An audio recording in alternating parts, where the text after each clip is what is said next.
Late at night, at the north gate of River City University, in a rundown internet cafe, with dark circles under my eyes, I was doing a carry service for someone while trying to sound confident. "Don't worry, boss.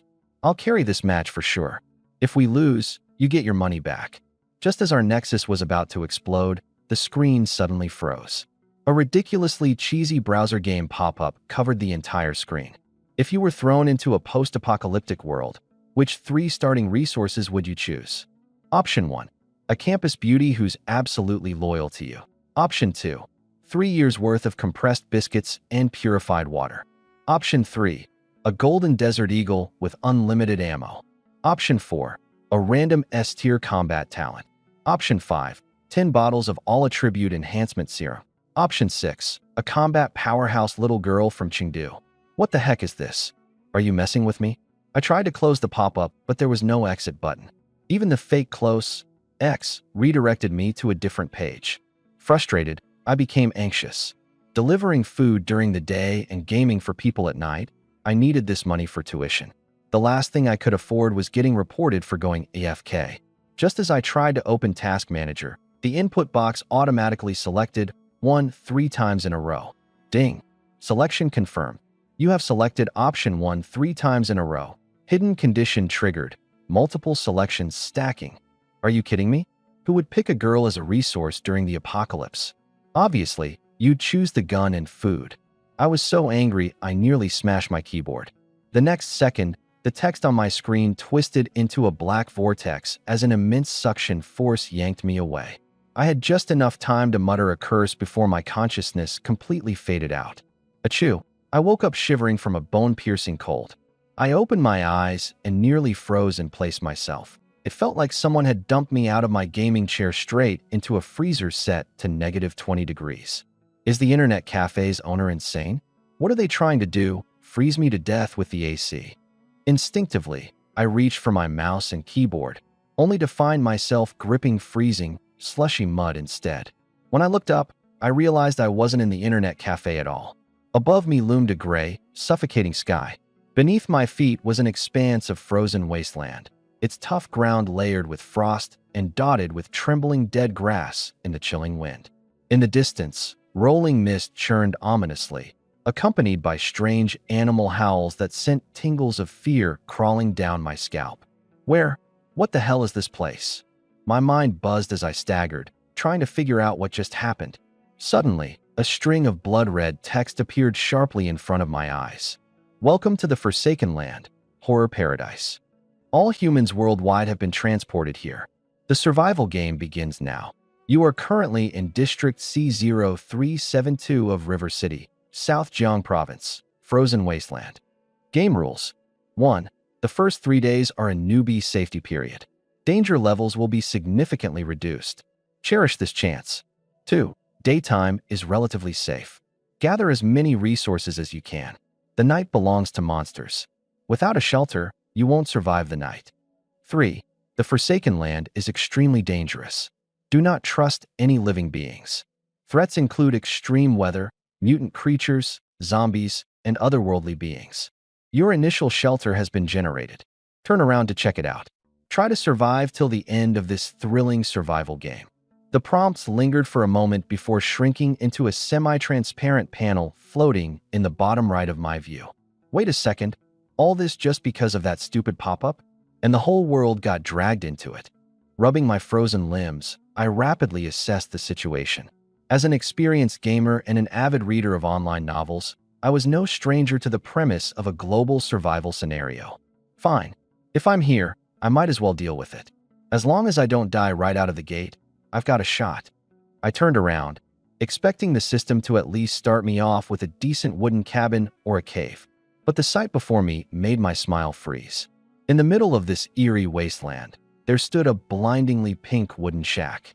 A crooked sign dangled above the entrance, and even though there was no electricity, the word on it was easy to read: Maid Cafe. I stood there for a few seconds before finally deciding to push the door open. A cafe has to have water and food, right? Stepping inside, I immediately felt a wave of despair wash over me. The interior was ridiculously luxurious. Genuine leather couches that seemed like they'd swallow you whole sat near a spotless counter and brand new coffee machine. The walls even boasted a row of dainty, lace-trimmed Maid costumes. It had everything, except any food or water. You've got to be kidding me. My frustration exploded. Fully decked out decorations, but zero survival resources. Had the system dumped all its stats into appearance? Before I could completely lose it, a soft golden notification appeared before me. Congratulations on obtaining the world's only SSS tier hidden building. Maid Cafe, LV.1, damaged condition. Congratulations on unlocking exclusive SSS tier shelter skills. Profile access allows you to view survivor profiles and perform recruitment. Recruitment, you can hire survivors. Save the file and sign the Maid contract. Once completed, you will have absolute control over the employee. Asterisk asterisk. If you recruit a highly rated maid, you'll receive bonus talents. The higher the rating, the better the reward. Current recruitment capacity, 0/1. Upgrade the shelter to unlock more slots. 1 slot per 2 upgrades. Bonus gift, novice supplies chest, white quality, ×1. Seeing the words absolute control, my eyes lit up, and I couldn't help but grin slyly.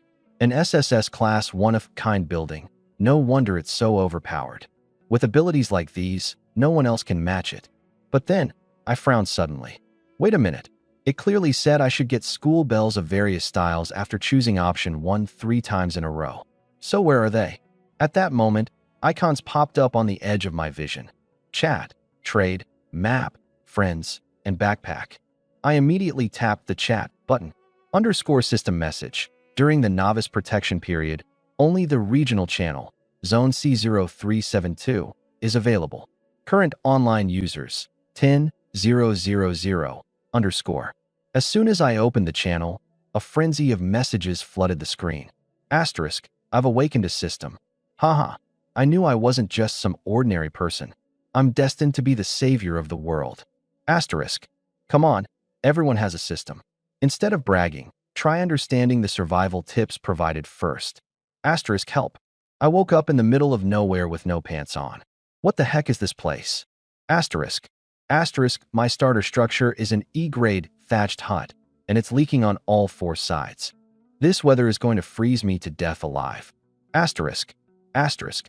I'm luckier. Mine is a C-grade thatched hut, complete with a stove. At least I won't freeze to death immediately. Asterisk. Asterisk, does anyone know how to quit this game? I'm from the Yida group family. Anyone who sends me back will get 5 million from me. Asterisk. Stop dreaming. The system clearly stated this is a global crossover event. We can't return anymore. Amid the chorus of complaints and despair, I suddenly spotted a familiar ID. Lin Shui. Does anyone have a fire starter? Or extra wood? My tin is leaking, and it's so cold. I can trade my watch. A Patek Philippe worth 1.5 million. I raised an eyebrow slightly. Lin Shui, a freshman beauty queen at Jiangxing University, wealthy, aloof, and gorgeous. Usually surrounded by hordes of admirers. Who would have thought she'd end up here in Zone C0372, starting with the most pitiful choice, a tent? An idea popped into my mind, and I immediately opened her profile using my newly unlocked SSS tier ability, View Resume. In an instant, a detailed stats panel appeared. Name, Lin Shui. Appearance, 94. Physique, 93. Special talents, S-grade plan affinity, A-grade culinary skills, A-grade management skills. Exclusive contract effect. All entities in the shelter recover at plus 50% speed and unlock the Nature's Gift, A, ability, which generates 1 random piece of advanced food or herbs per day. Overall rating, 93. System evaluation, a fallen swan. Bit by bit, the apocalypse will shatter her pride. Seize the right opportunity, and you'll have yourself a perfect chief logistics officer. My eyebrows twitched as I looked at the panel in front of me. This profile was insanely overpowered. Just the part about creating daily high-level food or herbs would drastically reduce survival difficulty. While I was calculating my next steps, the chat channel went wild again. Asterisk, LOL, seriously? Who's gonna eat or burn a watch in the apocalypse? It's worthless now. Asterisk, stop thinking it's some elaborate prank. Everything feels too real. Your priority should be gathering resources and staying alive. Wang Hao. Well, if it isn't Lin Shui, our university's queen bee. It's me, Wang Hao, from the student council. Wang Hao. My starting shelter is a general store. I've got plenty of fire and food supplies. Forget the watch, it's useless now. You can trade personal items or record a custom video.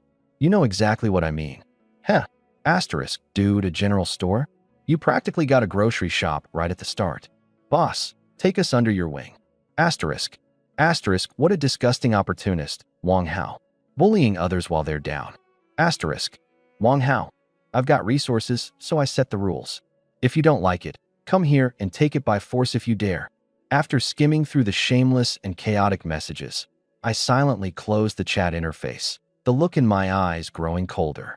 I thought for a while before deciding not to use the recruitment ability on Lin Shui just yet. This was only the first day of the apocalypse. Someone like Lin Shui, who used to be so unreachable at school, wouldn't agree to serve me as a maid this soon. Besides, the system itself had recommended waiting for the right moment. Asterisk, I'll bide my time, for now. Asterisk. Asterisk, first, I need to make sure I can survive on my own. Asterisk. I looked around, shivering uncontrollably. The temperature here had to be at least minus 20 degrees Celsius. If I didn't get a fire going soon, I wouldn't even need to worry about monsters. I'd freeze to death first. Let's check the property stats, I thought to myself. Instantly, a translucent status panel popped up before my eyes. Building, Maid Cafe, LV.1, damaged. Structural integrity, 65%, damaged walls, unable to repel the cold. Upgrade requirements, wood times 50, stone times 20. Upgrade perks, wall repairs, access to a basic campfire, plus 5 degrees Celsius indoor temperature, and unlock employee dormitory. So, it's really just a rundown building right now. My gaze fell on the glowing starter chest in the corner. Let's hope there's something in there to keep me alive. I rubbed my frozen hands together, exhaling a puff of white mist. Open. With a crackling sound, a flash of white light burst out. Obtained. Whole wheat bread times 2. Obtained. Bottled water times 3. Obtained. Cast iron hatchet, white quality, times 1. A heavy, black hatchet landed in my hand. Cast iron hatchet. Attack power plus 5. Logging efficiency plus 20%. Nice. Now we've got a weapon and a tool. With the hatchet, I could chop wood for fire, warm myself up, and even fix this drafty shack. Snow swirled violently outside the frosty windows. Although it was still light out, I could see those red-eyed creatures lurking in the fog. They kept at a distance, unwilling to approach. The first 3 days are a grace period. I've got to act fast. I bit into the cold, hard bread, strapped the hatchet to my waist, and pushed open the wooden door that still bore a welcome sign. The moment I stepped out, the icy wind hit me like a blade, cutting straight to the bone. Damn this weather. It's killing me out here. Warning, current outdoor temperature is minus 22 degrees Celsius. You lack adequate warmth. In 60 minutes, your body temperature will drop to a critical level, after which you will lose 5 HP every hour. Glancing at the notification, I realized for the first time. I had my own character stats panel as well. Name, Lu Chun. Level 1. HP, 100/100. Sanity, 90/90. Hunger, 50/100. I only had an hour before my body started failing. Noticing a countdown timer in the corner of my vision, my expression hardened. The timer only runs when I'm out of the building. It resets when I go back inside. As long as I keep returning in time, I'll be fine. Gripping the hatchet tightly, I locked eyes on the nearest withered pine. All right, let's chop some wood. I sprinted toward the tree and swung the hatchet with force. Thud, thud, thud. The rhythmic sound of chopping echoed through the frozen wilderness. The system-issued hatchet was no joke. Its 20% efficiency boost was clearly noticeable. After only about 30 swings, the trunk of the tree cracked and fell with a loud thwack. What surprised me even more was what happened next. The fallen tree glowed faintly before disassembling into smaller pieces, just like in a game. Ding. Obtained. Rough wood times 2. Ding. Obtained. Twigs times 1. Logging experience plus 1. As the resources automatically flew into my backpack, I couldn't help but smile. It even breaks it down for me. No need to haul it myself. That's convenient. My hands were raw from the shocks, and the base of my thumb was starting to sting. But as I watched the numbers in my inventory climb, the biting cold no longer felt as unbearable. Keep going. Clear all the trees near the cafe. Like a machine wound to max tension, I went on a logging spree around the cafe, felling tree after tree. I only returned to the building when the cold countdown was nearing 0, my limbs stiff from the cold. The moment I stepped back inside, a wave of warmth enveloped me. The countdown paused, and my body temperature began to climb again. I collapsed onto the worn-out couch, breathing heavily. In this room, it seemed I'd discovered a system. 2 minutes of rest indoors cancels out 1 minute spent in the cold. So to survive, if I work outside for an hour, I need at least 2 inside to recover? That's a steep price. I pulled out the remaining half of my wheat bread, gulped down some water, and forced the dry morsel past my throat. Feeling slightly re-energized, I went out again, determined to maximize each cycle of work and recovery. Wood +1, wood +2, stone +1. With each chop, my resource count grew. Almost without realizing it, I had wandered over 200 meters away from the cafe. Here, the trees were taller and more gnarled, their twisted branches clawing at the gray sky like skeletal hands. The light faded further, and a foreboding hush settled over the area. Something's off. I froze, my breath visible in the icy air. It was too quiet. Other than the echo of my own chopping, there was nothing, not even the faintest whisper of wind. Not a whisper of wind, nor a single chirp of a bird. As the sun dipped lower in the sky, gray mist from the horizon crept ever closer. A bone-chilling sensation of being watched crawled up my spine. Gripping my axe tightly, I spun around to look. The dense forest in front of me was shrouded in an eerie gray haze, and I couldn't see a thing. But the gnawing anxiety in my chest only grew stronger. Roar. A suppressed growl came from the mist ahead and to my left, low and guttural, like air forcing through a throat laden with phlegm. Within the swirling fog, 2 crimson points of light blinked momentarily, no more than 50 meters from where I stood. A pair of eyes, glowing with madness and insatiable hunger. A red-eyed beast.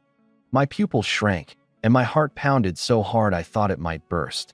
The system had promised the first 3 days would be safe, and daytime encounters should be relatively secure. But that didn't mean there were no monsters out here, just that they had smaller ranges of aggression. One step closer, and I'd be volunteering myself to be ripped apart. No more greed. It's time to retreat. I quickly glanced at my backpack. Wood, 52 branches, 7 stones, 23. These materials were already enough to level up. Even though it was still broad daylight, I knew too well. Chasing that last bit of profit was often the deal breaker between survival and death. If I lost my life, no amount of wood or stone would matter. For now, upgrading the cafe to level 2 was the priority. Retreat. I turned on my heel immediately, careful to muffle my steps as I headed back toward the cafe. However, as I maneuvered around a large boulder, the edge of my vision caught something. A frozen corpse wedged in the rock crevice, its body iced solid like a sculpture, clutching a palm-sized box tightly against its chest. That box gave off a faintly glowing green light. A green box. My throat tightened. My starter reward chest was white. Green had to be better loot. I glanced back at the dimly visible red eyes lurking in the mist before eyeing the box about 10 meters away. My heart raced up into my throat. If I keep quiet, it might not notice me, I muttered under my breath, gritting my teeth as I tightened my grip on my axe. Fortune comes to the bold. Crouching low to the ground, I crept toward the box. 5 meters, 3 meters, 1 meter. I scanned the snow beneath me first. Sure enough, a few brittle branches lay scattered like a trap, deliberately placed. So damn predictable. Raising my leg carefully, I stepped over the branches and stood firmly in front of the box. My fingers reached for the box. The moment I made contact, a notification chimed in my head. Item acquired. Abandoned explorer's chest, green tier. Got it. I hugged the box close and gave it a hefty pull. Crack. The faint sound of stones shifting echoed from the ground. A noise so sharp it sent shivers through my scalp and froze the smile on my face. Underneath the chest, 2 loose rocks had been keeping balance. Without their weight pressing down, the disturbed stones jostled noisily, exposing my position. Damn it, that was the trap. Roar. The red eyes in the mist flared intensely, nearly blinding against the fog. Heavy, thundering footsteps reverberated through the snow as a nauseating stench of rot filled the air. A hulking, black shadow emerged from the mist, bulldozing through the snow as though it were paper. I only needed one glance to know. The creature stood at least 3 or 4 meters tall, its massive muscles like chiseled granite. Fighting it wasn't remotely an option. Still clutching the box, I turned and bolted. Forget fighting, just run. The cold countdown on my display read 5 minutes. Hypothermia was beginning to stiffen my joints. The thick snow was weighing my legs down like lead, every step feeling heavier than the last. Behind me, guttural growls closed in rapidly. Its rancid, wet breath practically brushed the back of my neck. You don't get closer to death than this. Ahead, the hazy outline of the cafe emerged through the mist. It was my only salvation. Faster, just a little faster. Eyes reddened. I gave it everything I had, pushing my body to its absolute limit. 100 meters. 50 meters. 10 meters. The rush of wind behind me felt like death's scythe grazing my neck. Bam! I slammed into the cafe's glass door, tumbling in and scrambling to lock the door behind me. Crash! The massive shadow outside collided violently with the door. The entire structure trembled from the impact. It was a mutated gorilla, its coarse black fur bristling like steel pins. Its body was so massive it dwarfed an elephant. Its maw of jagged teeth gaped open, salivating as it scratched furiously at the glass with bone-chilling screeches. Drool smeared across the windows as its bloodshot eyes stayed fixed on me. I collapsed onto the rug, shaking and gasping for air as pain stabbed through my chest. My eyes locked with its, separated by a thin pane of glass. Even so, I felt like raw meat splayed out on the butcher's block. 1 millisecond slower, and I'd have been mincemeat already. Thankfully, the system hadn't lied to me. This rundown Maid cafe was protected by some kind of enforced rule. No matter how hard the creature slammed or clawed, the glass didn't budge.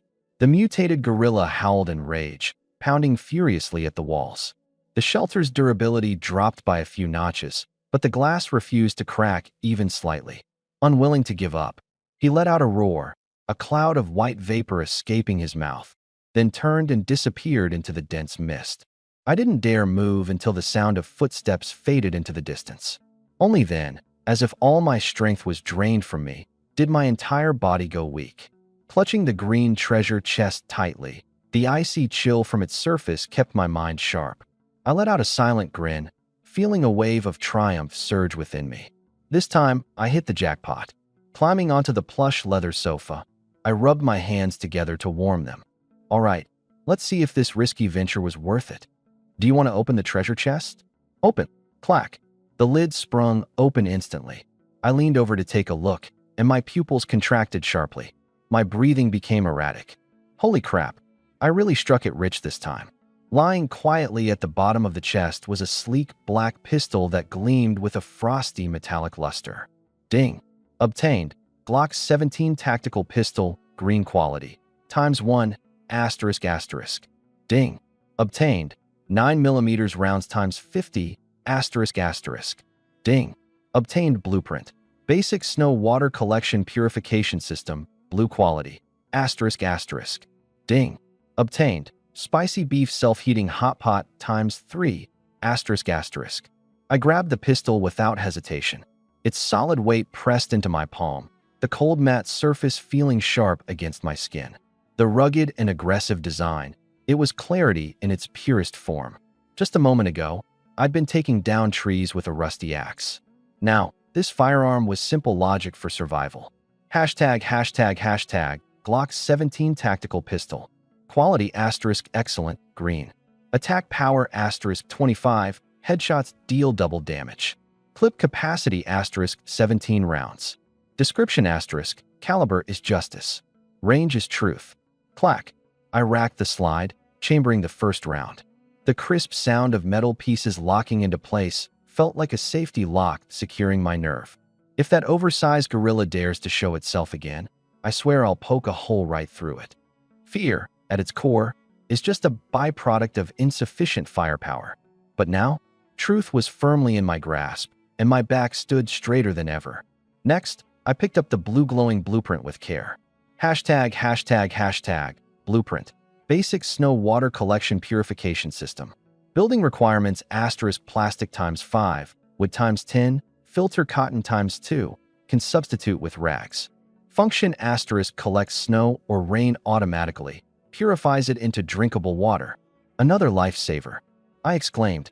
In a hellish world like this, even that high-tech coffee maker in the Maid cafe would be nothing but wasted metal without water.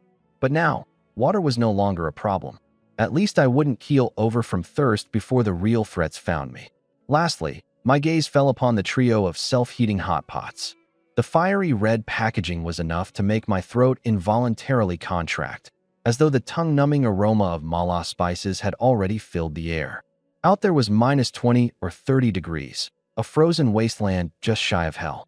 But inside, if I could take a bite of piping hot stew, no celestial deity could tempt me to trade away this comfort. Today, this life I risked, it was absolutely worth it.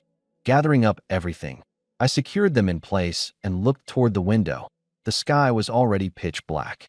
The howls outside were relentless, each one fiercer than before. Whatever was lurking out there now sounded 10 times more aggressive than during the day. It was as if packs of feral beasts were roaming just beyond the base. But here I sat, deep in the embrace of a leather sofa, gripping a pistol. For the first time, I felt an incalculable sense of security. Oh, almost forgot my real goal. The entire day had been spent as a grueling laborer, all for the sake of patching up this drafty excuse for a shelter. I opened up the system menu to check resources. Everything had finally come together. #### current resources asterisk.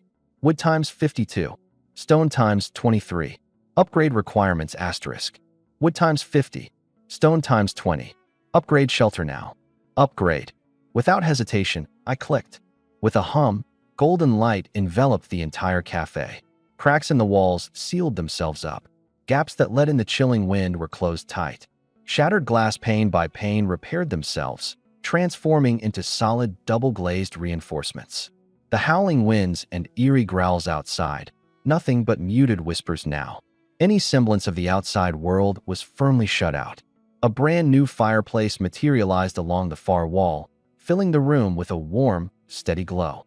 The biting cold retreated entirely, replaced by pleasant, soothing heat. ###ding. Upgrade successful. Your shelter is now upgraded to LV2. Structural integrity asterisk 100%.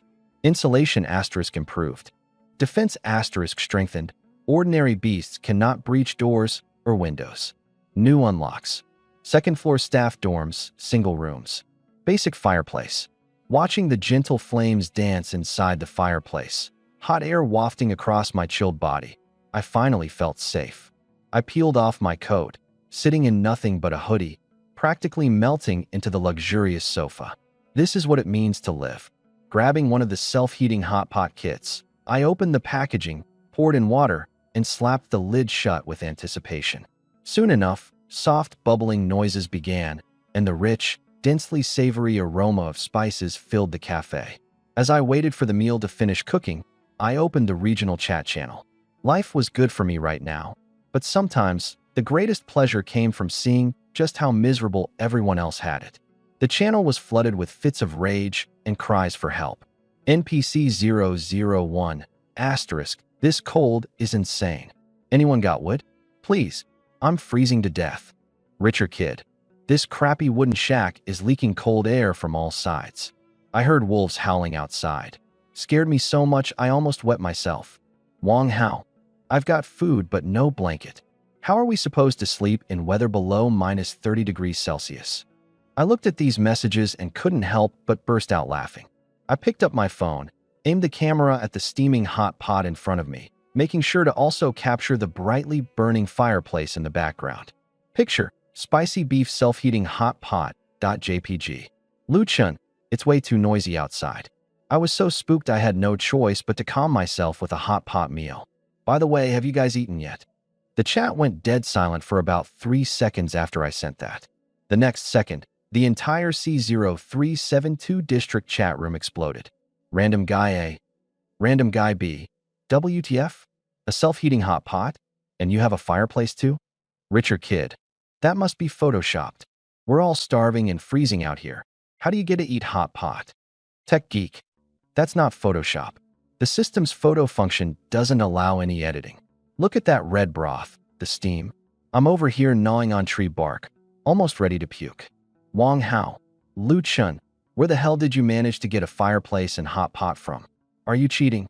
Wang Hao completely lost it on the spot. He's been hunkered down in a tiny general store. While he isn't starving, he's practically freezing to death. The freezing cold shelves stabbing his back like icicles, and not even a blanket in sight. Meanwhile, I'm over here, lounging in front of a real leather sofa with a crackling fire, slurping on bubbling spicy beef hot pot. The huge disparity shattered his mental state instantly. Lu Chun got lucky and found a treasure chest. Anyways, gotta go. If I wait too long, the meat will get overcooked. Slurp. That one little slurp? It was like a knife to the heart of everyone in the zone. My private messages exploded immediately. Some begged me on their knees for a sip of soup. Others tried to trade materials with me, while the rest cursed me to die a horrible death. I simply hit the disable private messages from strangers setting and finally got some peace and quiet. Scanning the public chat again, I saw a familiar name pop up. Lin Shui, selling low-grade energy crystal, white quality. Trading for 2 slices of bread or 1 bottle of water. Open to anyone except Wang Hao. Wang Hao. Oh please, Lin Shui, stop playing games. That stupid crystal is useless. Just record a video of yourself calling me Big Brother in that pose I mentioned, and I'll give you a whole pack of biscuits. My expression darkened immediately. The system had mentioned before that upgrading my cafe to LV.3 required low-grade energy crystals, which are an incredibly rare resource in the early stage of the game. I sent her a private message right away. You have successfully sent a private message request. The recipient has approved. I sent her a photo directly. Picture, whole grain bread, sliced, ×2. Me. Trade. There was a pause. Lin Shui, deal. Thank you. The trade was completed in an instant.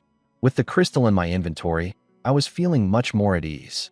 Lin Shui might be down on her luck, but at least she still had some sense of morality. Unlike Wang Hao, who used a pack of biscuits to bully others into submission. More importantly, Lin Shui's profile and her skills were what I was truly after. After wiping my mouth, I opened the system panel and drafted a contract. I sent it over to her. Me. The sun will set soon, and your tent won't hold up against the monsters. Sign this contract, and I'll take you in to share some hot pot. Meanwhile, 5 kilometers away in a freezing wasteland, inside a tent on the brink of being torn away by the wind, Lin Shui was huddled in a corner wearing her down jacket. Her lips were already turning purple from the cold. She clutched the 2 slices of bread tightly, reluctant to even take a bite. Her eyes were red with tears. Today had been nothing short of hell for her. Once adored by everyone, her private messages were now filled with disgusting, perverted language. Hey beauty hungry, winky face. Show me your legs, and I'll give you half a bottle of water. Lin the campus queen. The apocalypse is no place for high horses. Come to my fire. I'll keep you warm. Buying worn stockings at high prices. There were even people asking for her coordinates, claiming they'd bring food to her personally. Yeah, right. Only an idiot would believe that garbage. Every message was like a slap to her face. Lin Shui had almost completely broken down multiple times. And then I sent her a message. Unlike Wang Hao's vulgarity, my tone was steady and straightforward. That strange normalcy gave her a rare sense of warmth amidst the chaos. She was about to reply with a simple thanks, but then a golden window suddenly popped up in front of her. Housekeeper recruitment contract. Party A, Lu Chun, Maid cafe owner. Party B, Lin Shui. Clause 1. Party B consents to becoming Party A's exclusive maid and promises never to betray for life. Clause 2. Party B's personal freedom, all assets, and physical control rights are entirely transferred to Party A. Clause 3. Upon signing this contract, it takes immediate effect. Party B will be forcibly teleported to the establishment and must unconditionally comply with any and all commands from Party A, including but not limited to warming the bed, combat, housework, etc. Lin Shui's pupils contracted sharply. The faint warmth she'd just begun to feel instantly shattered into anger and humiliation. Lu Chun, how dare you? Her fingers shook incessantly with rage. This was by no means recruitment. It was blatant enslavement. The inclusion of terms like physical control rights and unconditional compliance laid bare the audacity and twisted intentions. You're worse than Wang Hao. Wang Hao only tried to gain superficial verbal advantage, but you want me to be utterly owned by you. The weight of humiliation made it hard for her to breathe. As she thought of the vile comments she'd received earlier that day, finally, tears began to stream down her face. Without a hint of hesitation, she immediately hit the block button. Meanwhile, at the Maid cafe, I had just swallowed my last bite of steak. System notification. Message failed to send. The user has enabled friend verification or has added you to their block list. I stared at the red exclamation point, momentarily taken aback, and then chuckled self-mockingly. Quite the strong reaction, huh? Looks like this young lady hasn't toughened up against the harsh blows of reality yet. But I didn't feel upset. If she's unwilling, pestering her won't solve anything. After all, I have plenty of resources to work with for now. Focusing on stabilizing my own base is what really matters. When she finds herself cornered by monsters, the value of this contract will speak for itself. By then, those desperate for survival won't hesitate to beg me for a spot in my cafe. I closed the private chat window and continued to browse the regional channel. Night had fully fallen, and the chat had shifted from bartering goods to hurling insults and seeking solace in alliances. Saintly Samaritan, I've got half a bottle of water left. Is anyone dying of thirst? I can share a little. Random guy C, are you stupid? That lay-flat bro dude has been spamming all day and hasn't even stepped outside. You'd seriously give your water to him? Let him rot. Irate old man. I risked my life to cut down 10 logs. Why the hell should I provide for these freeloaders? All those who want something for nothing can go drop dead. I quietly nodded at the discussion. The rules of this post-apocalyptic world were beginning to take form. The soft-hearted would be the first to perish, while those who remained calm and pragmatic would last longer. At that moment, screech. From outside the glass door came an ear-piercing scraping sound. I froze mid-action, my eyes sharpening instantly. The night had fully descended, swallowing the desolate plains into an inky abyss where nothing could be seen. The noises in the mist had shifted too. Gone were the beastly roars of daylight. Now the sounds resembled cold, ghostly whispers pressed against your ear. I approached the window, gazing out through the double-layered bulletproof glass. By the faint glow of the fireplace, I saw countless pairs of terrifying crimson eyes, densely packed and encircling the cafe entirely. Creeping through the fog were monsters, each more grotesque than the last. Four-legged beasts with human faces, rotting corpses dragging their intestines as they crawled. Even a silhouette towering at 5 meters high, wielding an enormous bone club. It stood merely 20 meters from the entrance, staring unblinkingly at the flickering fire inside. A sudden bang. A pale hand violently slapped against the glass, leaving behind a black, slimy imprint. Then, a faceless creature with only a vertically split, gaping mouth pressed its head against the window, its jaws writhing in a grotesque attempt to squeeze through the glass. I tightened my grip on the Glock in my hand. My palms were already slick with sweat. I knew that with level 2 defenses, the structure was secure enough, but the horrifying scene before me still sent chills down my spine. So, this is what they call the godforsaken nighttime. As long as I don't open the door, they shouldn't be able to get in for the next 3 days. I fixed my gaze on that horrifying face for a full 5 minutes. The creature clung to the glass, wriggling incessantly but never attacking, as though it was tormenting me mentally with its stare. A low humming noise rang through my head, suddenly making me dizzy. Sanity -5. I immediately averted my eyes, feeling a tightness in my chest. Figures. The so-called newbie protection period. It's real. After confirming there was no imminent danger, I let my tight nerves relax slightly, and an overwhelming exhaustion took its place. I decided not to glance back at the sea of bloodthirsty eyes outside the window as I turned and ascended to the second floor. The second floor was a new addition unlocked after an upgrade, a private room for staff accommodations. The space was about 10 square meters, featuring a single wooden bed, a desk, a hard chair, with a kerosene lamp and a thermometer hanging on the wall. I leaned in for a closer look. Room temperature, 10 degrees Celsius. 10 degrees, huh? In the biting cold of -35 degrees Celsius outside, this temperature was already life-saving. This'll do. At least there's a bed to sleep on. I pushed open a small door beside me, revealing a 2 square meter shower room. It was tiled with white ceramic and equipped with a simple shower head. I twisted the knob experimentally. The shower head sputtered and whirred, but no water came out. As expected, no water.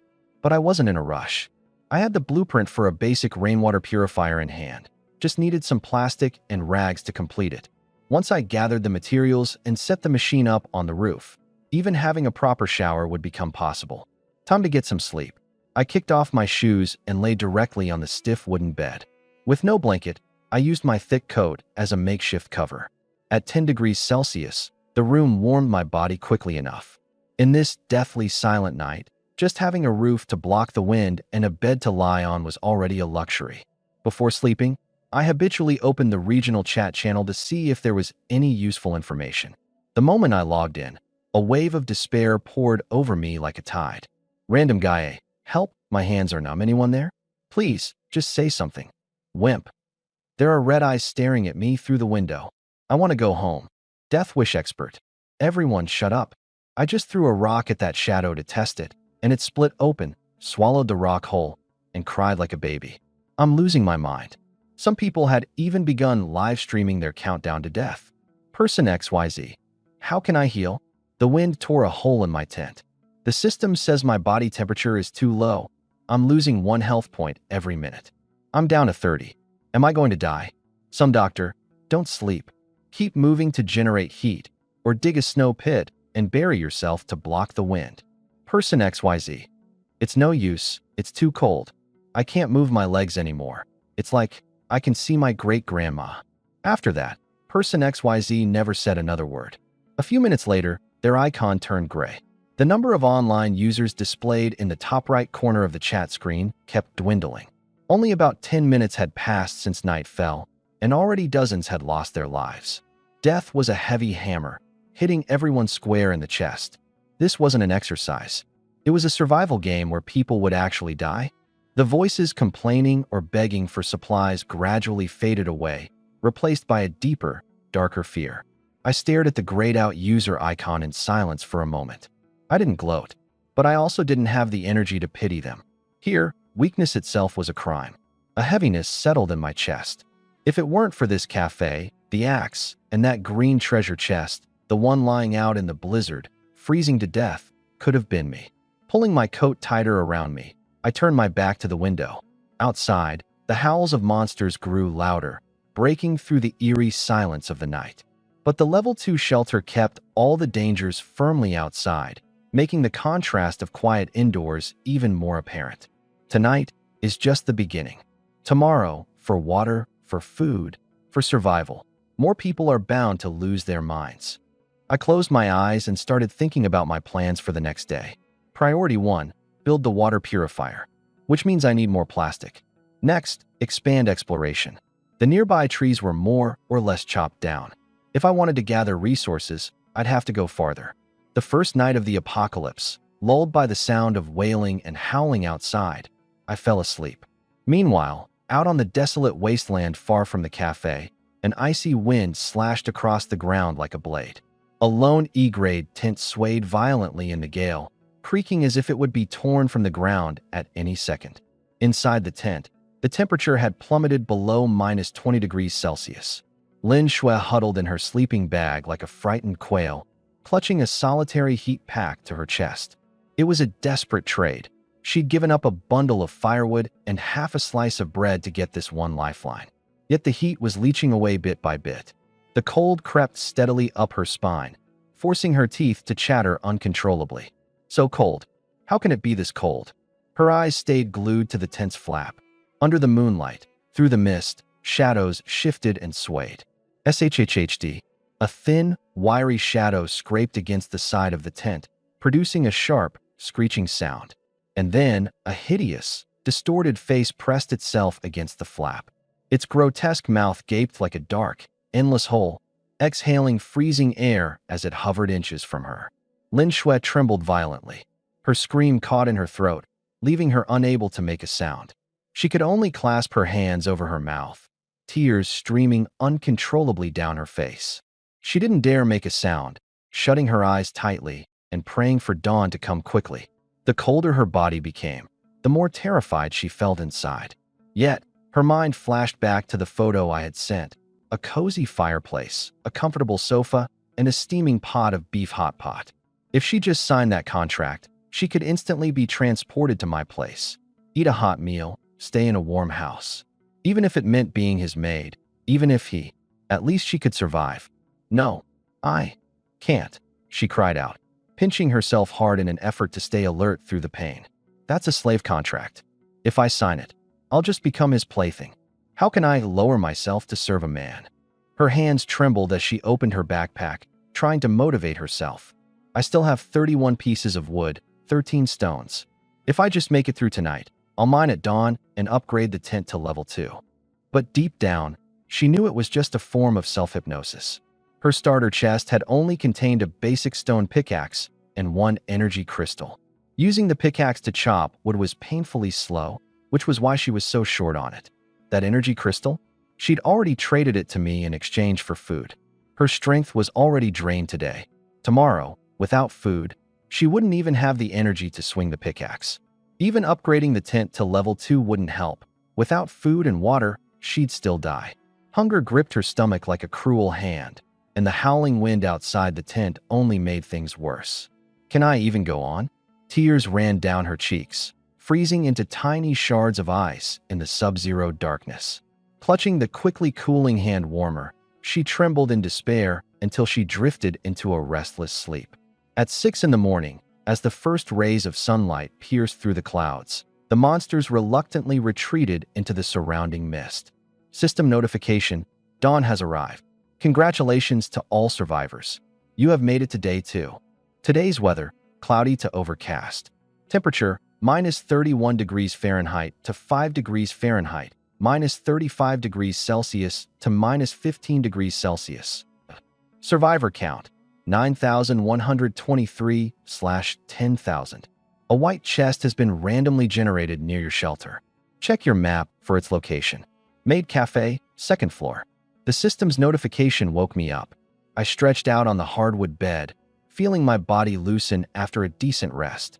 I glanced at the thermometer: 54 degrees Fahrenheit, 12 degrees Celsius. Not exactly cozy, but at least I hadn't frozen through the night. It was safe. Quiet. I opened my attribute panel out of habit, my eyes landing on one stat that made me smile. Sanity: 87/90. Last night, my sanity had dropped to 85 after locking eyes with that featureless ghost face outside the window. Now it had recovered. It clicked instantly. Staying in the shelter, sleeping in safety, surrounded by comfort, even if minimal, allowed my sanity to restore itself. This wasn't just about luxury. Upgrading the bed, upgrading the fireplace, even something as simple as drinking hot water or taking a warm shower. These weren't indulgences. They were survival tools. Because if your sanity hit 0, you'd lose your mind completely. I closed the panel and glanced at the system's update.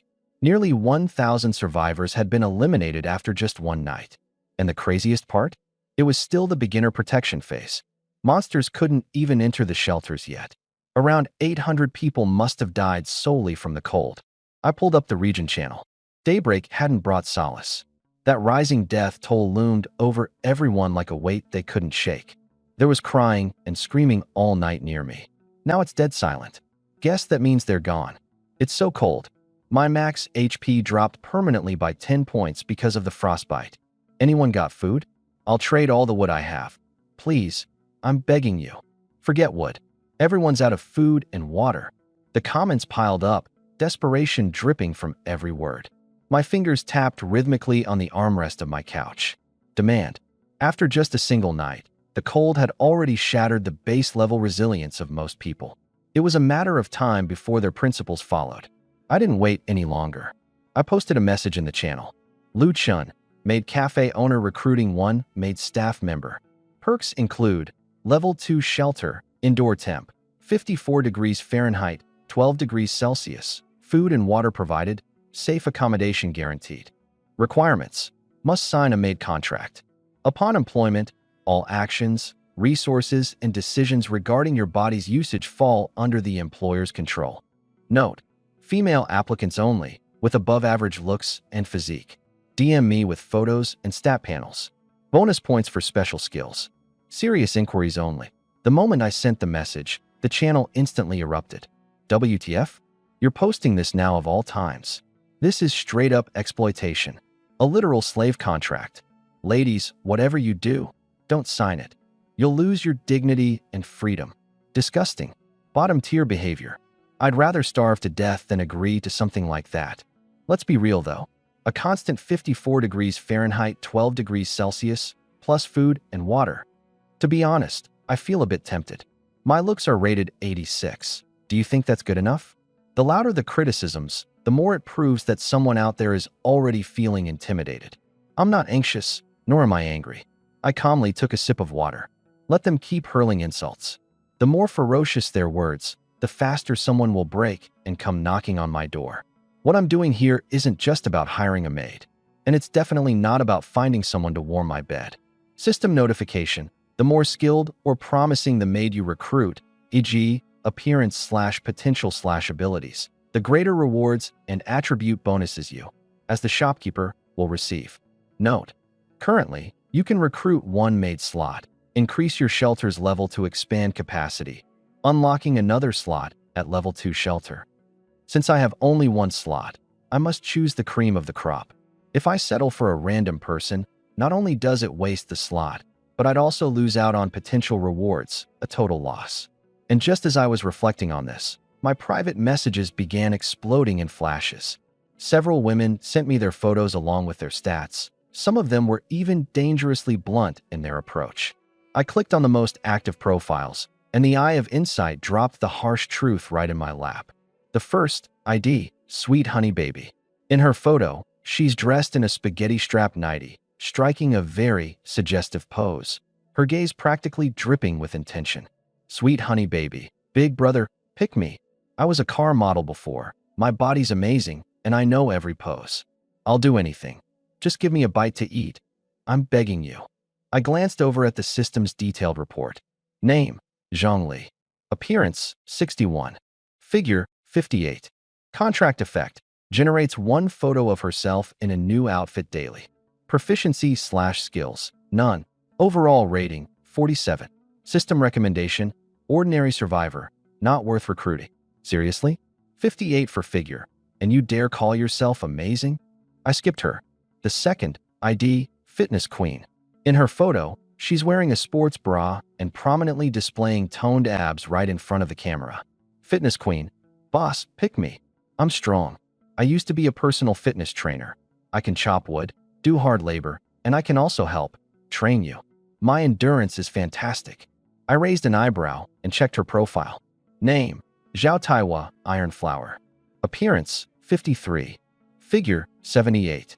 Contract effect: grants plus 1% strength bonus every time the shopkeeper levels up. Proficiency/skills: beginner strength boost, plus 10% strength, E-level. Overall rating: 62.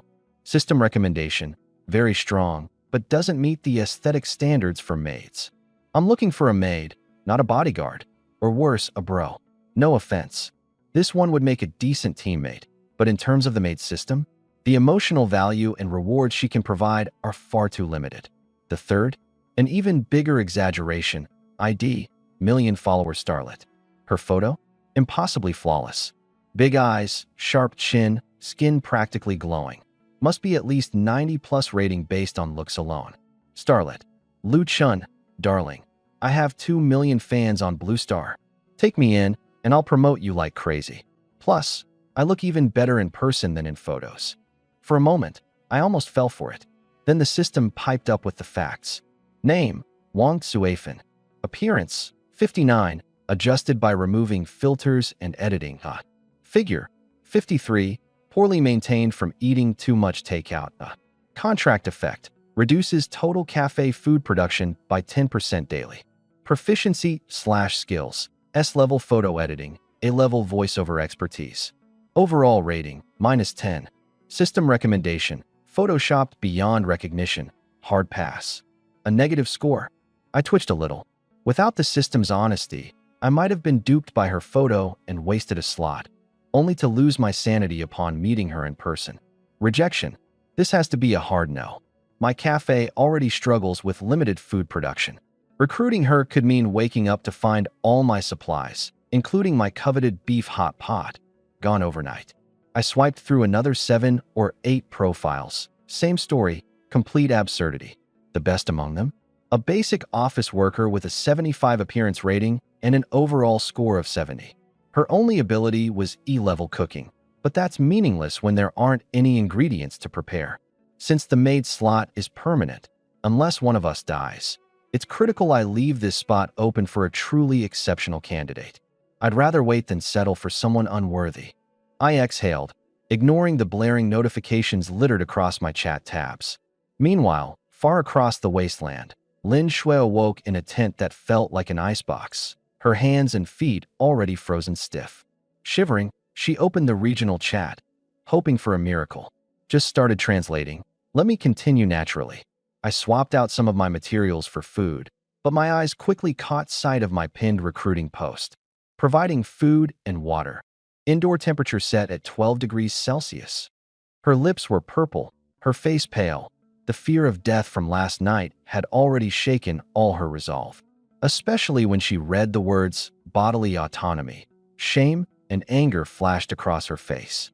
But the sharp, twisting pain in her stomach reminded her that dignity couldn't fill an empty stomach. Luchin, you're outright humiliating me, she spat, biting her lip to hold back tears. Her stubbornness kept her from sending me a message, but she didn't notice her resolve had already started to waver internally. I waited 10 minutes, but still didn't see a high-quality candidate. Frustrated, I ran my fingers through my hair and closed the chat channel, a heavy feeling settling in my chest. It wasn't the lack of recruits that bothered me, but the memory of those who died last night. But I didn't have the luxury of dwelling on it. In this post-apocalyptic world, waking up alive meant you'd already won. I dressed up and pushed the window open. The icy air slapped my face, snapping me fully awake in an instant. The snow outside was peppered with claw marks, and patches of darkened, dried blood were scattered around, obvious signs that monsters had roamed nearby last night. Stockpile as much as possible during the daylight. The 3-day newbie protection period ends soon, and nights will only become deadlier. I studied the system map. Approximately 500 meters to the southeast, near the edge of the mist, a small white dot blinked intermittently. Today's random daily loot box, I muttered. Let's chop some wood and mine stone again today. And while I'm at it, I'll grab that loot box, too. Ever since finding that green loot box last time, I couldn't help but get hooked on the thrill of discovering treasure. In this desolate forest, apart from trees, there's nothing else. If you want food or schematics, you either trade for it or pray for luck with loot boxes. I bit into 2 slices of bread and washed them down with half a bottle of nearly frozen water. Then I strapped on my cast iron hand axe, double-checked my Glock 17 holstered at my waist, fully loaded, and stepped out into the wind and snow. The mist 500 meters southeast had thickened considerably, reducing visibility to less than 20 meters. Dead trees loomed like ghostly silhouettes, while the wind howled relentlessly through the forest. Found it, I whispered. Amid the mist, a white, wooden loot box lay quietly by the edge of a stone slab. But I didn't rush in. Next to the loot box, a massive black shape prowled back and forth. A mutated wolf, its size rivaling that of a tiger. Its gray fur bristled like steel needles, saliva dripping rancidly from its jaws, and a pair of blood-red eyes scanning warily across its surroundings. Mutated wasteland wolf, LV2. Description: a gigantic wolf corrupted by the mist, thick-skinned and equipped with astounding bite strength. A level 2 creature? I narrowed my eyes and ducked behind a nearby tree. Yesterday, with only an axe in hand, I'd have turned tail and run at the sight of such a thing.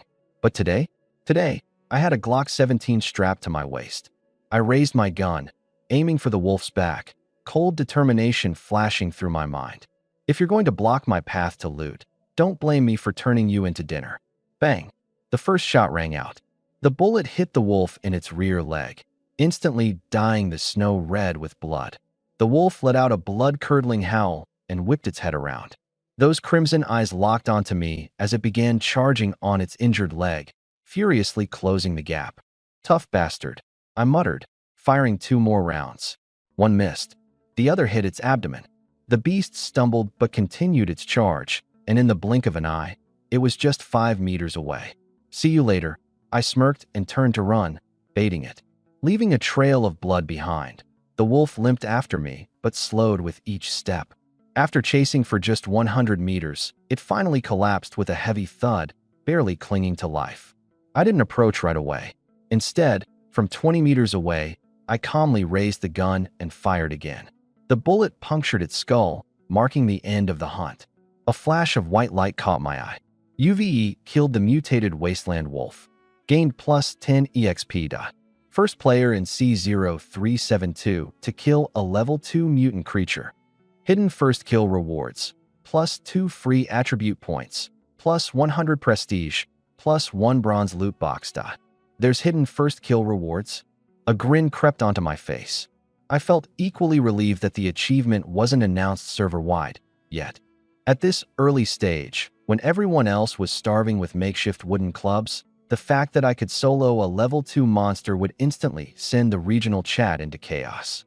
This wasteland had no rules, and being too flashy would only draw unwanted attention. Staying low-key to grow stronger was the key to long-term survival. Then again, I thought to myself, displaying strength occasionally could make recruiting easier. No one knew my exact coordinates anyway. If anyone really came looking for trouble, they'd have to eat lead from my Glock up close. Focusing again, I allocated my 2 free attribute points into vitality. In these freezing conditions, having higher health and cold resistance was vital for survival. Warmth surged through my body instantly. My frozen fingers thawed, and I could feel the heat radiating even through the cold mist. Even the frosty breath I exhaled. It all carried a hint of excitement. Opening my character panel, I noticed my constitution had increased to 12 points, with my maximum health now at 120. Nice, I muttered, satisfied. Closing the panel, I crouched down and began looting the wolf's corpse. Loot obtained. Wolf pelt ×1, integrity, 87%, usable for crafting cold-resistant clothing. Loot obtained. Wolf fong ×2, sharp. Loot obtained. Raw wolf meat ×5 kg, slightly sour but non-toxic, edible when cooked. Meat. Seeing the bloody raw wolf meat in my inventory made my eyes light up. In an apocalypse like this, something like that was more valuable than gold. This haul, total jackpot. I collected all the spoils and grabbed the white treasure chest nearby as well. But I had spent too much time finding the chest and fighting the wolf. Plus, all the nearby trees had been cut down, which meant I'd have to venture farther for resources. In the end, today's material harvest didn't even compare to yesterday's. I took stock of my inventory, 37 units of wood, 15 units of stone, and only 17 units of dry grass. Still a long way to go before I could upgrade the coffee shop to level 3. The sky gradually darkened, the fog grew thicker, and blood-red eyes flickered ominously within its depths. I dared not stay out any longer and quickly headed back to the shelter. Inside the Maid-themed coffee shop, the warmth of the fireplace enveloped me, and I felt a rare comfort. I curled up on the sofa, organizing today's harvest while opening the private chat channel. The buying plastics notice I had put up in the morning had finally gotten a response. The sender's ID was Scavenger. Scavenger, hey, I've got plastic. There's an abandoned landfill near me, and I picked up a bunch of plastic scraps. You want him? But I don't need wood. Lucian, what do you want then? Scavenger, that self-heating hot pot in the picture you posted yesterday. I'm starving. Can I trade all my plastic for that hot pot? I couldn't help but laugh at his message. The self-heating spicy beef hot pot was a rare luxury I had gotten from a green treasure chest. It not only filled you up, but also kept you warm, a literal lifesaver in the early stages of this game. And this guy wanted to trade a few pieces of plastic for it? Dream on. Lucian, don't even think about it. I've got whole wheat bread. Want that instead? Scavenger, just bread? Okay, can I have 2 slices then? Lucian, 5 plastics for 2 slices of bread. Take it or leave it. I can always dig through the dump myself tomorrow. There was a long silence on his end. It was obvious he was torn between hunger and frustration. But in the end, hunger won out. Scavenger, deal? Could you throw in some water? It's too dry. Lucian, nope. The transaction complete. I looked at the 5 pieces of plastic I'd just acquired. Together with what was left from before, I was now only a filter cloth away from building a basic rainwater purification system. The filter cloth could be replaced with torn rags, but my wardrobe consisted of only a sweatshirt and a jacket. If I tore either of those, I'd just be setting myself up to freeze. Guess I'll have to trade for it. Someone's starting area must have been near a textile factory. They definitely won't be short on fabric. I glanced at my food stash, furrowing my brows. The bread I'd been consuming and using for trades had dwindled to 6 slices. Sure, I had 5 kilograms of wolf meat, but that was for emergency use. Without salt or seasonings, it'd likely taste sour and gamey when cooked. Not much food left. Still, I wasn't panicking. The reason I'd dared to barter my bread was because of the white treasure chest I'd acquired today. It was no ordinary find. It was a food-specific treasure chest. Rubbing my hands together, I placed the white wooden chest on the coffee table. Time for some good stuff. Open. With a click, the lid popped open. While there were no fancy visual effects, the chest was packed to the brim. Items obtained: canned luncheon meat, 340 g times 3. Braised beef instant noodles, 5-pack, times 1. Refined salt, 100 g times 1. Cola, 500 milliliters times 2. Cigarettes times 1 pack. Holy, this is a jackpot. Wait, cigarettes count as food? That's absurd. Then again, in the apocalypse, cigarettes could be hard currency. Better to keep them to trade with veteran smokers. They'd be worth more than their weight in gold. I stared at the pile of food in front of me, increasingly suspicious. A typical white treasure chest would only yield 2 or 3 items, and usually in small quantities. 1, maybe 2 of each at best. But this chest? It offered 5 high-value items, and in bulk: instant noodles in a 5-pack and 3 cans of luncheon meat. This isn't a white treasure chest. It's a green treasure chest disguised as one. I grabbed the bag of salt, my eyes practically glowing with excitement. It even came with salt. With salt in hand, I could transform that 5 kilograms of sour, gamey wolf meat into. It finally felt like I was properly enjoying a barbecue. Thinking about how some people out there were gnawing on tree bark or chewing tough bread the next day, while I could have a hearty lunch of Spam ramen paired with a Coke and even light up a cigarette afterward, gave me an odd sense of smug satisfaction. Leaning back on the couch, I couldn't stop laughing. This isn't survival. This is straight up a vacation. But amidst that joy, I hadn't forgotten one thing: the bronze chest I got as a first kill reward, still sitting in my inventory. Dragging the copper-green chest in front of me, I muttered, "All right, I've got food and weapons covered. Now, I just need something to level up my quality of life." I glanced at the hardwood plank that passed as a bed upstairs, and then at the shower in the bathroom that had a nozzle but no running water. If I can pull something related to sleeping or bathing out of this, it'll be golden. "Open," I announced dramatically. The moment the lid flipped open, a deep, shimmering green light poured out, edged with bluish-purple hues.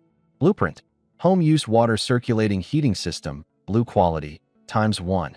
High thread count goose down comforter, purple quality living supplies, times 1. Wind element fragments, times 2.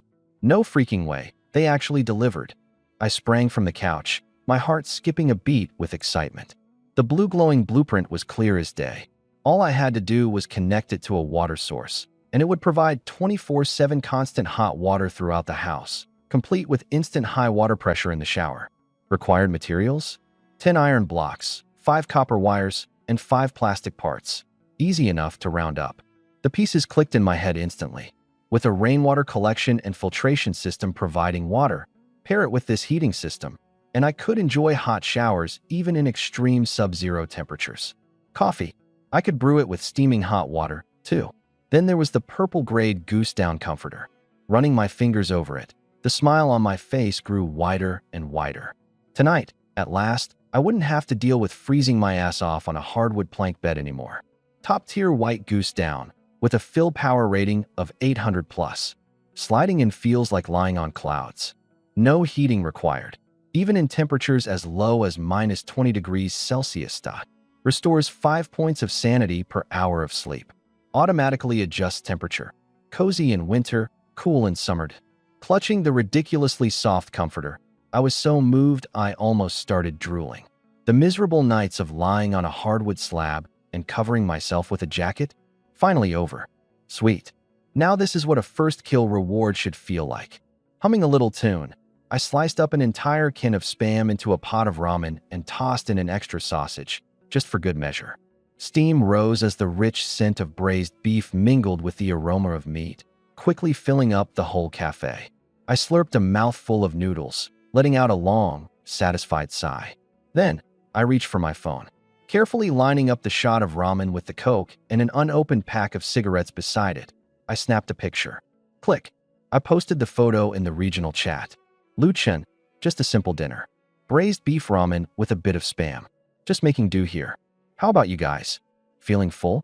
If you're starving and can't sleep, just drink more hot water. If you even have any. The C0372 region chat instantly exploded with replies. Random guy, holy crap. Quasi cigarettes. Smoker, I could handle the no food part, but don't dangle cigarettes in front of me. Call me dad and gimme one, please. Wannabe influencer, seriously? Spam slices that thick in a sausage. I'm down to chewing on my belt straps at this point. Keyboard warrior, you've got all that food, and you're hoarding it? Doesn't your conscience hurt? Wang Hao Lucien, you're so smug. I've got supplies too, you know. As I lazily scrolled through their broken-hearted ranting, I slowly sipped the last bit of soup from my bowl. Conscience, can I eat that? If it's beef-flavored, I might consider trying. In this wasteland, the least valuable currency is a conscience. Leaning back with a Coke in hand, I gazed out the window. On the other side of the double-paned bulletproof glass, a faceless ghost with a pale, featureless face glued itself to the surface, staring hard at the meal in my hand like it punched in for the night shift. What are you looking at? You want some too? I wagged my fork at the ghost with a mischievous grin. Well, too bad you can't get in. Go on, drool yourself to death. The faceless ghost erupted in fury, clawing wildly at the glass with nails that screeched like hell's choir. That eerie soundtrack had almost become my dinner music by now. Oddly enough, it kind of made the meal more enjoyable. Chowing down, I opened up the private chat window.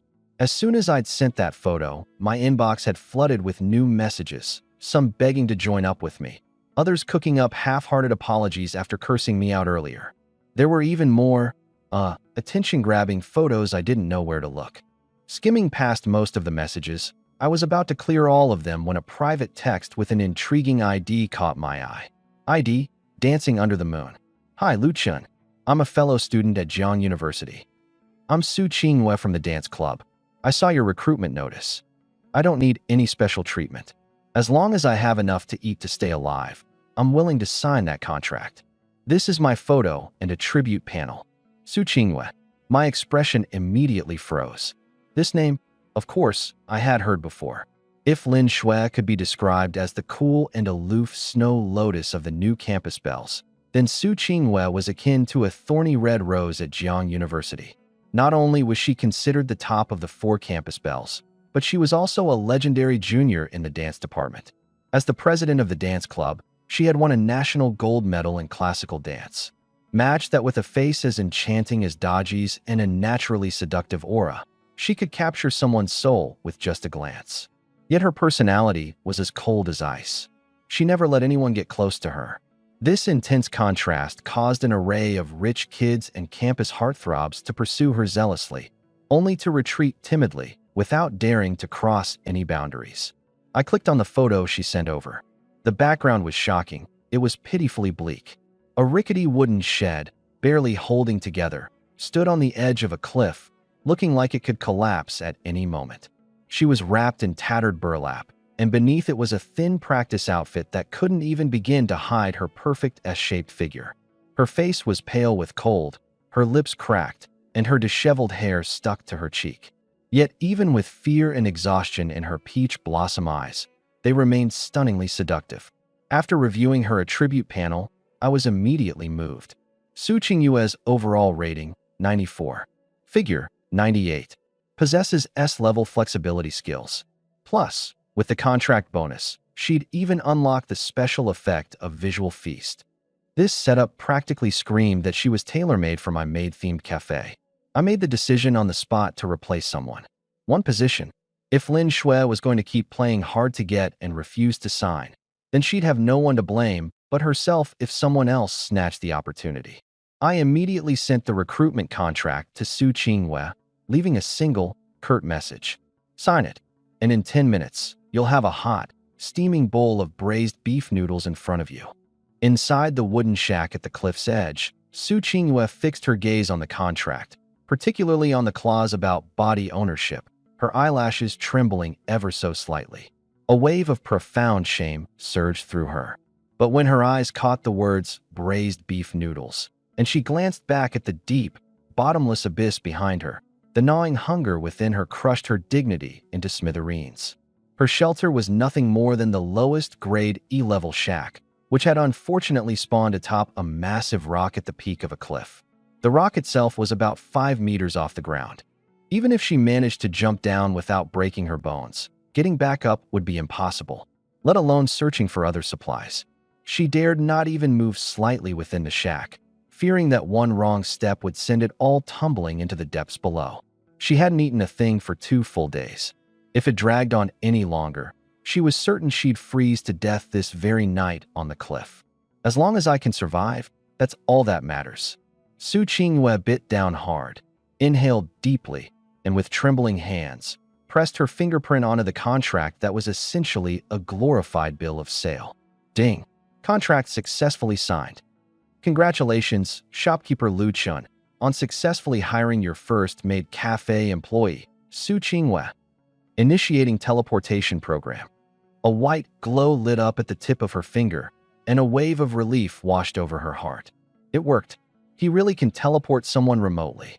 Her body had just begun to feel weightless when a deafening thunderclap tore through the storm overhead.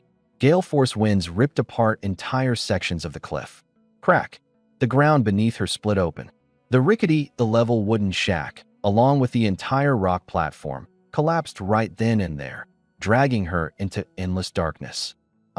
The intense sensation of falling clung to her like an iron hook, dragging her down without mercy. The beginner's safety period could protect her from monsters, but couldn't prevent her from dying from a fall.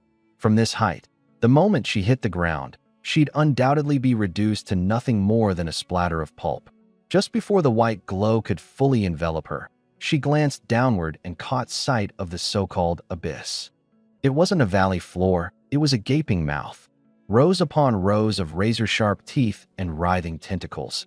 It resembled the gateway to hell, eagerly awaiting her to offer herself up. You have gazed directly at an eldritch horror. Sanity -80. Alert! Your sanity is on the verge of collapse. In the next instant, the white glow completely engulfed her. Whoosh! The icy winds, the sense of falling, and the sight of that monstrous mouth all vanished. All that was left before her was the warmth of gentle lighting, the soft cushioning of a carpet, and the thick, overwhelmingly tantalizing aroma of braised beef noodles. Su Qingyue collapsed to the ground, her clothes soaked in cold sweat. Her eyes were unfocused, staring blankly as though her soul had left her body. You're here. I put down the soda can in my hand and glanced at her. Her face was unnaturally pale, her lips a purplish hue, and her body shivered uncontrollably, beyond her ability to stop. Help, help! She opened her mouth, her voice faint and weak. Yet she couldn't make a sound. Hunger, the biting cold, and the complete breakdown of her spirit left her unable to even lift a finger. I frowned. She's already at her limit. Another second later, and she'd be a goner. Without hesitation, I stepped forward and scooped her up in my arms. She was alarmingly light, almost like holding a sheet of paper. Through the thin fabric of her martial arts uniform, I could still feel the toned elasticity her years of training had built. Her body was as cold as a block of ice, yet it had a faint, delicate fragrance mixed with the scent of snow and wind.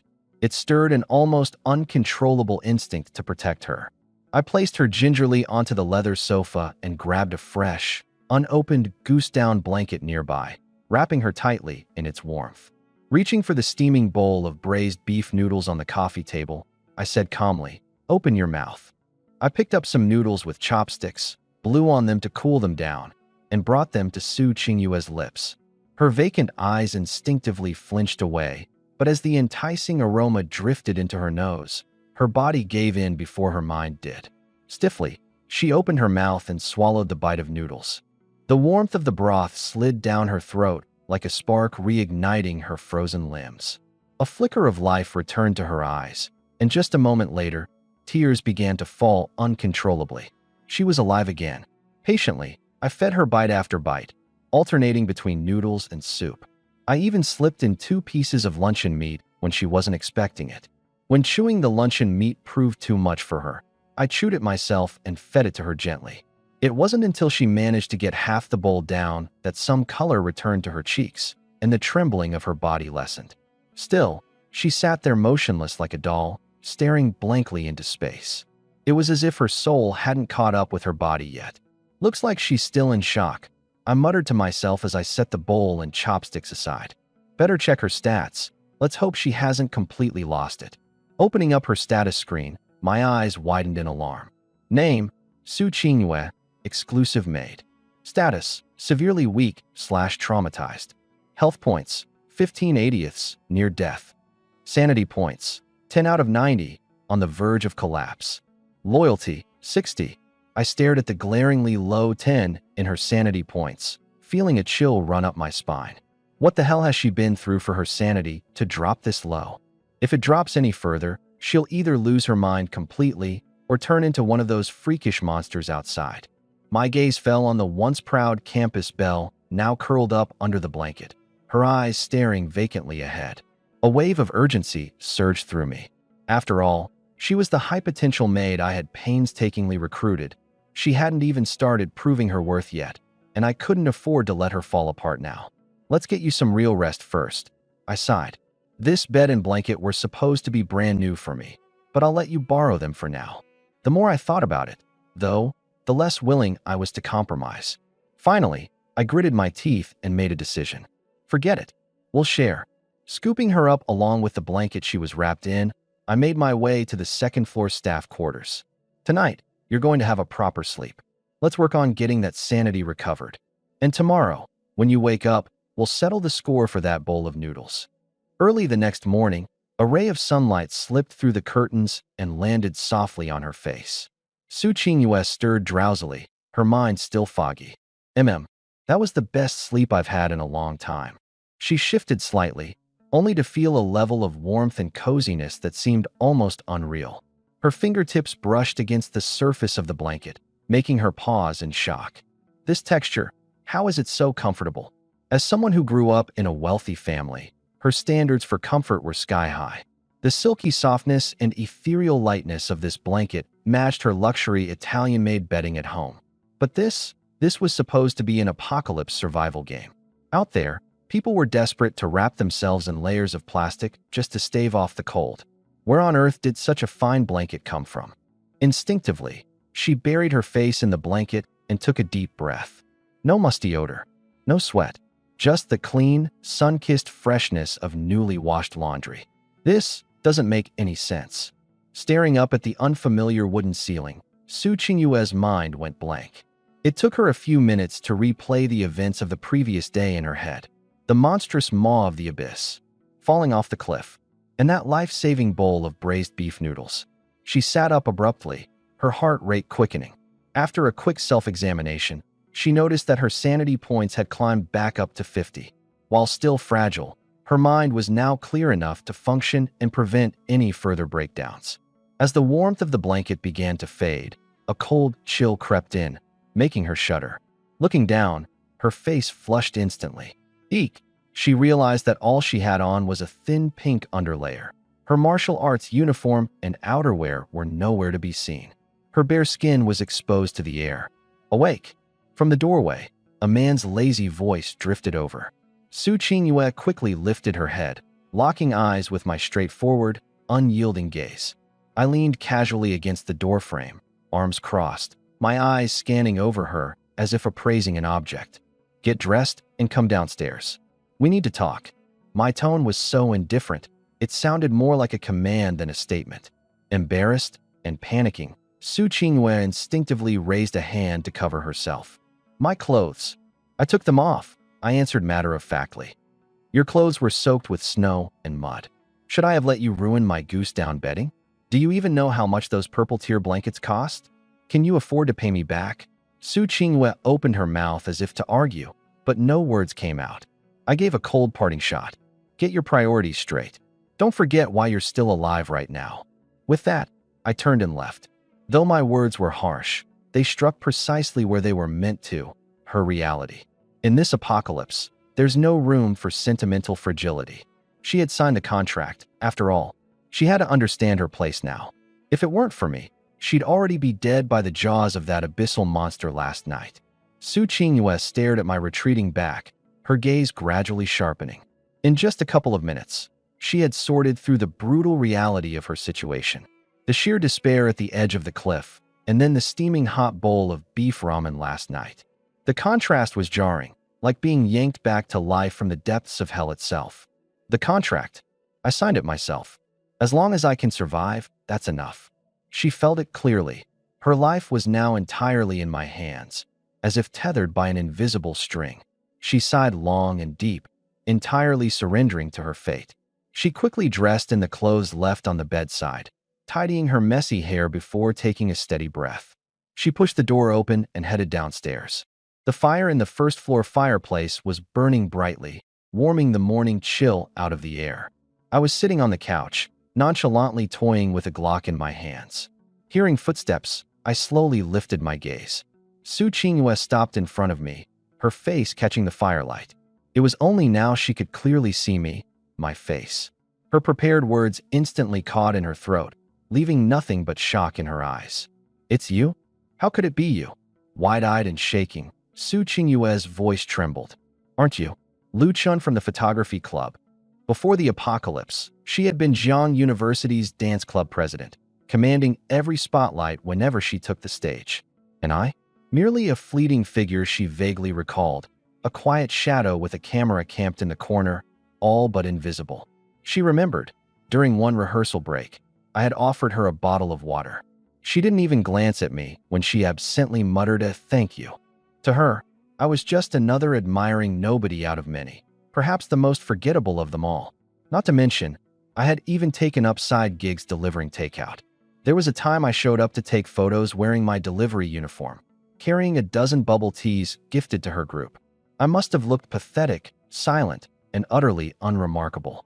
But now, here I was, draped casually across a chair, fiddling with a firearm. My aura one of languid ease mixed with undeniable danger. She glanced down at herself, a devastating mix of absurdity and humiliation flooding her. The once background extra in her story was now the one holding her life in his palms. And she? Nothing more than a maid I'd salvaged from death's grip. "Your memory's not bad. At least your brain's still working," I quipped, the corner of my mouth twitching into a smirk. My gaze was sharp, as if evaluating prey. I was sure Senior Su had long forgotten this tool of a person. And no, I haven't. Flustered, Su Qingyue dropped her head, her cheeks burning, as though she'd been slapped in front of a crowd. Forcing down her crumbling pride, she lowered her posture as much as possible, hands clasped in front of her waist. "Good morning, store manager. My name is Su Qingyue. I'm skilled in dance and flexibility exercises, and my physical condition is decent. Please take care of me going forward."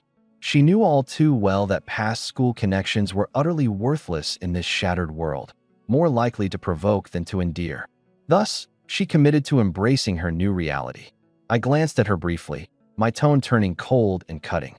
"Sit. Let's get the rules clear. In this store, my word is law. I guarantee your safety and survival. I'll provide food and drink for you." Obediently, Su Qingyue perched on the edge of the sofa, sitting straight as if conducting an interview. I suddenly spoke again. "Last night, I saved your life. Plus, you owe me a bowl of braised beef noodles and half a can of luncheon meat. How exactly do you plan on repaying me for that?" With my unmasked gaze pressing down on her, Su Qingyue's heart skipped several beats. Her cheeks flushed crimson all the way to the tips of her ears. "Root." She bit her lip and whispered, I understand." It seemed like she had made up her mind about something. Slowly, her hand reached for the zipper of her jacket. With a quick sound, the zipper was pulled downward. Just as her puffer jacket was about to slip off her shoulders, my face instantly darkened. "Stop." I locked my gaze on her, my tone icy cold. "What's going on in that brain of yours? Is it all just filled with inappropriate thoughts?" Su Qingyue froze mid-action, staring at me blankly, her eyes full of innocence and confusion. With a stern look, I reached out to flick her forehead, then zipped her jacket all the way back up to the top. It's broad daylight, lady. And it's already the third day, the last day of the safe period. There are piles of resources out there waiting for us to collect, and you're pulling this on me now? I glanced at her, my Adam's apple involuntarily moving as I struggled to suppress the words forming in my mind. If you really want to offer yourself, you'll have to wait until it's safe tonight to even consider it. I crushed her unrealistic little fantasy without hesitation. In these times, women could easily become burdens. Not even a second should be wasted. But darn it, that half-revealing, half-covering look she had just now was enough to make my throat go dry. I had to resist, at least for the sake of surviving first. Su Qingyue's face turned a fiery red after my reprimand, and she looked like she might want to vanish into thin air. So it was her mind that wandered. Utterly mortifying. Stop blushing so much, will you? You're practically giving off heat right now. I knocked on the table, forcibly changing the subject. Take out everything from your newbie loot box. Hurriedly, Su Qingyue opened her bag and placed 3 items on the table. A rusty sickle, a pack of 12 rolls of toilet paper. And lastly, when she gently placed the 3rd item on the table, her face turned red again and her voice wavered. I looked closely. It was an unopened box of Durex Ultra Thin. I coughed lightly, pretending not to see it, and shifted my focus to the sickle. Sickle for weeding, white-grade special attack effects on plant-type targets. Plus 50% grass-cutting efficiency. My eyes instantly brightened. I was in desperate need of dried grass to upgrade the shelter. This sickle was a godsend. Get ready to head out. We're going grass cutting, I said, handing her 2 slices of whole grain bread and half a bottle of water. Finish your meal, and then we'll start working immediately. We must gather all the materials before dark. My expression grew serious. Once it hits midnight tonight, the newbie protection period will be over. And as for those eerie entities out there, they won't just stand around silently watching anymore. They'll likely launch direct attacks on our shelter. I recalled that first night. The faceless man only locked eyes with me through the window for a moment, and my sanity instantly dropped by 5 points. If those things actually get inside, I didn't need to imagine the possible outcomes. This level 2 shelter wasn't enough. We had to push for level 3, and fast. As Su Qingyue nibbled on her bread, the embarrassment on her face gradually faded, replaced by a look of determination. Yes, boss. After breakfast, I opened the system map. I froze for a second, because there were now 2 white light markers on the map. One about 300 meters northeast, the other 500 meters northwest, both northward and pretty conveniently located. Having understood right away, I glanced at Su Qingyue, who was both nervous and curious. Now that there's 2 of us, it seems our survival loot boxes come in pairs. Before heading out, I turned to Su Qingyue and gave her a knife-sharp warning. There are monsters in the fog. Don't make too much noise, and don't get too close to them. In most situations, they won't notice you. But if you're unlucky enough to come face to face with one, stay calm and follow my orders, no exceptions. To make myself clear, I spelled it out for her. If you attract the monsters over here, it'd be one thing if I can handle it. But if I can't, you'll be dying with me. What I want is a helpful assistant, not someone dragging me down.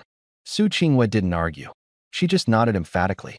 She had checked the chat channel and knew that, by the 3rd day, the number of survivors had already dropped to 7,300.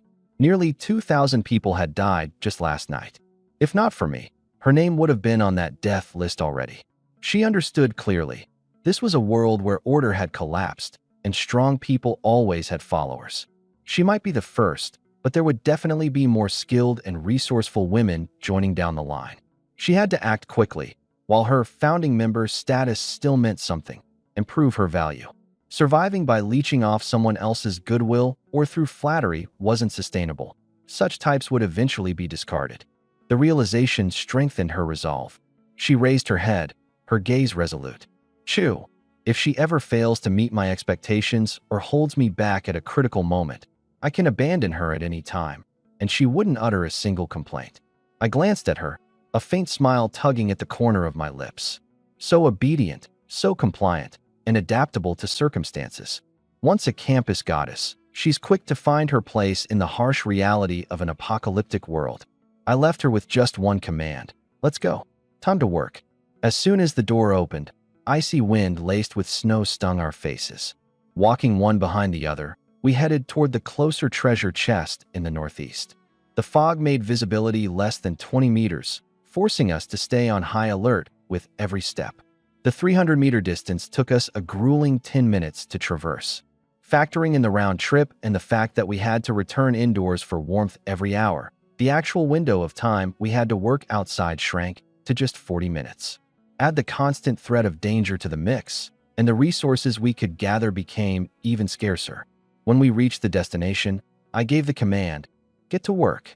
I swung my cast iron axe, chopping at a dead tree, while Su Qingwe bent down, wielding her sickle to harvest dried grass.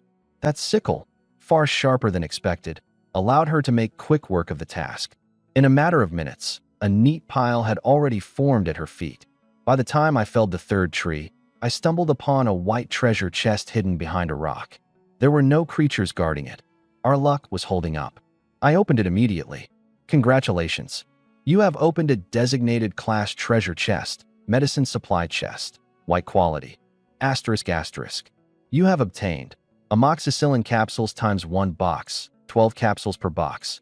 You have obtained medical alcohol, 500 milliliters times 1 bottle.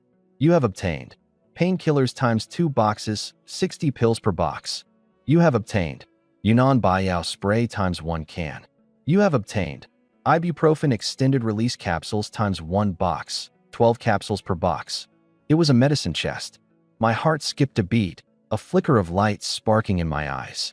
In this apocalypse, besides food and water, medicine was one of the most coveted resources. Even something as minor as a cold or a fever could be life-threatening in this nightmarish world where healthcare was non-existent. This haul was too valuable to risk losing. Every last item had to be secured. Let's head back. With the treasure chest in hand, I checked the cold weather timer and immediately led Su Qingwe back. Her addition to the team doubled our collection speed, and that sickle of hers made quick work of the toughest problem, harvesting dried grass. As soon as we returned to the cafe, the warmth emanating from the fireplace melted away the lingering chill on our bodies. I took stock of our inventory, unable to suppress a growing smile.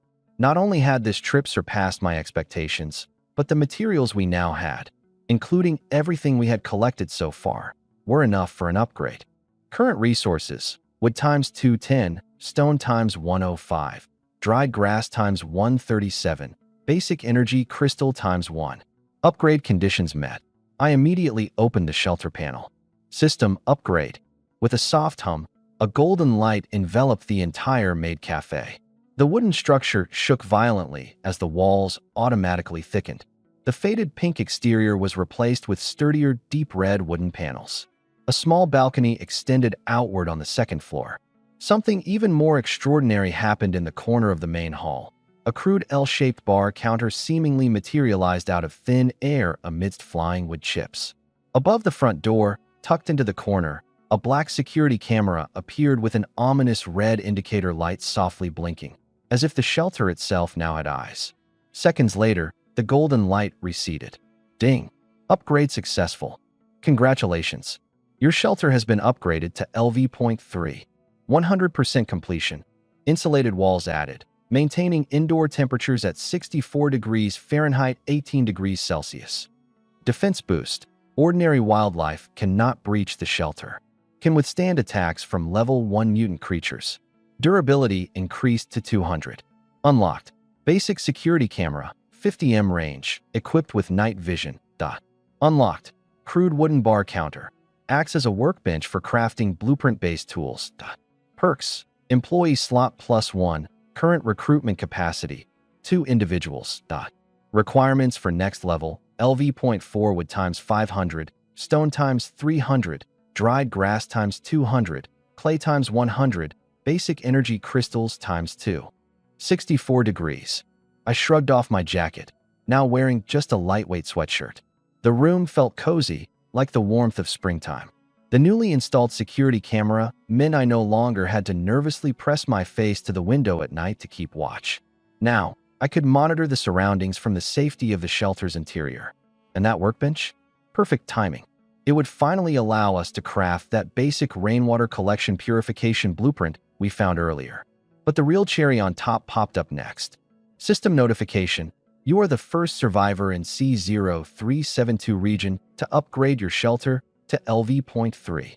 You have earned a regional exclusive achievement reward, Bronze Treasure Chest ×1.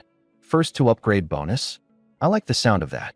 Looks like I wasn't first to hit LV.2 back then, but now, I've left them far behind again. I rubbed my hands together, placing the vintage-looking, polished box on the coffee table in front of me. Let's hope I can get some cold-resistant gear out of this. Otherwise, being limited to just an hour outside every time is seriously tanking our efficiency. Here goes nothing. Open. With a click, the treasure chest opened, and 3 radiant bursts of light blazed before my eyes, momentarily leaving me blinded by the brilliance. 1 green, 1 blue, 1 purple. You've obtained high-energy military chocolate ×1 box. Green tier instantly restores a significant amount of energy and heat. You've obtained blueprint. Bear trap, blue tier defensive structure.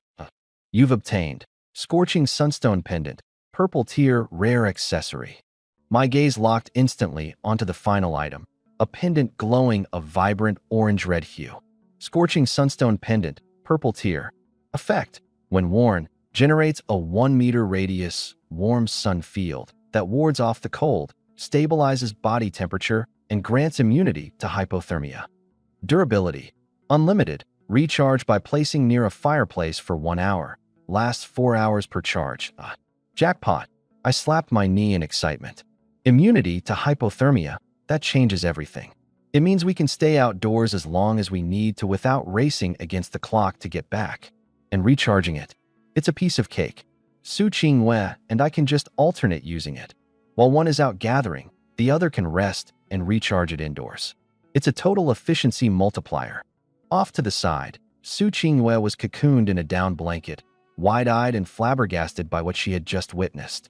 A house that warms and expands itself, surveillance systems, and a fancy bar counter popping out of nowhere. What had just happened was nothing short of miraculous in her eyes. She couldn't help but think of the drafty, ramshackle wooden hut on the edge of a cliff where she'd been stuck before, where the wind howled from all 4 sides. Just remembering it sent a shiver down her spine. If it weren't for that accidental fall, she would have been long frozen to death. The duality of fear and gratitude lingered in her heart. Despite having lost her freedom and now calling me manager, here she was, basking in the warmth of solid walls, breathing the comforting steam in the air, and smelling the faint aroma of instant ramen. Life had been cruel to her, but compared to most, she was living a dream. Her eyes, which once reflected reverence, now gleamed with what could only be described as an irreplaceable dependency. I didn't notice her gaze, though. After packing up the loot, I collapsed onto the couch to check the conditions to level up to LV.4. Wood and stone, those were manageable. But the clay? That got me frowning. The area around here was nothing but permafrost and barren plains. Clay deposits? Not a chance. Looks like I'll have to barter for it. I opened the trading channel and posted my offer. Lu Chun, buying large quantities of clay, wood, stone, and low-tier energy crystals. We'll trade for some food or medicine. Serious inquiries only, PM me. Then, I switched over to the regional chat to skim through the chatter. Swift Swordmaster, haha. I just unlocked a skill. Beginner's Dash, E-tier agility boost by 50% for 30 seconds. Usable once per day. Even if I can't beat you all, I can outrun you. No problem. Anonymous Bystander 1. Holy crap. You got a skill book. Anonymous Bystander 2. I just got 2 packs of cookies. This is so depressing. Asterisk asterisk. Soon enough, a familiar ID popped up. Wang Hao. An E-tier skill? That's worth bragging about. My general store is already LV.2. I even got an extra shelf in my living quarters, so I'm not even worried about blankets. And guess what? I just got a kerosene heater for my chest today. Wang Hao. It's a toasty 50 degrees in here. Not bad, huh? I'm also recruiting maids. Room and board, plus heating are included. If you're interested, DM me with photos. I'm only accepting women at campus queen level. But you'll need to walk here yourself. I'm not leaving to pick anyone up. Wang Hao, looking to buy kerosene. We'll exchange for food. I read through the messages and let out a derisive snort. A kerosene heater? Seriously? That's got nothing on my in-floor heating and fireplace. As for recruiting maids, I already have Su Ching Wei. More importantly, I doubt Wang Hao has some god-tier skill that allows long-distance teleportation for others. His so-called Maid recruitment is just talk. If anyone really wanted to go to him, they'd have to risk their lives crossing monster-filled terrain to get there. In this fog-shrouded, danger-laden world, asking someone to make a crazy trek on foot just to seek shelter at his place, he might as well be throwing them straight into a death trap. That guy, his brain must be fried. All right, let's take a 2-hour break. I closed the chat panel and went back to work, hanging the scorching sunstone pendant by the fireplace to charge.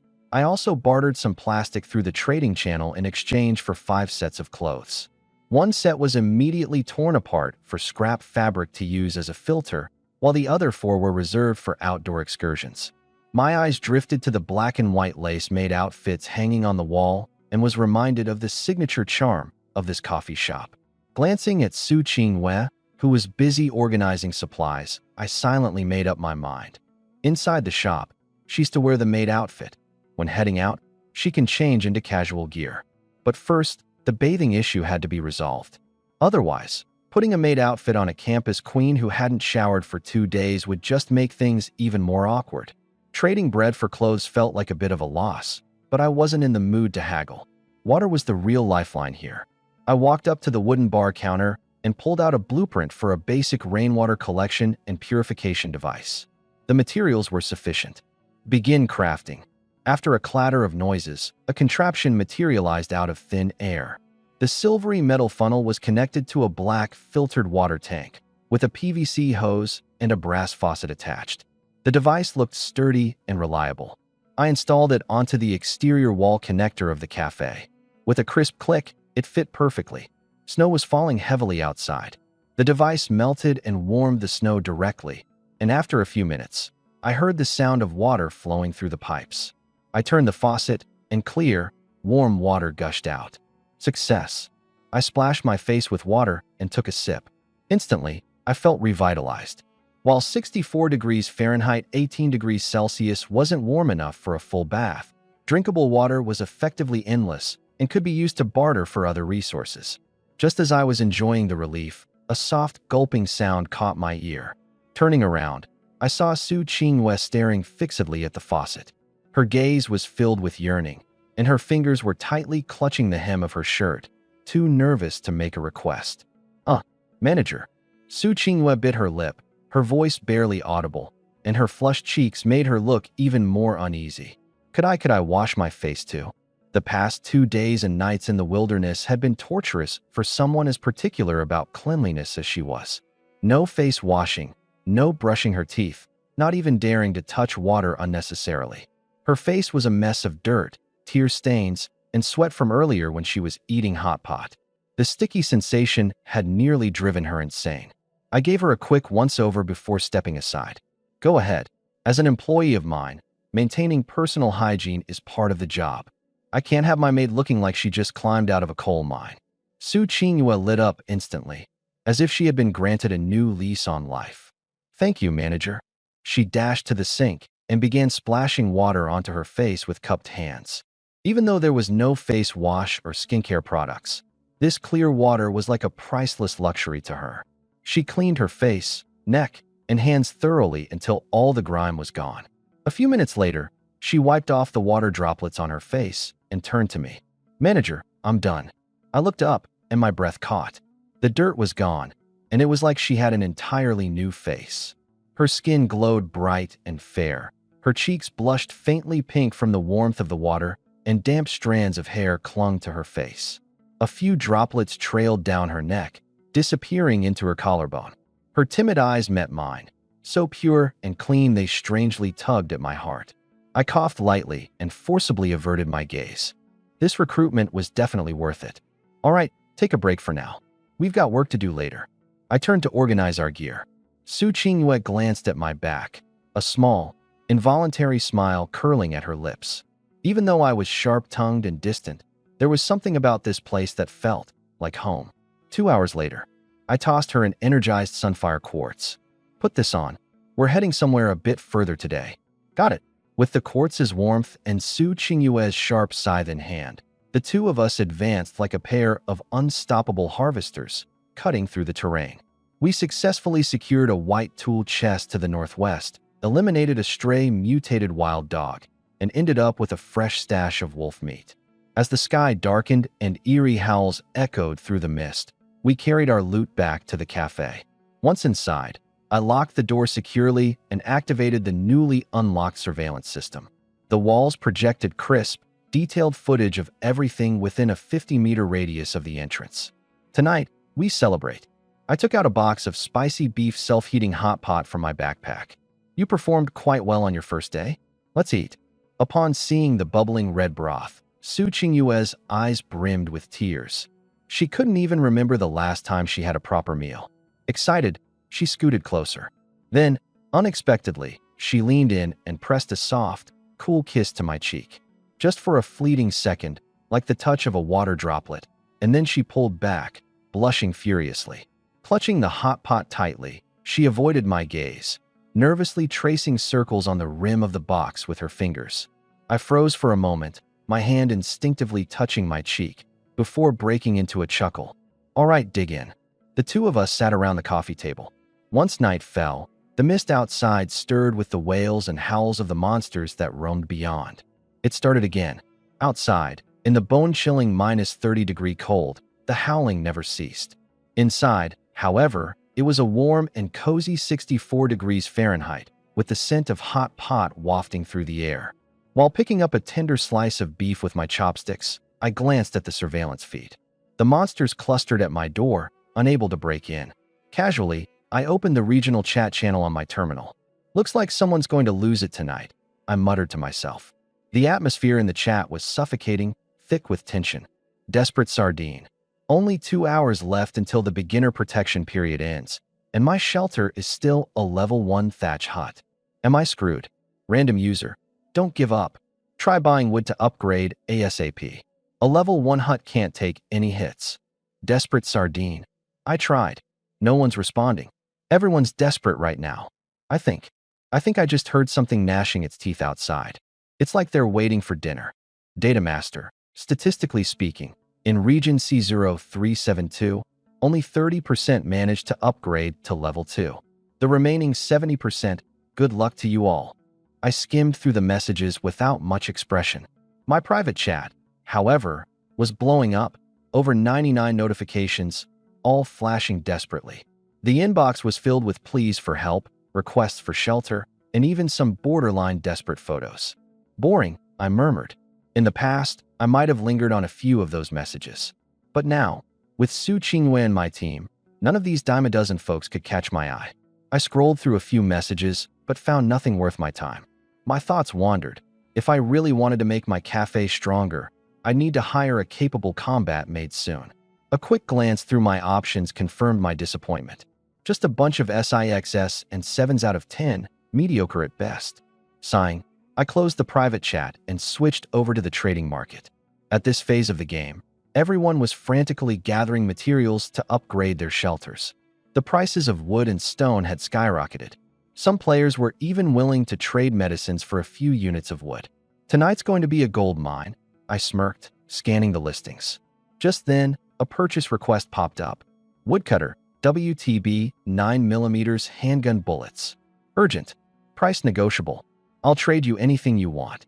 I raised an eyebrow. So, someone's already got their hands on a gun?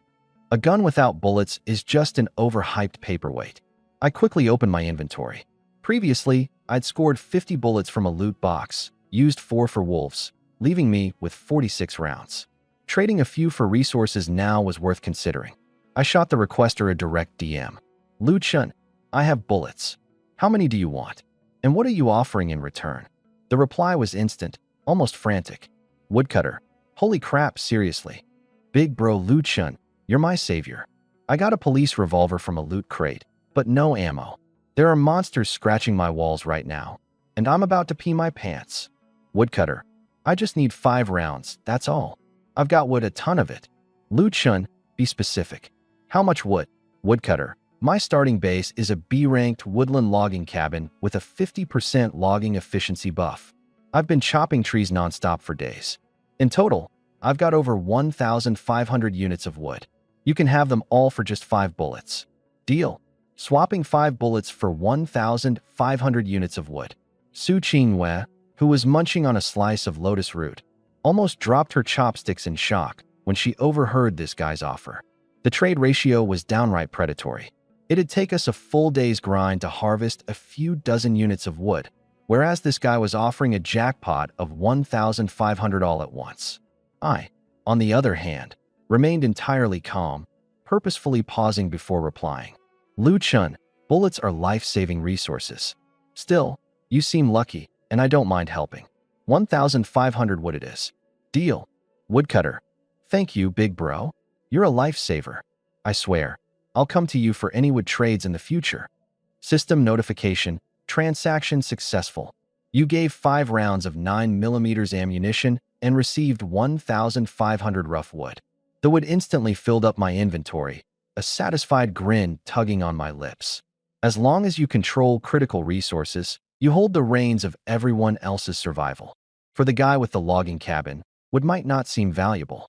But for those desperate to upgrade their shacks, wood is their lifeline. I did a quick inventory check.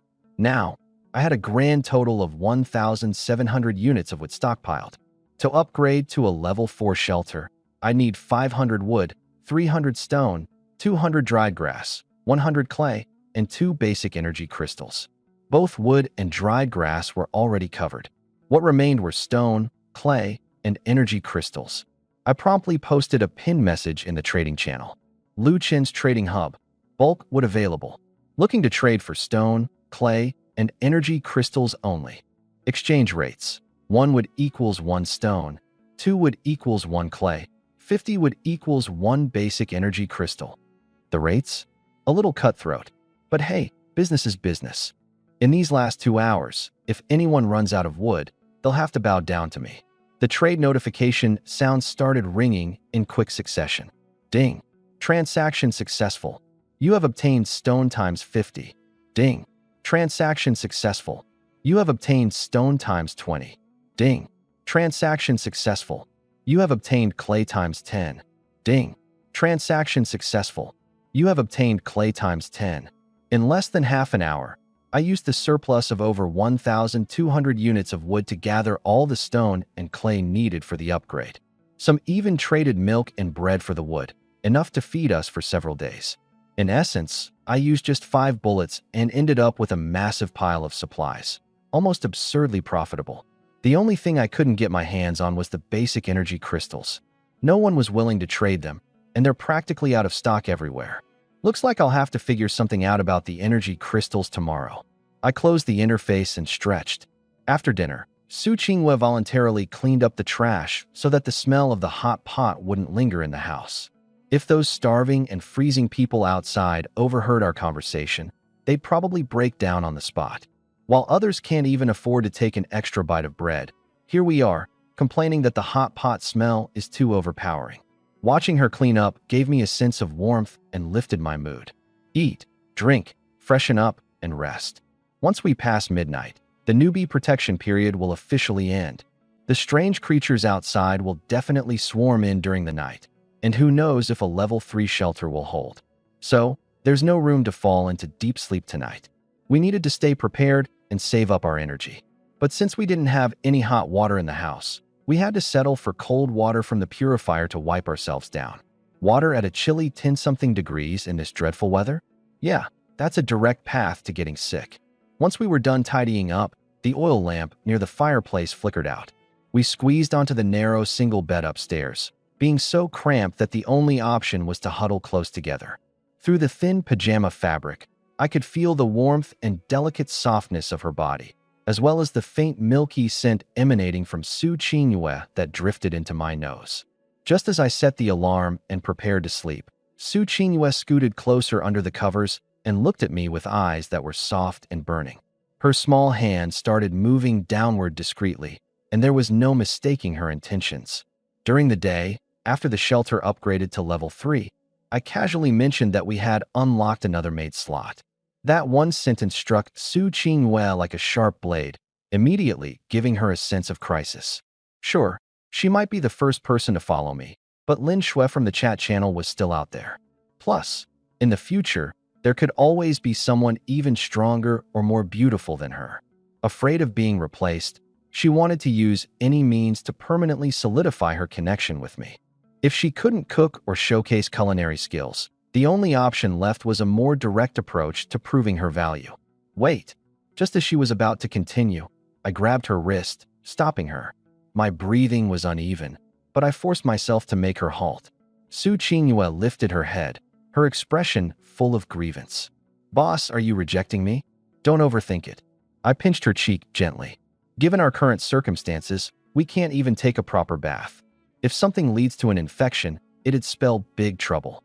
More importantly, we need to conserve energy. The moment something goes wrong after midnight, no one will be able to stop it. If those monsters break in, we're both done for. Though Su Qingyue understood my reasoning, there was still a reluctant, hollow feeling in her heart that made her uneasy. She simply wanted some form of confirmation, proof that we were tied together no matter what. Seeing her anxious yet pitiful expression, I chuckled softly and leaned closer. Not now, but that doesn't mean there aren't other ways. I whispered near her ear. Senior, weren't you gifted with an A-grade sense of rhythm and A-grade auditory perception? As the president of the dance club, you must have fantastic skills in muscle relaxation and massage techniques.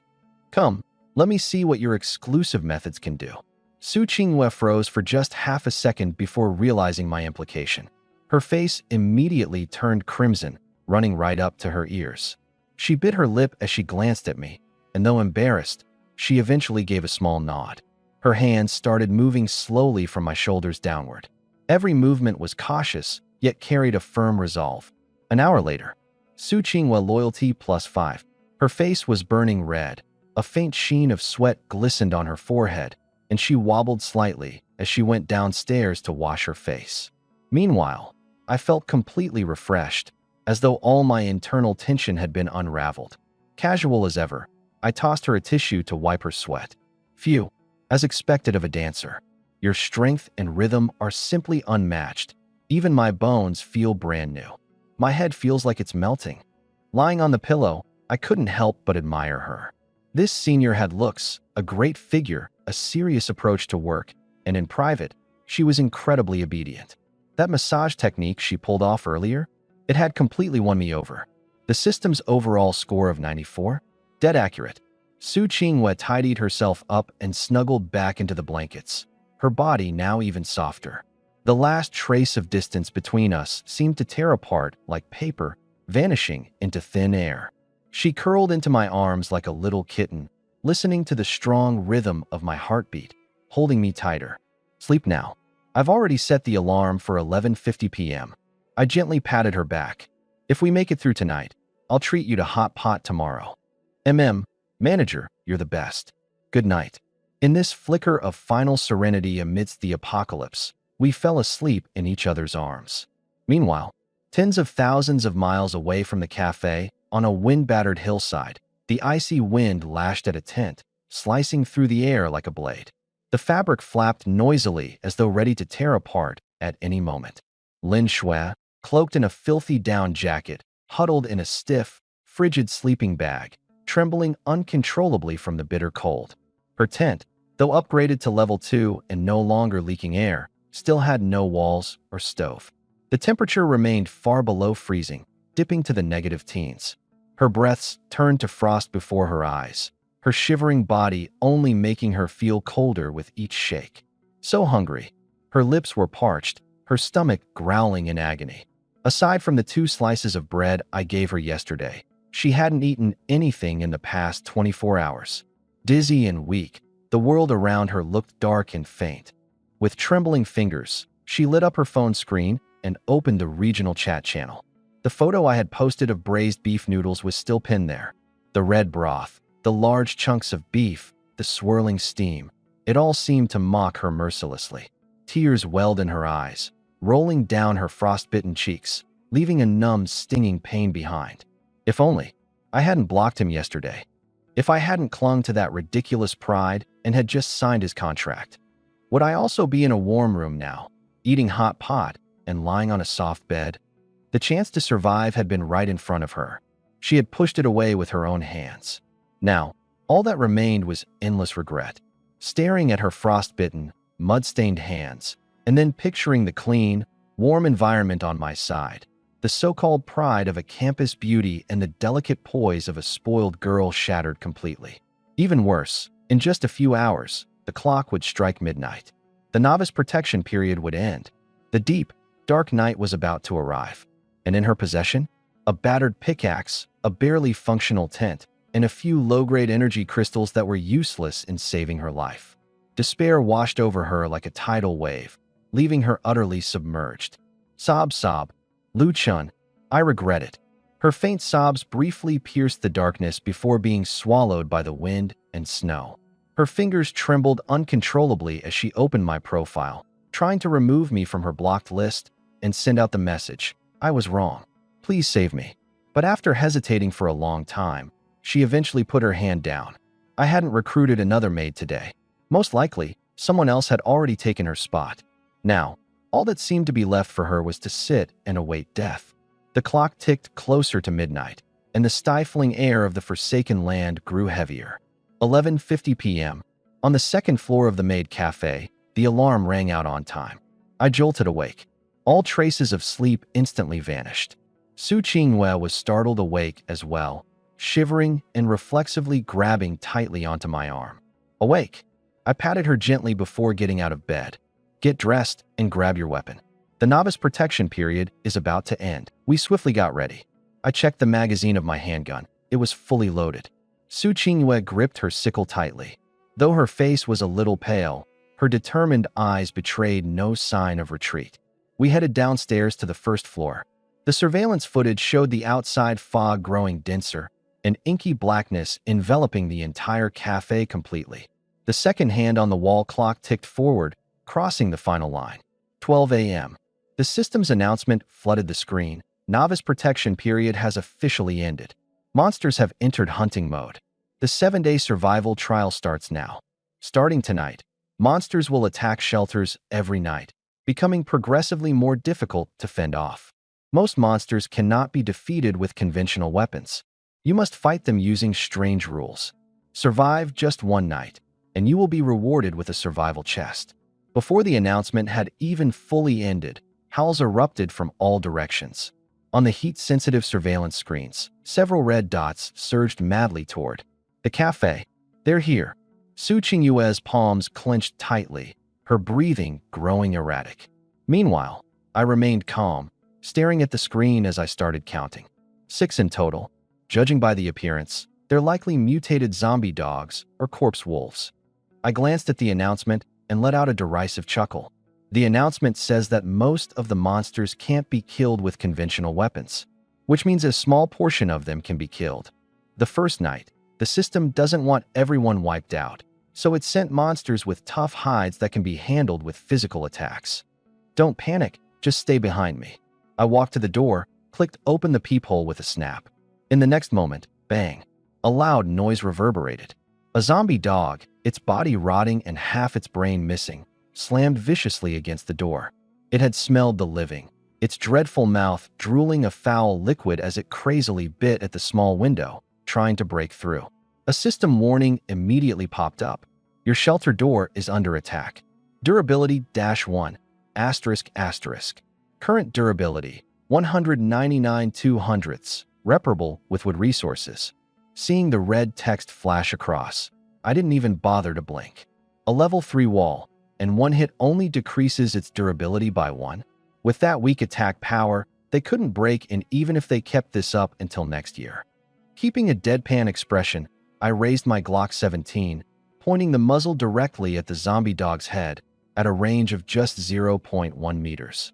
A guaranteed 100% hit rate. Next time, remember to knock. Don't just barge in like that. Bang! A flash of fire spat from the muzzle. The 9mm bullet blasted through its head at point-blank range, scattering brain matter and blood everywhere. Killed LV.2 rotten zombie dog. Experience +20. The last of my hesitation completely vanished. Monsters vulnerable to physical attacks? They weren't even worth being afraid of. Asterisk bang. Bang. Bang. Asterisk. I stood guard at the shooting slot. The monsters outside crowded together, ramming into the door. Any that dared show their heads instantly received a bullet in kind. In the dead of night, the gunfire echoed over and over, like a grim roll call for their impending burial. In less than 3 minutes, the haunting growls had completely ceased. Outside the door, all that remained was a pile of corpses, the lingering smell of gunpowder, and the overwhelming stench of blood.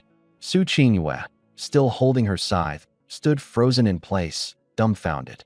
She had thought there would be a desperate, life-or-death fight. Instead, I hadn't even moved, and all the monsters were dead. What else did you expect?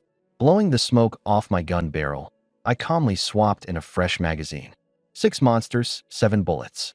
One was a miss. The corpses on the ground began to emit a faint white glow, and the loot automatically flew into my inventory. Ding! Battle complete. You have successfully survived the first wave of the Night Frenzy. Rewards obtained. Beginner energy crystals times 6, rotting flesh times 12, damaged beast hides times 3.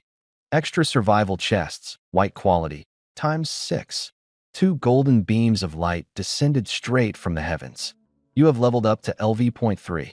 All stats plus 2, free attribute points plus 2. Your employee, Su Qingyue, has leveled up to LV.2. All stats plus 1, free attribute points plus 1. An invigorating surge of strength coursed through me, though I allowed myself just a faint hint of disappointment on my face. So this is the Night Frenzy? Just a handful of low-level monsters? I shut the peephole and washed my hands. Then, without hesitation, I scooped up Su Qingyue, who was still standing there lost in thought. This is boring. Let's go back to sleep. But just as I was about to head upstairs, a blinding silver light suddenly illuminated the living room. Special announcement. Visible to you only. Congratulations to survivor Lu Chun. With a completion time of 2 minutes 58 seconds, you have fully cleared the first wave of the Night Frenzy, becoming the first victor in Zone C0372. You have been awarded the unique achievement, Silver Chest, Rare, ×1. Silver Chest. I froze mid-step, my previously casual demeanor instantly replaced by sharp focus. The first kill reward was just a bronze chest. But clearing the very first night as the top player, that immediately skipped to a silver chest, and it was a unique reward for the entire zone. How valuable could this possibly be? The silver chest sat quietly on the living room floor, exuding a cold, radiant glow that screamed wealth and rarity. I couldn't help but let a smile creep across my lips. I take back what I said earlier, this Night Frenzy? It's absolutely worth it. Breaking free from my arms, Su Qingyue stared blankly at the chest. Boss, are we really opening it now? The highest tier chest she'd ever seen was bronze. The dazzling silver glow before her now made even her heart feel anxious. Of course, we're opening it, I said, rubbing my hands together, my eyes ablaze with excitement. Taking a deep breath, I pressed down on the chest's lock. With a click, the lid popped open. 3 glowing orbs burst forth, lighting up the entire living room. One glowed green, another purple, and the last. A brilliant golden glow filled the air. I gasped. What the hell? Is that golden loot? Even Su Qingyue, standing beside me, instinctively covered her mouth in shock at the sight of the golden radiance. Obtained. High-potency healing potion, green A rare consumable, ×3. Obtained. Skill book, beginner firearm mastery, passive skill. Obtained. Talismanic candelabra, gold, A eerie items. I first examined the potions. Once consumed, they instantly restore 50% of your health while continuously healing injuries and infections. This thing's a literal lifesaver, I thought grimly. In a critical moment, this could genuinely pull me back from death's door. Next, I turned to the skill book. Its effects enhanced reloading speed, reduced recoil, improved accuracy, and increased overall power. Without hesitation, I slapped the book onto my forehead. Instantly, a surge of knowledge coursed through me like an electric jolt. Handling firearms now felt as natural as if it was ingrained in my bones. My Glock suddenly felt like an extension of my own arm. I muttered under my breath. Now, if only I could get my hands on more firearms, that'd be great. Then I could leave all the shooting work to Senior Sue. Having made my wish, my trembling gaze shifted toward the golden item. It was an aged, brass candelabra with a partially burned red candle still perched atop it. Talismanic Candelabra, legendary gold eerie item when lit. It creates a zone of absolute safety, with a radius of 5 meters centered around the candelabra. The scent released as it burns is deeply repellent to eerie entities. LV.10 and below eerie entities are strictly prohibited from entering this zone. Durability, remaining burn time, 6 hours. Non-replenishable, single-use item. I read through the description and drew in another sharp breath. Not only was this an absolute safe zone, but it also repelled eerie creatures below LV.10. As long as I lit this candle, even if I came across an entity immune to physical damage, I'd still have a way to save myself. Though it only lasted 6 hours, in a life-or-death scenario, this thing was invincible. This is huge. I really hit the jackpot this time. I carefully tucked the candelabra into my backpack, treating it as my ultimate trump card, something I wouldn't use unless pushed to the absolute brink. ZZZZZZZ. While Su Qingwei and I were still basking in the thrill of opening loot, an ear-piercing scraping sound suddenly erupted from outside. It resembled nails being dragged across a chalkboard, making my scalp tingle uncomfortably. Su Qingwei instinctively shrank in fear, scurrying to hide behind me. I turned around and glanced at the source of the noise. Beyond the shatterproof glass window, a bloodless, featureless face was pressed tightly against it.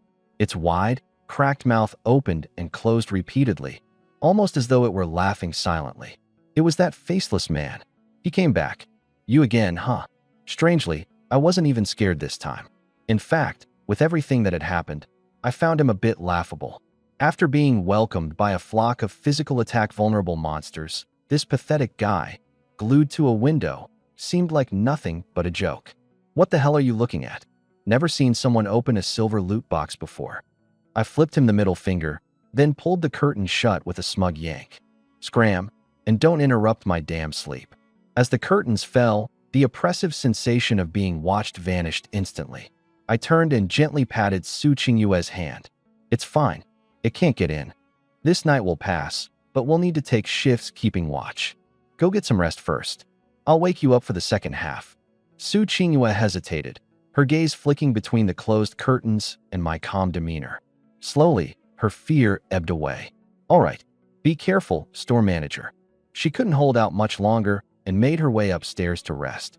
I sat down on the sofa, spinning the Glock idly in my hand. With a flick, I opened the regional chat channel. The feed was absolute chaos, a cacophony of desperation, akin to hell on earth. Help! My door's been smashed open. They're inside. Aya, does anyone have spare wood? I need at least 2 pieces. My walls are about to collapse. Only 15 durability left. I'll pay 100,000. Just please, someone save me. I really am filthy rich. Stop screaming. ALV.1 shelter can't hold up against this. Those who didn't upgrade are pretty much goners. The feed filled rapidly with cries for help. Desperate players were even offering all their rations and water to barter for planks of wood, but not a single person answered.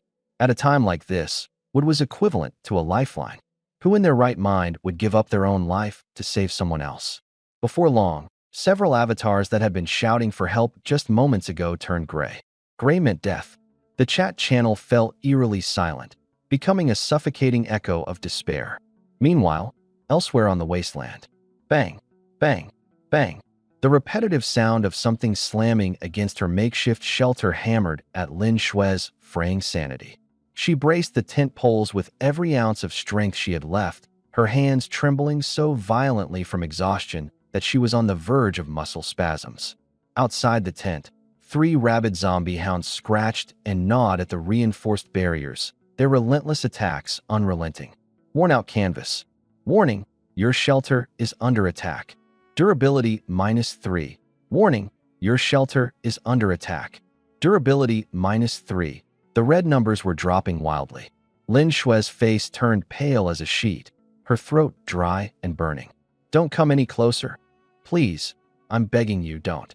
Her hands trembling, she reached for the last bit of wood she had, desperately tapping to repair. Wood ×1 consumed, durability +10. But no matter how fast she was, she couldn't outpace the tearing of the monsters. Those creatures were chewing away at her durability at a terrifying rate. and her remaining wood pile had dwindled to under 20 pieces. Not enough? It's not nearly enough. I'm going to die. I'm really going to die. She stared at the tent ceiling where the rip was growing larger and larger. The icy wind poured through, chilling her to the bone. Her mind flashed back to me, and a sharp pain pricked her heart.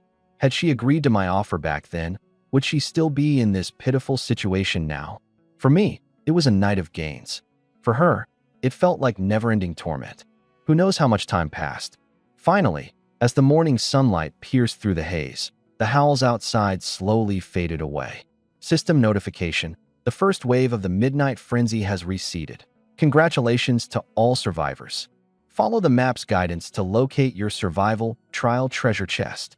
Inside the tent, Lin Shui collapsed to the ground, her eyes hollow. LV.2 reinforced tent. Current durability, 7/150ths, barely holding together. Just 7 points short. She would have been dragged out and torn to shreds by the monsters. I survived. The smile she managed was uglier than crying, her face a mask of exhaustion. She was so battered that even the notification about the treasure chest didn't register. The tension that had gripped her the entire night snapped. Darkness swarmed her vision, and she passed out on the spot. A soft groan broke the early morning silence. Su Qinghua stretched as she sat up, cat-like and still a little groggy. She turned her head and realized that I was still sound asleep beside her. Her entire face flushed red in an instant. Oh no, we promised to take turns keeping watch overnight. How did I sleep all the way till morning? She was so mortified she couldn't even lift her head. She was supposed to be assisting me, but ended up lying beside me all night like an accessory. She tried to quietly sneak out of bed. Awake already? My voice came from right next to her ear. I opened my eyes, the corner of my mouth lifting into a slight smile. That made her even more flustered. You were sleeping so soundly last night, like a little pig, so I didn't have the heart to wake you. Boss. Su Qingyue's eyes were turning red with guilt. I'm so sorry. I didn't mean to be so irresponsible. I really didn't mean to. Relax, I'm just teasing you. I sat up, ruffling her long hair a little. I was on watch for the rest of the night. Apart from the wind and snow, nothing came our way. Plus, when I checked the monitor, I found that our LV.3 security system comes with motion detection alarms. As long as anything, or anyone, comes within 10 meters, the system will alert us automatically. So I turned on the auto alarm system and figured we'd be safe enough for me to let you sleep longer. Su Qinghua blinked, the guilt in her heart fading ever so slightly, replaced by a tinge of warmth. The boss might sound cold at times, but in truth, he was nothing but thoughtful and meticulous. Ding. Maid Su Qinghua is touched by your attentiveness. Loyalty +5. Current loyalty, 70. Trust. I glanced at the system notification, a sense of reassurance settling in my heart. Don't just sit there daydreaming. Get up, wash up, and eat something. We've got less than half an hour of daylight left. There's a lot to get done today. We both washed our faces quickly. The icy water stung at 10+ degrees. Yet, in her heart, Su Qinghua felt a sweetness welling up. Breakfast was hot milk and whole wheat bread. After we ate, I stepped over to the control panel of the shelter. The 6 zombie dogs from last night not only gave me some experience, but also dropped a few low-level energy crystals. Couple that with the clay and other resources I'd traded for, and now all the required materials for the upgrade had been stockpiled. Materials: wood 900+, stones 500+, dried grass 300+, clay 120, low-level energy crystals 6. Food: whole wheat bread 19 pieces, can luncheon meat 2 cans, braised beef noodles 4 packs, milk 4 cans, salt 1 pack, cola 1 bottle, spicy beef self-heating pot 1 unit, raw wolf meat 5 kilograms, raw dog meat 3 kilograms. Essentials: toilet paper 9 rolls, Durex 1 box, amoxicillin 1 box, medical alcohol 1 bottle. Bottles: 2 boxes of painkillers, 1 bottle of Yunnan Baiyao spray, and 1 box of ibuprofen. Everything is ready, I said, taking a deep breath, eyes filled with anticipation. System: upgrade the shelter. Materials meet the requirements for LV.4 upgrade. Consumption: 500 wood, 300 stone, 200 dry grass, 100 clay, 2 primary energy crystals. Upgrade initiated. Rumble. This time, the commotion was even more intense than when upgrading to LV.3. The entire cafe was engulfed in golden light. The walls roared as they expanded outward, and the height of the building seemed to grow taller by the second. The first floor area expanded from just a few dozen square meters to nearly 100. On the second floor, the single bedroom now had an additional section. 5 minutes later, the golden light dissipated and a sturdier, two-story standalone structure stood proudly on the desolate wasteland. Ding! Your shelter has been upgraded to LV.4. All attributes +1. New areas unlocked. Added, private bathroom with shower, toilet, and sink. Requires water source and heater. Added, indoor planting mats ×2. Added, basement entrance, basic storage, expandable. LV.5 upgrade requirements. 2,000 wood, 1,000 stone, 500 dry grass, 300 clay, 10 primary energy crystals. A bathroom. Su Qingyue and I exclaimed almost simultaneously. Her eyes lit up as if she'd found her last shred of hope. As a woman in this apocalyptic world, a clean and private bathroom meant more than any luxury. Even without hot water for now, at least she wouldn't need to handle things like a savage out in the wild anymore. Not bad, I said, nodding as I looked at the pristine white tiles and the wet and dry separated layout of the bathroom. From surviving in the wilderness, we're finally entering a civilized society. And just then, that familiar golden banner popped up again. System notification. You are the first survivor in Zone C0372 to upgrade their shelter to LV.4. Congratulations. You've earned a unique regional achievement reward. Reward, bronze chest ×1. Another bronze chest, huh? I raised an eyebrow, well aware that these upgrade rewards were usually standard fare. But hey, if it's free, why not claim it? Bring out those 6 kill chests from last night as well, I instructed. With a wave of my hand, a bronze chest and 6 white chests appeared neatly on the coffee table. Su Qingyue, why don't you open those 6 white ones? Yes, boss. One by one, flashes of white light illuminated the room. Acquired, Australian grass-fed steak, 500g ×2. Acquired, 1982 Law Fight, imitation ×1 bottle. Acquired, Dove chocolate ×1 box. Acquired, pure cotton towels ×2. Acquired, men's underwear ×1 pack. Acquired, lace lingerie set, women's ×2. I stared at that so-called imitation Law Fight, letting out a laugh of disbelief. Seriously? A loot box gave me counterfeit wine? This damn apocalypse game sure has a twisted sense of humor. Noticing Su Qingyue's face turning crimson to the tips of her ears, I chose not to mess with her about the lingerie set. Steak with wine. Looks like we can finally enjoy a decent meal tonight. Next up, the bronze chest. Placing my hand on top, I muttered softly, let's get something worthy of this new bathroom. Click. With a snap, a burst of green light exploded out of the chest. Acquired, all-in-one smart massage bathtub, green quality, ×1. Acquired, luxury bath essentials set, green quality, ×1.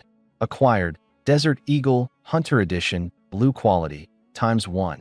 Acquired, .50 AE large caliber ammo ×50, 2 greens and 1 blue. My attention immediately zeroed in on the silver handgun, and I could feel my breath hitch. Desert Eagle, Hunter Edition, blue quality. Type, large caliber handgun. Magazine capacity, 7 rounds. Power, 85, compared to an average handgun's 30. Special feature, tear wound, inflicts massive lacerations, additional stopping power against large targets. Beautiful, I murmured, gripping the Desert Eagle. It was heavy in my hand, cold as steel. Compared to this, the Glock from before felt like a cheap toy. Now, even if I encounter a LV.5 mutant beast, I'll blow its head off with one shot, I said, sliding the Desert Eagle into my waist holster. I turned to the coffee table, where the old Glock and the remaining 9mm ammo sat. Su Qingyue, I called. Yes, boss. Catch. I tossed the Glock casually, and it arced through the air before landing with a thud in her hands. Su Qingyue, caught off guard, fumbled to hold it. A gun. Her eyes widened as she stared at it, her voice trembling with disbelief. Boss, is this? This post-apocalyptic world, A gun is not just protection, it's a source of confidence and a symbol of life and death power. Among survivors, most wouldn't even let others get a glimpse of their weapons. Yet, I casually tossed my gun to her. I got myself a new one. This old thing, it's yours now, I said nonchalantly, as if I were discarding an old piece of clothing. You're my employee now, and just swinging around a scythe isn't going to cut it. If some long-range monster shows up, do you really think you can just charge in for close combat? Keep this for self-defense and to guard my back. After that, I pushed over the remaining 9mm bullets as well. Use them sparingly. Every shot is permanently gone. Su Qinghua held onto the gun, her eyes immediately watering. This wasn't just a weapon. It was a symbol of trust, a gesture of entrusting one's life to someone else. In times like these, handing your firearm to another person was equivalent to baring your back completely to them. But what she didn't know was, after signing that employee contract, I would be able to sense any intention she had toward me in real time. From the start, the path of betrayal was completely sealed. "Thank you, boss," she exclaimed. "I swear, I'll protect you. I'll never betray you." Her hands tightly gripped the gun's handle, her voice trembling, yet filled with resolve. Ding. Maid Su Qinghua's loyalty +10. Current loyalty, 80. Undying loyalty, trusts no one but you. I glanced at the system panel and saw the numerical value. A smirk subtly crept across my face. Swapping an outdated firearm for unwavering devotion from an S-tier maid? Now that was a deal. All right, that's enough sentiment, I interjected, pointing toward the compact massage bathtub and cleansing kit on the ground. Go ahead and move these into the bathroom. You can decide where to place them. We've got a tub, but the main thing we still lack is hot water. I pulled out a blueprint for a household water circulation heating system. Now we have the water and the tub. All we need is copper wire and some iron parts for the heating core. With a wave of my hand, I directed, "Pack up. We're heading out. We're going to loot some chests and gather supplies, specifically metals. Tonight, we're taking a proper hot bath." "Yes, boss." Su Qinghua carefully stowed away the Glock, her eyes alight like twin flames. "For the sake of a hot bath and to live up to your trust." Watching her determination, I could only shake my head with a slight chuckle. But there was still something that needed doing before we headed out. First, let's check the trade channel. If we can get the materials directly, we won't have to run around. Opening the trading interface, I set my sights on plastic, the material needed for the heating system and pipework. Remembering the scavenger who sold me plastic last time, I immediately opened a private chat. Their profile was still active, meaning they'd survived last night's dark wave of chaos. "Luchin, you there? I'm buying plastic. All you got, I'll take it." The response came almost instantly, with sheer relief and terror practically leaking through the screen. "Scavenger, I'm here. Big boss, I'm here. Thank heavens you reached out to me." "Scavenger, last night was so horrifying. They clawed right through my shelter's walls. If it hadn't been for the bread you gave me before, I'd have been a goner."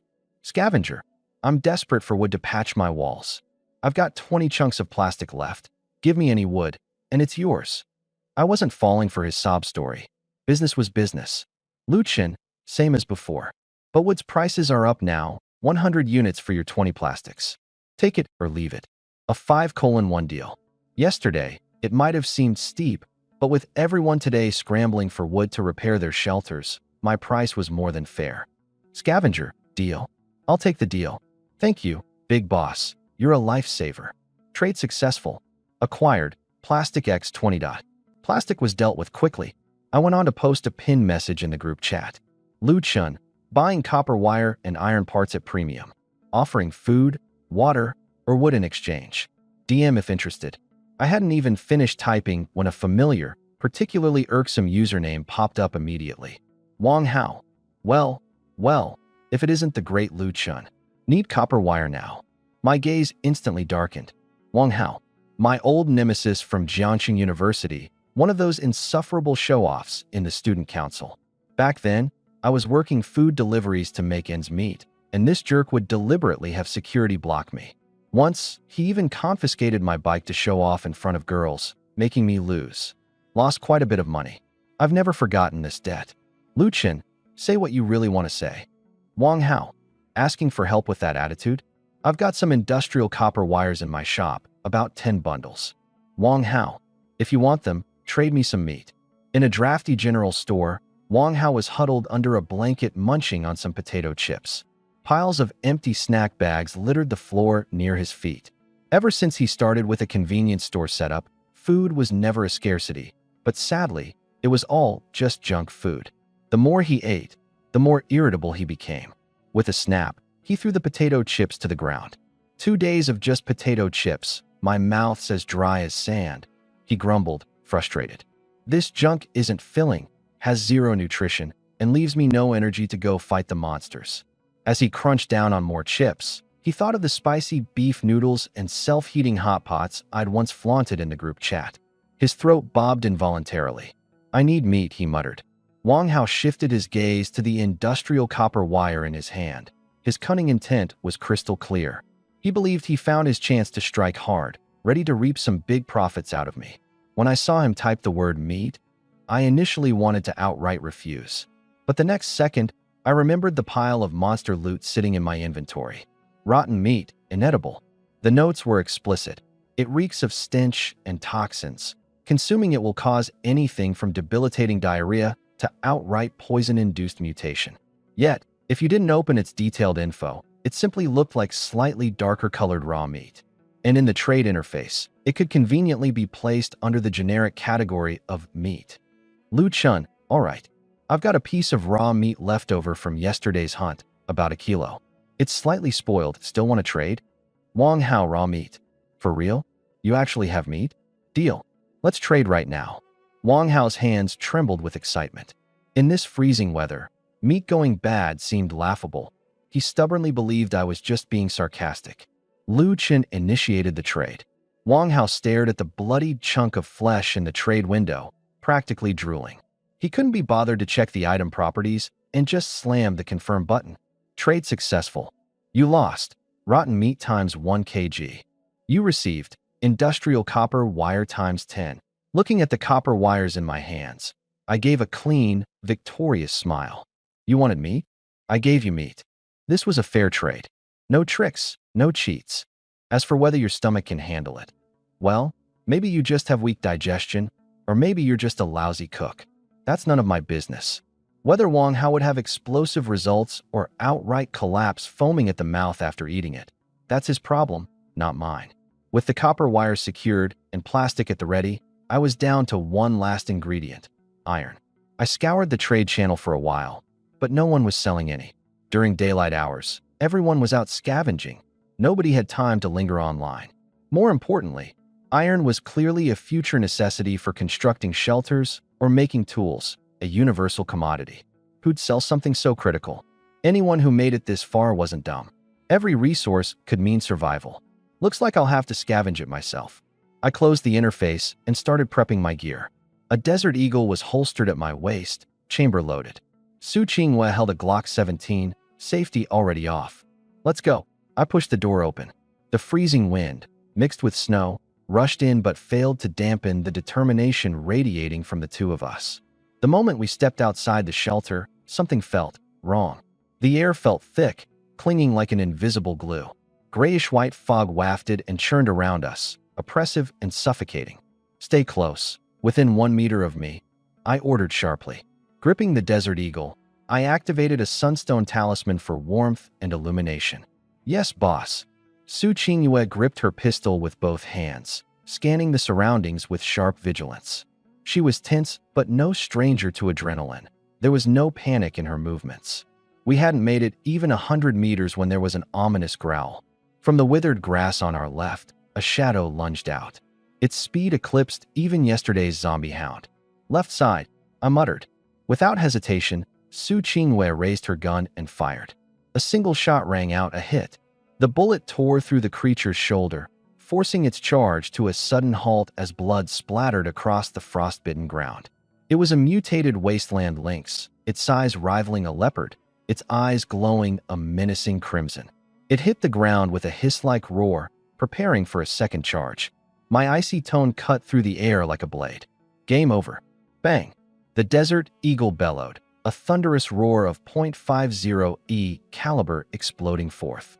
The bullet slammed into the lynx's chest, sending it skidding backward several meters. A massive, bowl-sized wound bloomed where the shot landed, leaving guts and gore sprawled across the ground. The creature died on the spot. Pleased with the powerful outcome, I casually blew the smoke trailing from my gun barrel. A strong sense of reassurance settled in. V.3 variant links defeated, XP plus 35. Rewards obtained, Sharp Claws times 2, Intact Beast Hide times 1, Fresh Meat times 10 kg. A level 3 monster, and still just one clean shot to take it down. My eyes lit up with excitement. As the monster levels increased, the resources they dropped became more worthwhile. The 10 kilograms of fresh meat this time were actually edible, unlike the rotting pile I sold off to Wang Hao earlier. For the next 500 meters, it felt like we were in live fire training. The mist was crawling with monsters, more ferocious and numerous with every step forward. In just 10 minutes, we faced 3 consecutive ambushes. But under the suppressive crossfire of our 2 guns, the mutant beasts didn't even come close. Finally, beneath a crooked dead tree, I spotted a faintly glowing chest. Survival trial loot box, white quality. Found it, I announced, stepping closer. Behind me, Su Qingyue's voice rang out in excitement. Manager, there's another one over here. I turned and saw it, half buried in the snow on the other side of the tree roots, a second white loot box. Of course, I finally remembered. The rewards were calculated per survivor. Since both Su Qingyue and I were still standing, naturally, there were 2 chests waiting for us. Teaming up really paid off. Su Qingyue was quick to drag both boxes over in front of me. Here you go, manager. Not wasting any time, I opened them both. Loot obtained asterisk. Iron ingots times 5. Iron ingots times 7. Compressed biscuits, box of 12. Bottled oriental leaf tea, 550 milliliters, times 10. High-strength bandages times 2. Women's insulated winter boots times 1 pair. Spring Breeze Spirit, limited edition, ultra-strong suction anime-themed model, times 1. Iron. Finally, my eyes sparkled. That's 12 ingots total, just enough to complete the supply list for the heater. But then my gaze landed on the last item in the chest, and my mouth twitched instinctively. Spring Breeze Spirit, limited edition, ultra-strong suction anime-themed model. Type asterisk entertainment device. Description asterisk simulates various anime character voices with an AI voice engine. Features both constant temperature and ultra-strong suction capabilities. Can connect online for PvP mode. I stared at the thing, utterly speechless, silently cursing the system for being so ridiculous. I mean, I literally have Su Qingyue right here with me. What am I supposed to do with this thing? Still, I calmed down quickly. While it was completely useless to me, I knew it could be a much-valued item for some poor single dude losing his mind in the apocalypse. Might as well hang on to it.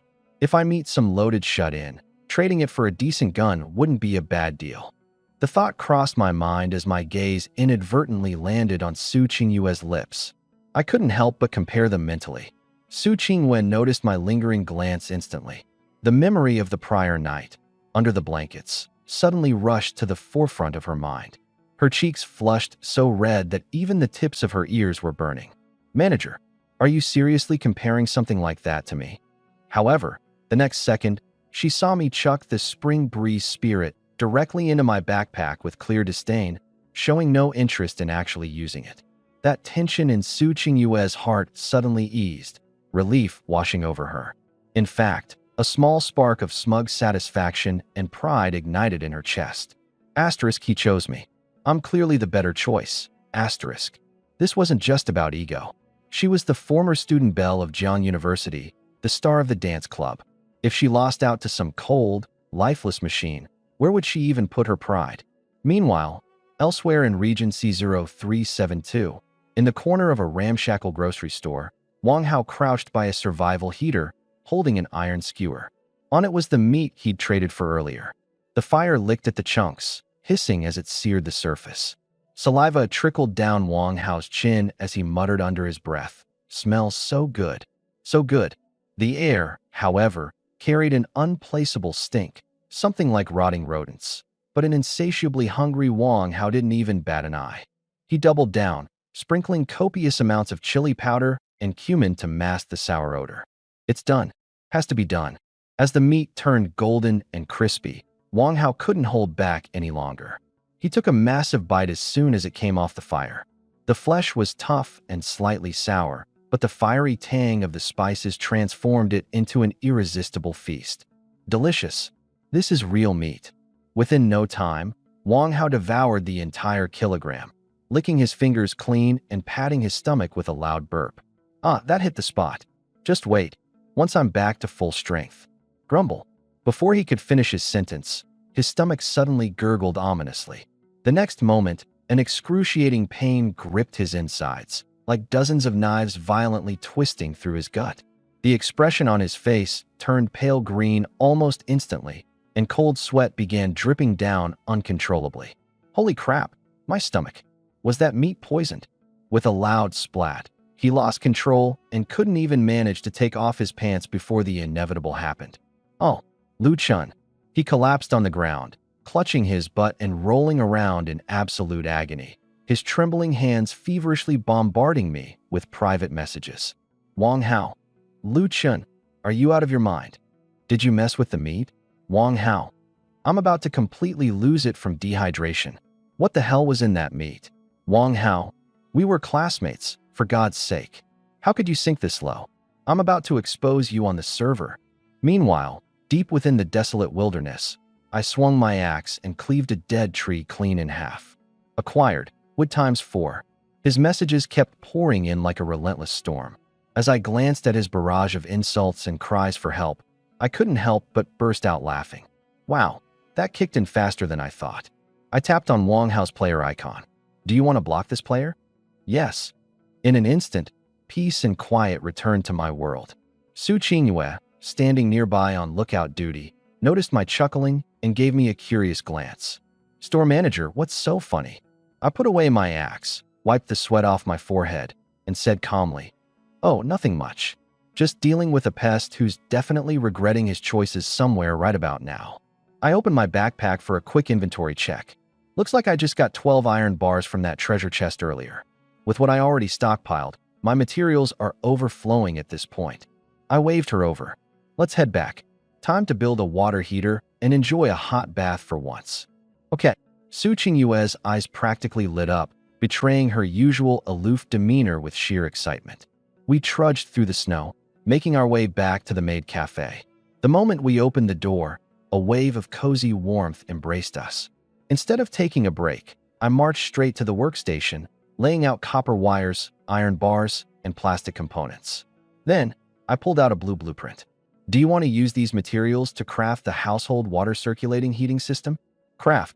In a flash of blue light, the progress bar soared to 100%, and a large metallic device, resembling an oversized gas water heater, materialized on the workstation.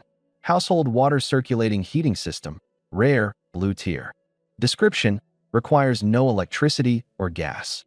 Simply connect a water storage container, and it will instantly heat water. Can supply multiple outlets simultaneously, with water temperatures adjustable between 35 degrees Celsius and 60 degrees Celsius. Energy consumption. Economy mode. 1 basic energy crystal lasts for 7 days. Luxury mode. 1 basic energy crystal lasts for 24 hours. Not bad. I picked up the device and motioned towards the stairs. Let's go set it up. Su Qingyue and I dashed to the upstairs bathroom. In less than 30 minutes, we had installed the system, connecting pipes, securing fittings, adding a water source, and slotting in a basic energy crystal. I set the temperature on the control panel to 45 degrees Celsius and pressed the start button. With a faint hum, the machine roared to life.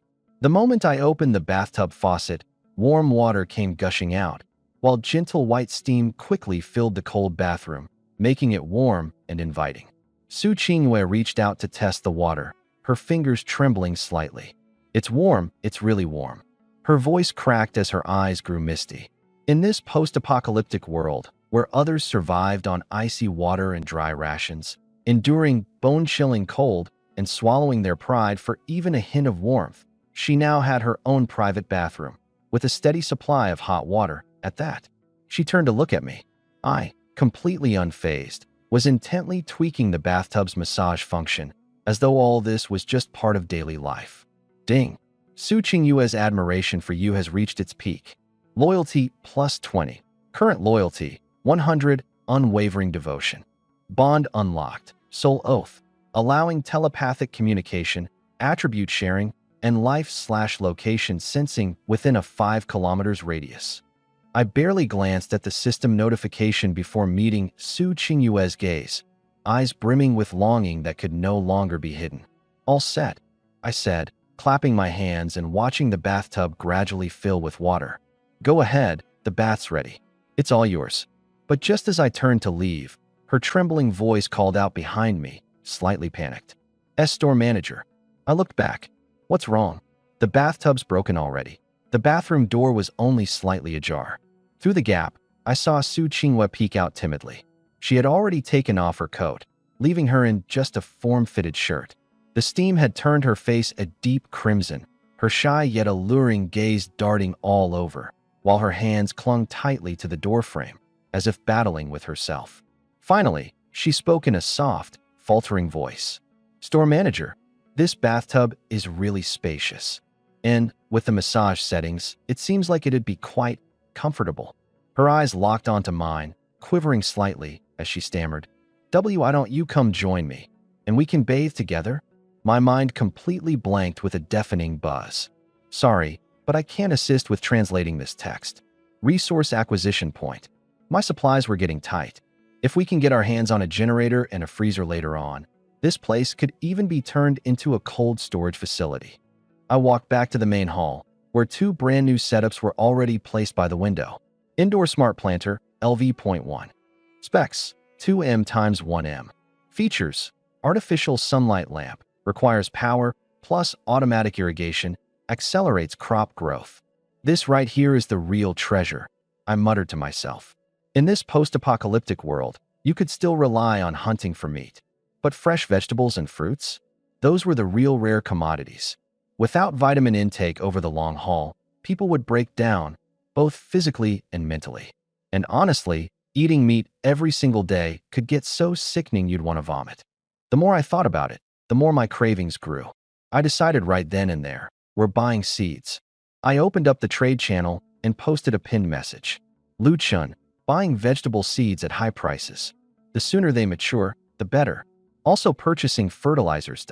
Payment, fresh edible meat. Absolutely not that rotting garbage some of you are chewing on. That last remark was intentional, clearly a jab.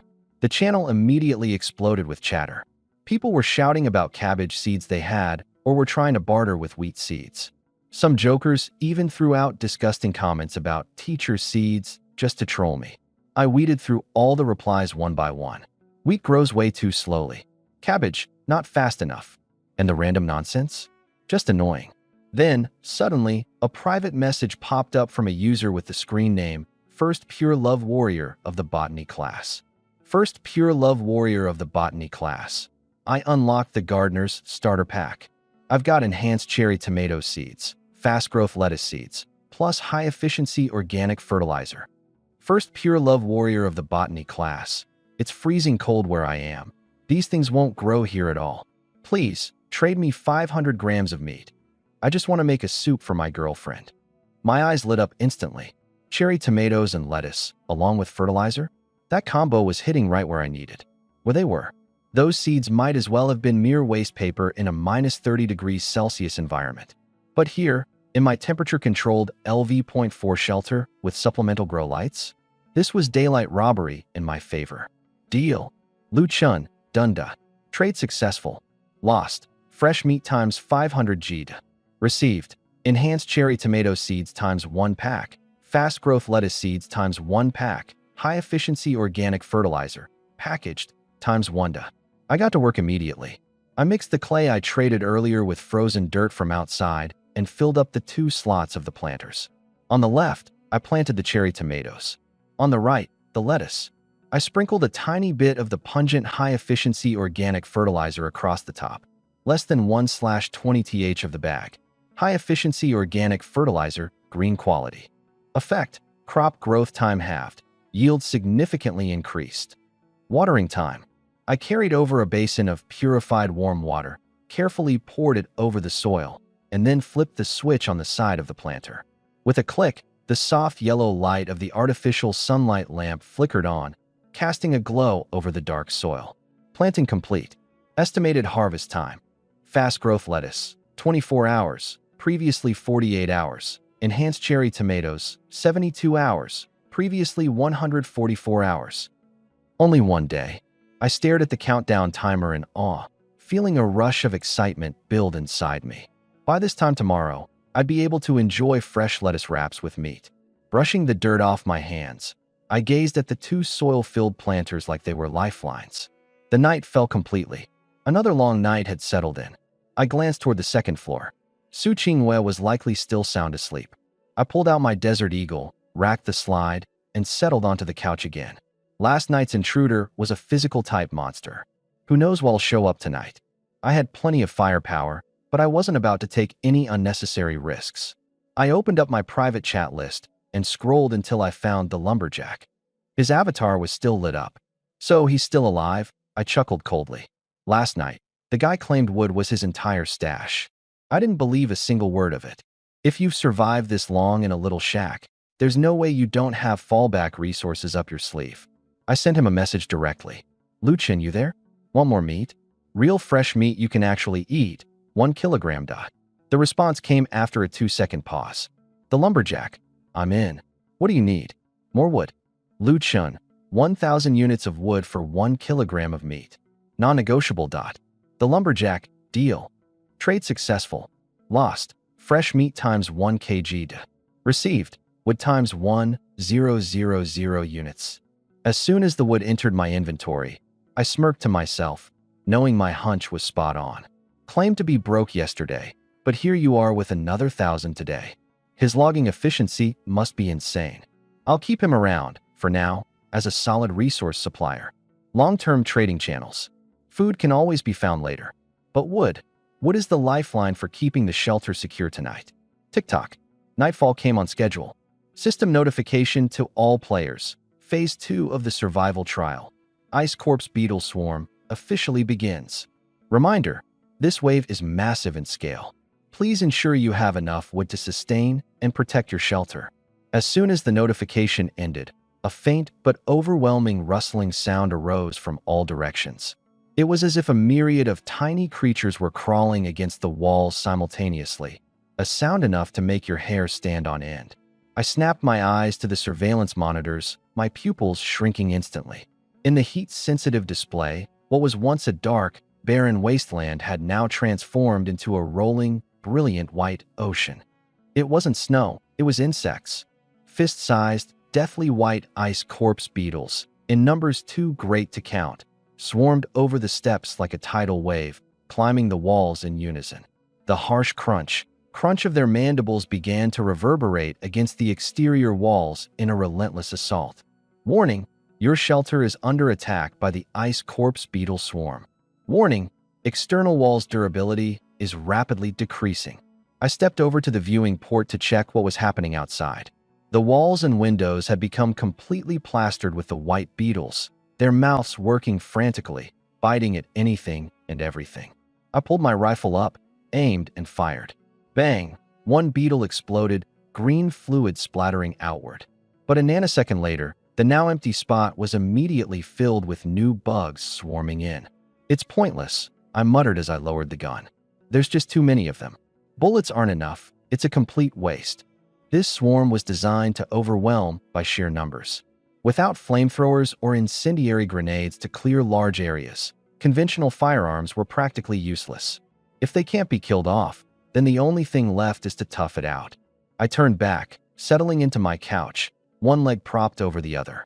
I cracked open a can of soda, navigating to my system interface while keeping an eye on my shelter's stats. Current durability for 99/500.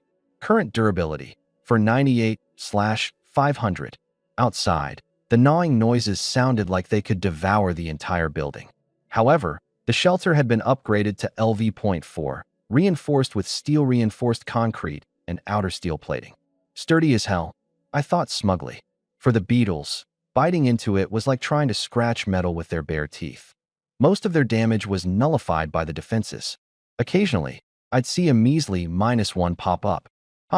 At this rate, their damage can't even outpace my repair capability. I took a calm sip of my soda and hit the repair button. Resource consumed. Wood X1, durability plus 10. The durability bar immediately refilled to maximum once again. Taking a glance at the 1,500 plus units of wood stockpiled in my inventory, I smirked coldly. All right then, bring it on, you disgusting little pests. Let's see if your teeth last longer, or if my stockpile does. Meanwhile, the area chat channel had exploded into chaos. Collapse bro, AHHH. It's bugs. They've chewed through my walls. They're in the room. Trypophobia, help. I can't take it. There's so many of them. Just looking at them makes me sick. They're endless. Random NPC. Anyone have extra wood? I'll trade every ounce of food I've got. My durability is plummeting. I can't hold on much longer. Data Guru. This is a resource burn stage. LV.2 shelters can't withstand it. They'll have to spam repairs with wood. But I'm out of wood. Panic and despair swept through the channel like wildfire. For those who hadn't stocked up on wood, this wave was effectively a death sentence. Tonight's bug swarm wasn't just an event. It was a deliberate, drawn-out execution. Only the well-prepared could endure. Everyone else could do nothing but watch helplessly while their shelters were gnawed away bit by bit, eventually disappearing beneath the white tide of insects. I watched avatar after avatar in the chat turn gray, marking the loss of the players behind them. Without a word, I closed the interface. In this end-of-the-world scenario, a lack of resources spelled certain death. Me? I only needed to sit here, sipping soda, tapping repair every so often, and ride out the storm. Outside, the bug swarm swelled and surged. The constant gnawing echoed like relentless rainfall. Inside, my shelter was cozy and warm. I lounged, peering at the monitors, watching the futile efforts of the insects as they crashed against impenetrable defenses. I reopened the area chat channel, finding it flooded with desperate cries. John Doe, I can't hold on. My wood stock is gone. Someone help me. Corporate exec, I don't want to die? I can wire $1 million. Just give me a stack of wood. Despair 123. It's no use. They're in. My expression remained cold as I observed. This was survival of the fittest. The weak would perish. Only those strong enough to endure and adapt would see another day. My private messages blinked incessantly. Requests and pleas for wood flooded in. Some even cursed me, accusing me of watching others die without helping. Others tried to guilt-trip me with old friendships. We went to the same school, didn't we? How can you just sit back while we suffer? They would say. I replied with one simple line. Lu Chun, is your avatar about to turn gray? Funny. Just then, a familiar name popped up in my inbox. Lin Shui. My lips curled into a cold smirk as I read her message. Crackling sound. She couldn't hold out anymore. I clicked on the message. Lin Shui. Lu Chun, are you online? Lin Shui. Does the promise we made earlier still count? Lin Shui. My shelter only has 70 durability left. I only have a dozen pieces of wood left. In 10 minutes, it's going to fall. I didn't rush to reply. You said you could hold on for at least 10 minutes. So why should I be in a hurry? If I don't completely get rid of this little princess's arrogance, letting her in would just be asking for trouble. I took a sip of my drink and waited patiently. 1 minute. 2 minutes. For Lin Shui, these 2 minutes felt as if 2 centuries had passed. The sound of chewing got closer and closer. The canvas of her tent had already been ripped apart, with a few bugs even starting to crawl in. She stared at that blank chat box, her spirit utterly shattered. Lin Shui, Lu Chun, please respond. Lin Shui, I'm sorry. I was wrong. I shouldn't have blocked you. I shouldn't have rejected you. Lin Shui, I don't want to die. I want to live. Please, give me another chance. I figured the timing was just right, so I leisurely sent a response. Lu Chun, if you knew this would happen, why did you act the way you did, Lin the campus queen? Lu Chun, I'm not taking advantage of you. You're the one who came to me, begging for this contract, aren't you? She replied immediately. Lin Shui, yes. It's voluntary. I'm the one begging you. Lu Chun, good. But I need to lay out a few things up front. Lu Chun, here, there are rules. Lu Chun, if I'm the one inviting you, I'll treat you with respect and provide a very comfortable arrangement. Lu Chun, but since you're desperate and are coming to me for a contract, don't blame me for how things are. Lu Chun, I'll ensure you survive. I'll ensure you're fed and clothed. Lu Chun, but from now on, You listen to me. Your pride, your freedom, even you as a person, will entirely belong to me. Do you understand? After the message was sent, silence fell on the other side. Lin Shui stared fixedly at the cold, unfeeling words on the screen, biting her lip hard enough to draw blood. She used to be the campus queen, the precious jewel of the Lin family. But now, in order to survive, she had to willingly hand over her dignity. With a sharp rip, the top of her tent was completely torn open. A fist-sized ice scarab dropped onto the ground next to her feet, emitting a piercing screech as its jaws spread wide. Lin Shui let out a scream. The last bit of hesitation inside her crumbled completely. Lin Shui, I understand. If it means staying alive, I'll do whatever you say. Now that's more like it.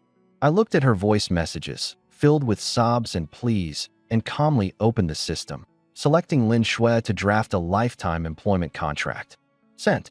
Dozens of kilometers away, in her frigid, dilapidated tent surrounded by an advancing swarm, Lin Shui clutched her rusty pickaxe tightly, consumed by despair until her vision blurred.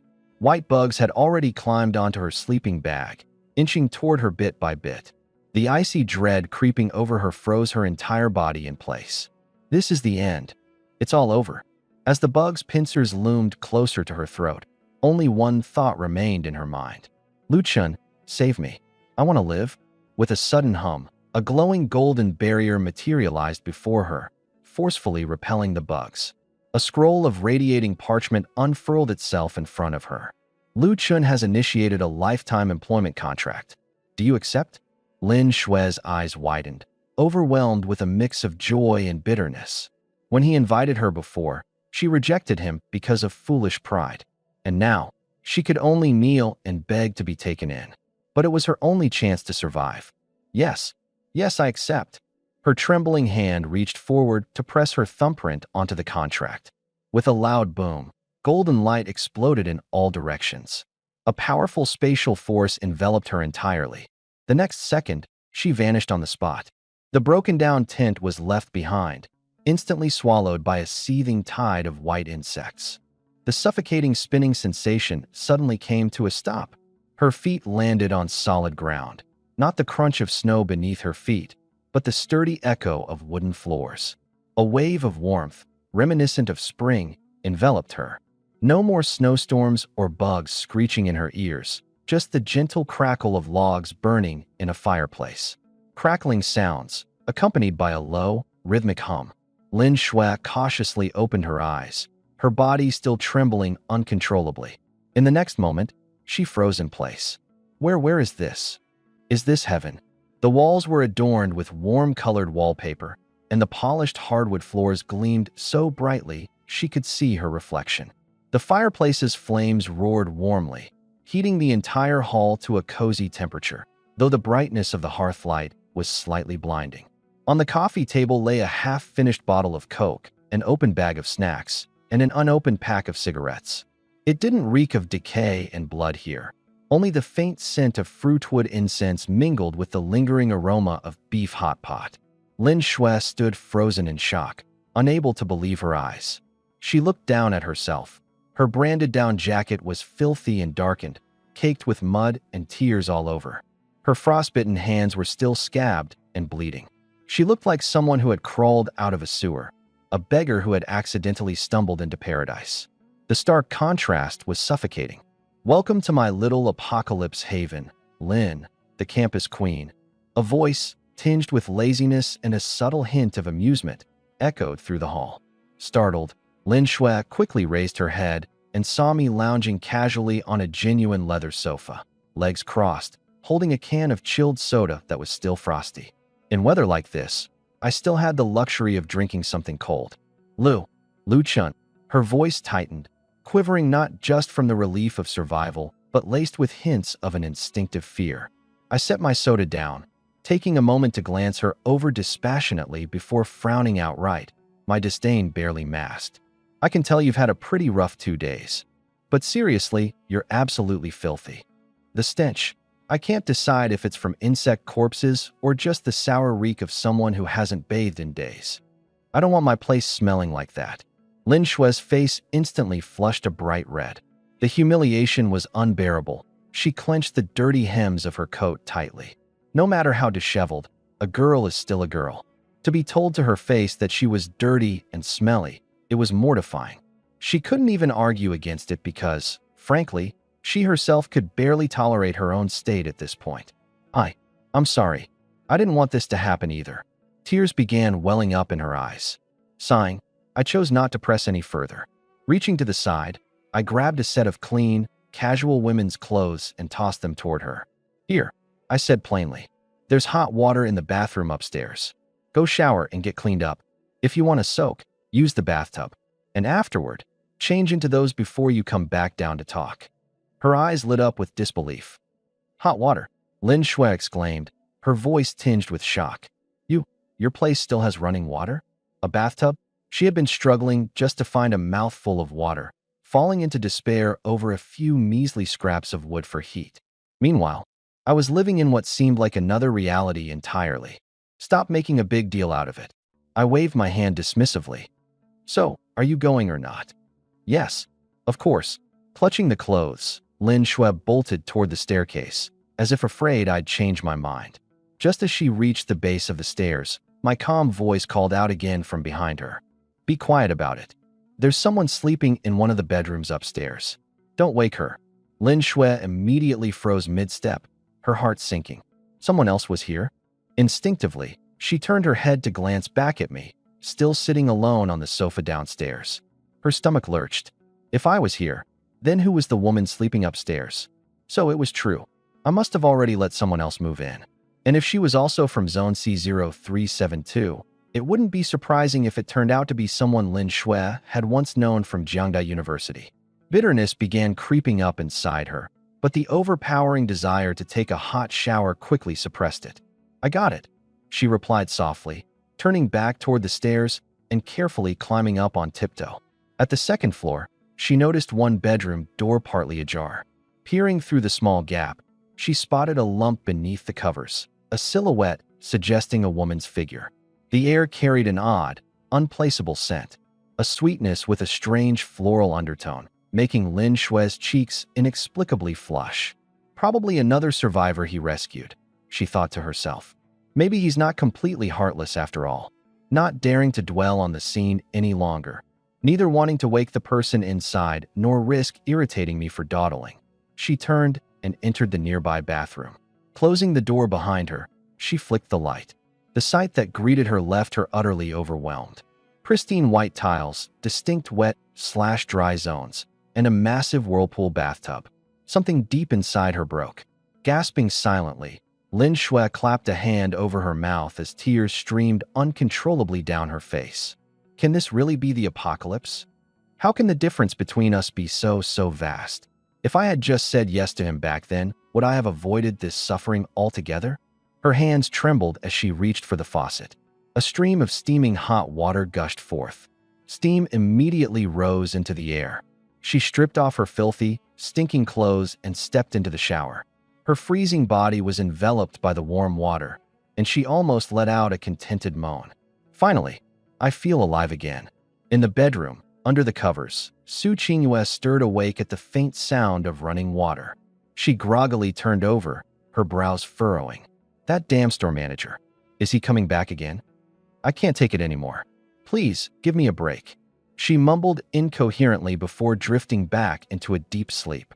Just a wall away, Lin Shui was washing away the dirt and crusted blood from her body, the water pooling beneath her feet turning into a blackened gray as it spiraled down the drain. She raised her hand, combing back her wet hair, and gazed at her reflection in the mirror. In that moment, she understood there was no going back. Her new life as maid number 2 was standing at her doorstep, and she could feel it creeping closer. But this time, the pride that once shone in her eyes was gone. All that was left was a deep sense of acceptance, tinted with a yearning so strong it couldn't be suppressed. Lin Shui stared vacantly at herself in the mirror. She realized she didn't look so bad once she was cleaned up. She casually picked up a bottle of green body wash, pushing down on the pump with a light press. A burst of rich botanical fragrance filled the bathroom instantly, a luxurious aroma that seemed to belong to another, long-forgotten world. White truffle, Itona, She recognized the brand. Before the apocalypse, a single bottle would have cost thousands. She rubbed the foam evenly over her skin, being almost overly cautious as if afraid to waste even a drop. She ended up scrubbing for an unusually long time, so long that her skin turned lightly pink. Only then did she turn off the water. After drying herself and blow-drying her hair, she slipped into the outfit I'd handed her earlier. A cream-colored knitted sweater paired with light gray sweatpants. It wasn't anything fancy, but the soft fabric hugged her form beautifully. The loose collar revealed her collarbone, the knit material lightly outlining her curves, while the tapered sweatpants accentuated her long, lean legs with every step she took. Compared to the down jacket she wore before, this look was far more captivating. She gazed at herself in the mirror, cheeks flushed, her eyes glistening with untamed emotion. She took a deep breath, steadying herself. It was clear to her, starting from the moment she opened that door, she would no longer be the campus queen Lin Shui. She would be no more than the personal possession of the man downstairs. In the living room, I was seated, eyes closed, planning tomorrow's work in the plantation. I heard the faint sound of footsteps on the staircase, accompanied by the subtle fragrance of freshly washed skin. Opening my eyes, I looked over and froze. Lin Shui stood hesitantly at the foot of the stairs, hair still slightly damp as it draped over her shoulders, her clean face glowing with a soft blush. The modest homeware accentuated her newly humbled demeanor, contrasting starkly with her once icy disposition. It was an allure impossible to overlook, a blend of fragility and submission that stirred the primal urge to take control. I'm done cleaning up," she stammered under the weight of my gaze, her fingers twisting nervously together. "Not bad," I said with a nod, my tone cool and detached. "Now you are finally presentable. Come here." I gestured to the empty spot beside me, my voice carrying an authority that left no room for refusal. She flinched, but obeyed, walking over timidly. Yet, she didn't dare sit, standing there awkwardly with her head bowed. "Sit. What? Do I need to issue you an invitation?" I raised an eyebrow at her. I don't dare," she murmured, biting her lip. Eventually, she eased herself down onto the edge of the couch, sitting stiffly as if afraid to take up too much space. I let out a low chuckle and pushed a half-consumed can of ice-cold cola toward her. "Drink it if you're thirsty." Her eyes locked onto the can, condensation glistening against its chilled surface. She visibly swallowed hard. It had been 2 days since she last had anything decent to drink, let alone something this indulgently sweet. "Tea, thank you," she murmured, picking up the can and taking a large gulp.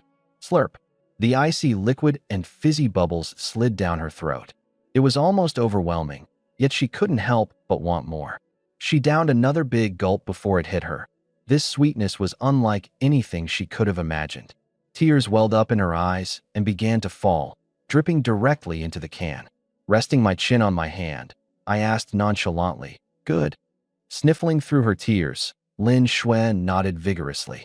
"It's delicious. It's the best cola I've ever had in my life." "Good. That's all that matters," I replied flatly. My smile faded as I shifted closer to her, resting an arm casually on her shoulder. The weight of dominance in that simple action made her shudder. I spoke, my tone cold and deliberate. "Now that you're clean, fed, and watered, it's time to get down to business. Lin Shui, understand this. I don't keep idle people around. Su Qingwei earned her place here. She manages things and has the guts to pick up a gun and kill monsters when needed." But Su Qingwei. Lin Shui's pupils constricted sharply in surprise. She suddenly looked up at the half-open door on the second floor, her voice trembling. "The person sleeping upstairs is Su Qingwei?" Su Qingwei, the president of Jiang University's dance club and the so-called untouchable goddess. Her mind went completely blank, and her cheeks turned bright red. No wonder the atmosphere outside that door earlier felt so intimate. No wonder he'd said there was someone to manage household affairs. So the Su Qingwei, who everyone at school thought was cold and unreachable, had already been conquered by him. More than that, Su Qingwei was now sharing his bed. Shock hadn't even fully sunk in before a crushing sense of defeat swept over her. I thought I might be the one. The only one.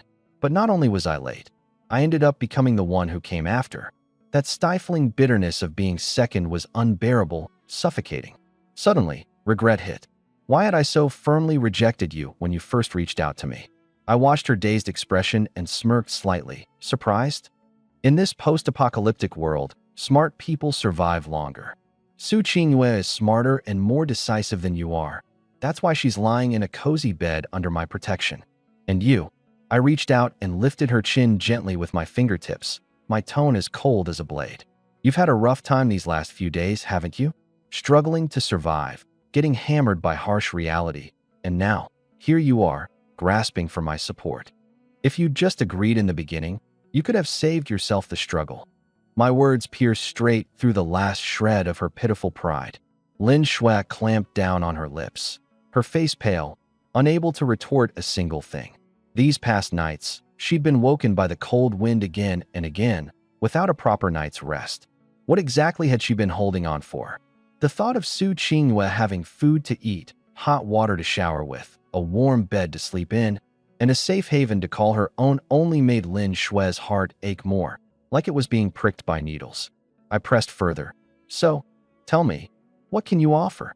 Besides your face and your body, what value can you bring me? If all you want is to be ornamental, don't be in a rush. There's a line of women outside waiting for the same thing.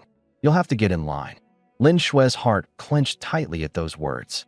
She stared into my unfeeling eyes, realizing with crystal clarity that this wasn't a joke. If she couldn't prove her worth, she'd likely be deemed expendable, maybe even kicked out entirely.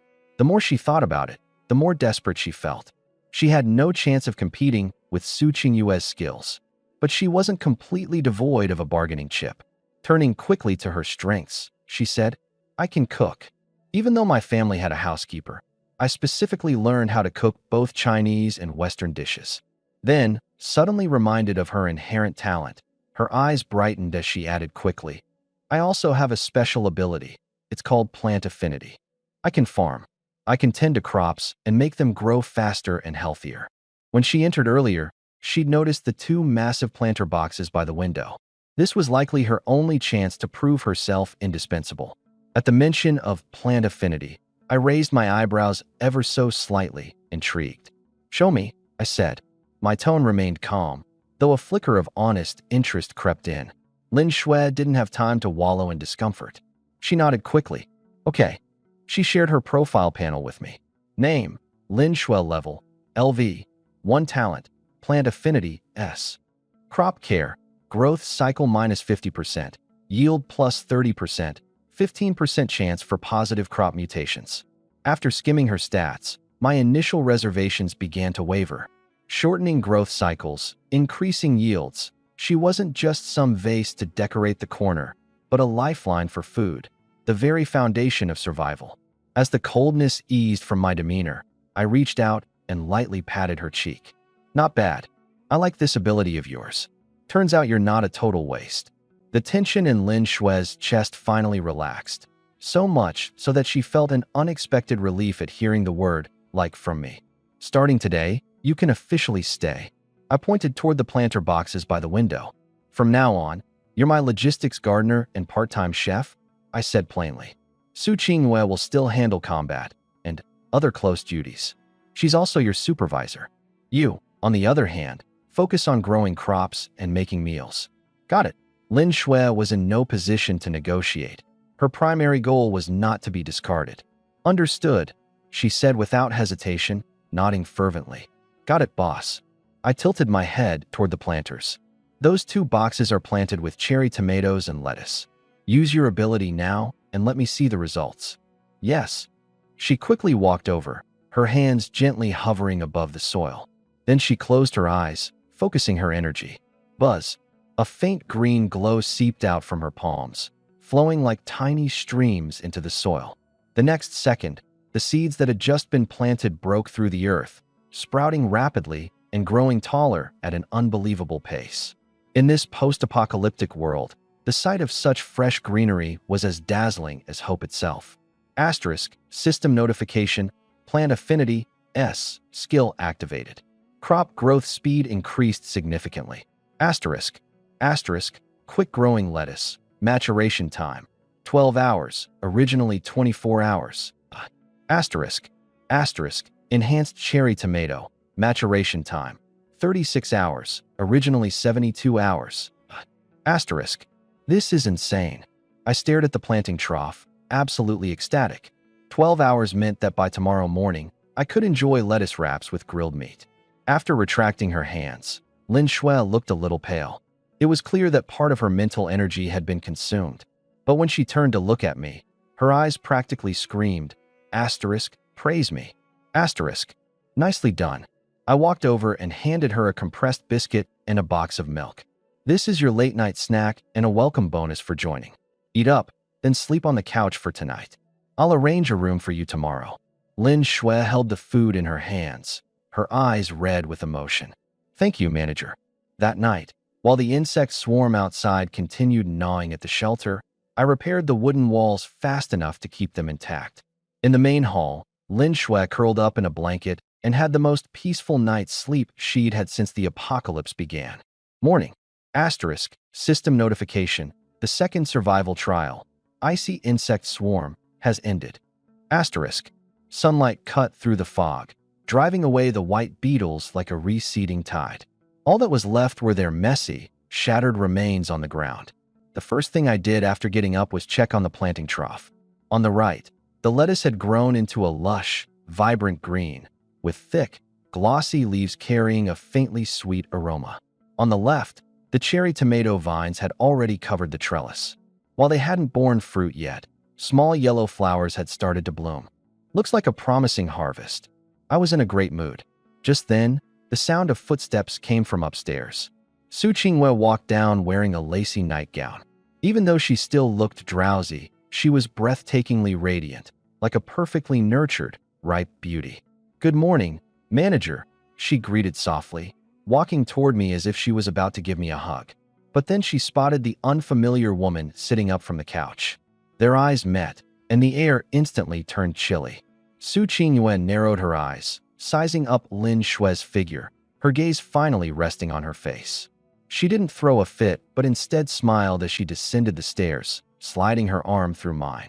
Her body pressed up against me, making her claim of territory crystal clear. Turning her gaze to Lin Shui, Su Qingyue spoke in a tone that was gentle but carried a distinct queen bee undertone. Well, if it isn't our school's famous beauty, Linda Xiaohua. What's the matter? Finally thought things through and decided to work for our manager too. Lin Shui bit her lip, a faint blush tinting her cheeks. She wanted to snap back, but forced herself to hold it in, lowering her head and murmuring softly, "Yes, Senior Su. From now on, I'll be relying on your guidance." The once proud rival now standing humbled and subdued before her made Su Qingyue's jealousy dissolve instantly, replaced by an inexplicable sense of satisfaction. "All right, enough with the stare down," I interjected, breaking up the tension before it escalated. I walked over to the planting trough and casually plucked a few crisp, fresh lettuce leaves. The lettuce is ready. For breakfast today, we'll have lettuce wraps with grilled meat. I made the final call. Lin Shui, go reheat the leftover grilled meat from yesterday. Yes, manager. Lin Shui, like a prisoner given a reprieve, grabbed the lettuce and rushed toward the fireplace. 10 minutes later, the three of us sat around the coffee table, enjoying breakfast together. The smoky grilled meat paired with the crisp, sweet lettuce burst with juiciness in every bite. So good, Su Qingyue and Lin Shui spoke in unison. In a world where even survival was precarious, eating fresh vegetables felt like an indulgence so luxurious it was almost unsettling. After breakfast, I recalled the passive ability tied to Lin Shui's contract, Nature's Blessing. Activate. I silently issued the command in my mind. With a faint buzz, 2 beams of light descended onto the coffee table, materializing as 2 red pouches. What's this? The 2 girls leaned closer out of curiosity. Employee benefits. I smiled, laughed, and then raised my hand to tap the luck pouch. Acquired, steamed king crab, hot, ×1. Acquired, mutant hemostatic grass seeds ×2. King crab. Upon seeing the massive red crab as big as a basin, the 2 girls were absolutely stunned. Extra meal tonight. I stored the king crab in my system space. I've already figured out how to use the system space. Everyone has 15 slots.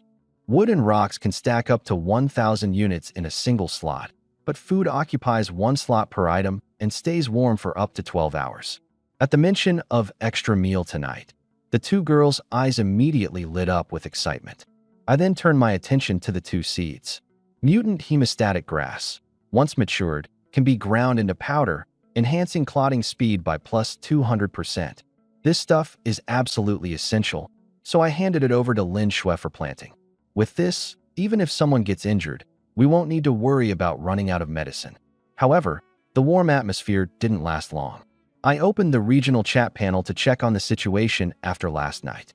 The next second, the air in the entire hall seemed to freeze.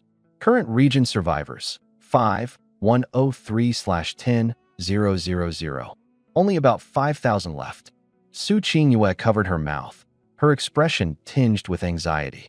In just 2 nights, half of the 10,000 people were already dead. Last night's relentless insect swarm specifically targeted those short of wood. Surviving it was sheer luck. What's worse is that most of the people in Zone C0372 are students from Jiangda University, including several people we personally know. Ding! A notification sound I had never heard before simultaneously rang in both mine and Lin Shui's minds. Notice, Survivor Lu Wei has used the item Class Roll Call command. You have been added to the Jiangda Business Management Class 3 Survivor Group. Current group members, 31/54. A class group. Lin Shui and I exchanged looks, both stunned. Out of the 54 people in the class, only 31 avatars were still active. The 23 grayed out ones. What they symbolized didn't need to be spoken aloud. The group chat instantly blew up. Han Jiabao * holy crap? A class group? I'm still alive. I was scared to death, sob sob sob. Deng Qi * this is amazing. I finally found a group. Great job, Lu Wei. Zhang Yi * why are there so few of us? Where's Big Head and Old Four? Why aren't they in the group? The chat was a mess, with everyone scrutinizing the member list, searching desperately for familiar names. Lin Shui swiped through her phone a few times and finally let out a relieved sigh. Thankfully, Xiaoya and Cece are still here. I also scanned the list over and over, but the more I looked, the heavier my heart felt. Rebel Son number 1, Rebel Son number 2, Rebel Son number 3. None of them. My fingers froze on the screen, and my gaze dimmed. Those 3 guys were my roommates. Although we'd always jokingly call each other sons, when danger struck, they were the kind of people who'd take a hit for you without hesitation. Damn it. I cursed under my breath, my chest hollow with grief. Su Qingyue gently placed her hand over mine, lowering her voice as she comforted me. Boss, in this post-apocalyptic world, life and death come down to luck. You're not a god. You can't save everyone.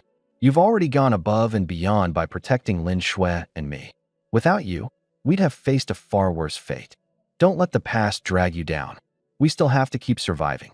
I glanced at them, my Adam's apple bobbing. No matter how much it hurt, I couldn't afford to collapse. I couldn't let the people counting on me fall into despair. You're right. I forced myself to suppress the sadness welling up inside me. This world is merciless. Too much emotion will only become a weakness. If I couldn't save my brothers, then I'd live their share of life too. Enough thinking. I interlaced my fingers with Su Qingyue's, a gesture that felt like both a farewell and the setting of new rules. Focusing on making the best of our own lives, that's what matters most right now. At that moment, a bold message popped up in the group. Class Rep Lu Wei, * everyone quiet down. Class Rep Lu Wei, * it's heartbreaking to see how many of our classmates are gone. But for those of us who survived, we must keep pressing forward. Class Rep Lu Wei, * I created this group so that we can unite. Share your coordinates immediately. Those who are close to each other must regroup. Share resources. Stronger members protect the weaker ones. We are a team, and we won't abandon anyone. The group chat instantly filled with messages of support. Han Jiabao * the class rep's right. There's strength in unity. Zhang Yi * the rep really knows how to take charge. Well said. When? I'll send the coordinates right away. I read the message and let out a cold laugh. How boring. I immediately closed the chat interface and got up to start checking my gear. Pack up. We're heading out to get to work, I said. Su Qingyue, while helping me load the magazine, asked, Boss, isn't his whole band together for survival thing a good idea? It sounds kind of inspiring. I hadn't even opened my mouth before Lin Shui, who was over by the sink cleaning up breakfast leftovers, shook her head firmly. Su Shuejia, don't trust that Lu Wei for a second. Her face twisted with disgust as she dried her hands. He's as fake as it gets. Back in freshman year, there was this financial aid opportunity that should have gone to the students who needed it most. Even the boss here was eligible. But Lu Wei pulled some shady stuff behind the scenes and handed it all out to his inner circle instead. And the most absurd part? One of them blew their first day of aid money on the latest Apple products, the whole tech lineup. Her lips curled as if recalling something vile. He talks about morals and righteousness, but he's all about manipulation and self-interest. A textbook case of a polished egotist. She stiffened her expression, almost like she'd tasted something bitter. Oh, and he tried to chase after me once, too. When he realized I wouldn't accept him, he pulled this stunt at a school event, getting a bunch of other guys to join in on some ridiculous public pressure to try to force me to say yes. It wasn't me he cared about. It was my family's name, the Lin family, that he was after. Eventually, I had my dad give a professor a call to warn him off. Only then did he finally stop. Now he's preaching about resource sharing? What are the odds it's just some scheme to gather everyone's supplies so he can play king of the hill? Hearing all this, Su Qingyue's expression darkened. So he's just a hypocrite, she said distastefully. She glanced back at Lin Shui for a moment. All right, you've got decent taste. I mean, look, you know our boss is the only one really worth trusting here. Let's go. No need to waste time on those idiots. In times like these, only a gun in your hand and supplies under your control actually mean anything. After packing up, we pushed open the door and stepped outside. The insect swarm had receded, but the air still reeked of that pungent, metallic stench. Looking out at the snowfield before us, I felt a heavy weight settle in my chest. Yesterday's insects had been overwhelming in sheer numbers. If only we could have wiped them all out, we'd probably have unlocked some impressive achievement rewards. But we couldn't hold them off. We had no choice but to watch helplessly as they scattered away. If only we had a flamethrower or some kind of area of effect skill. I muttered a curse under my breath. But regret wouldn't get us anywhere. I knew our priority now was to make full use of the water cycle heating system we'd secured. As long as we had energy crystals, hot water would be pure gold. I immediately dove into the regional channel and posted a trade offer. Luchun, selling purified water, 500 milliliters min, plus temperature-controlled hot water under 60 degrees Celsius, drinkable or wash-friendly. Bring your own container for trades. Containers must be sent along as part of the deal. Only accepting core materials like copper, iron, electronic components, blueprints, or special tools. Small amounts of wood or stone. Don't bother me. PM with offers. Lowballed messages will go unanswered. The message hadn't been live for 10 seconds when the channel, initially silent, suddenly exploded. Han Jiabao, holy crap. Luchun, you've got hot water over there. I'm literally munching on snow, dude. Zhang Yi. At Luchun, dude. It's me, Zhang Yi. Remember when we used to play ball together? I'll give you $500,000 for a bucket of hot water. Just name it. My girlfriend's about to freeze to death. Zhao Sini, School of Finance Campus Bell. Brother Luchun, I'm so itchy and dying for a warm bath. Could you spare me just one bucket? I even sent you a DM. I'll make it worth your while, wink. Su Qingyue and Lin Shui both stared at the screen, their expressions hard to read. Lin Shui fixated on Zhao Sini's line and scoffed. Zhao Sini? That pretty face from the finance department? She sneered. Yeah, I've heard of her. Back in school, she carried herself like she was better than everyone else. And now, she's saying stuff like that just to get a bath. As Lin Shui spoke, her voice trailed off. Her expression shifted because a memory hit her. Her own attitude toward me a few days ago had been eerily similar to Zhao Sini's right now.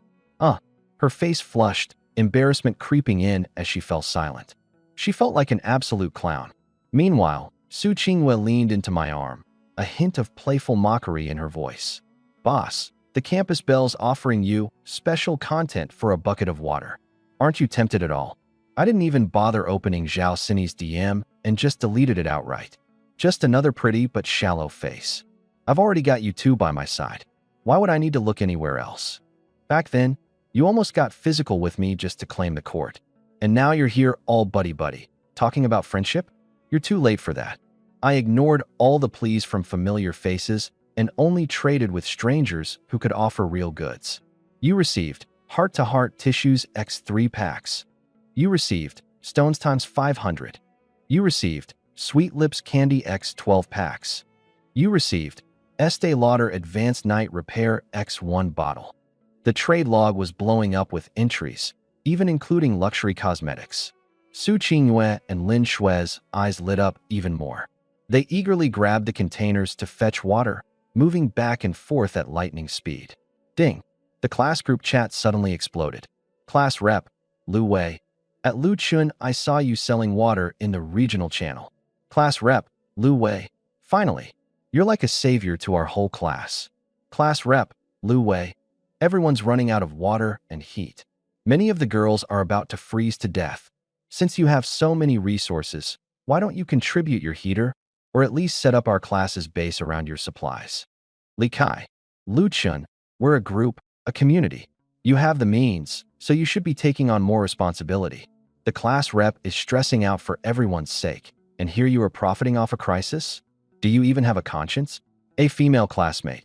Lu Chun, please, I'm begging you. Just give me some warm water. I'm really not going to last much longer. Looking at these people pointing fingers from their moral high ground, I didn't even bother responding. What a bunch of fools. I closed the chat window without hesitation and turned on Do Not Disturb mode. Want free stuff from me? Dream on. Even if every last one of you freezes or starves to death, I'd rather use my bathing water on flowers than spare you a single drop. Let's go. With a wave of my hand, I led my 2 fully armed female bodyguards straight into the mist. Snowy wasteland. The 3 of us moved in a triangular formation through the biting winds and snow. I held a desert eagle to clear the way. Su Qingyue guarded the flank with her Glock, and Lin Shui gripped a firefighter's axe as she followed behind. Nervous, but steadfast. 2 o'clock. 2 of them. From the snowy haze, 2 mutated wasteland wolves came charging at us. Their bodies were larger, and their fangs jutted out menacingly. Bang! Bang! I raised my gun and fired 2 clean shots, as if recoil didn't even exist. The bullets smashed their heads to bits.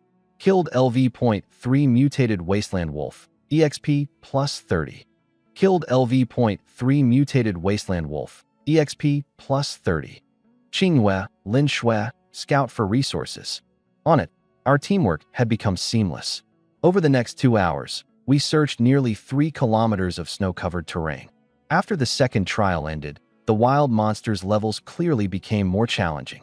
Besides wasteland wolves, we encountered a LV.5 mutated frenzied black bear. That battle was both grueling and intense.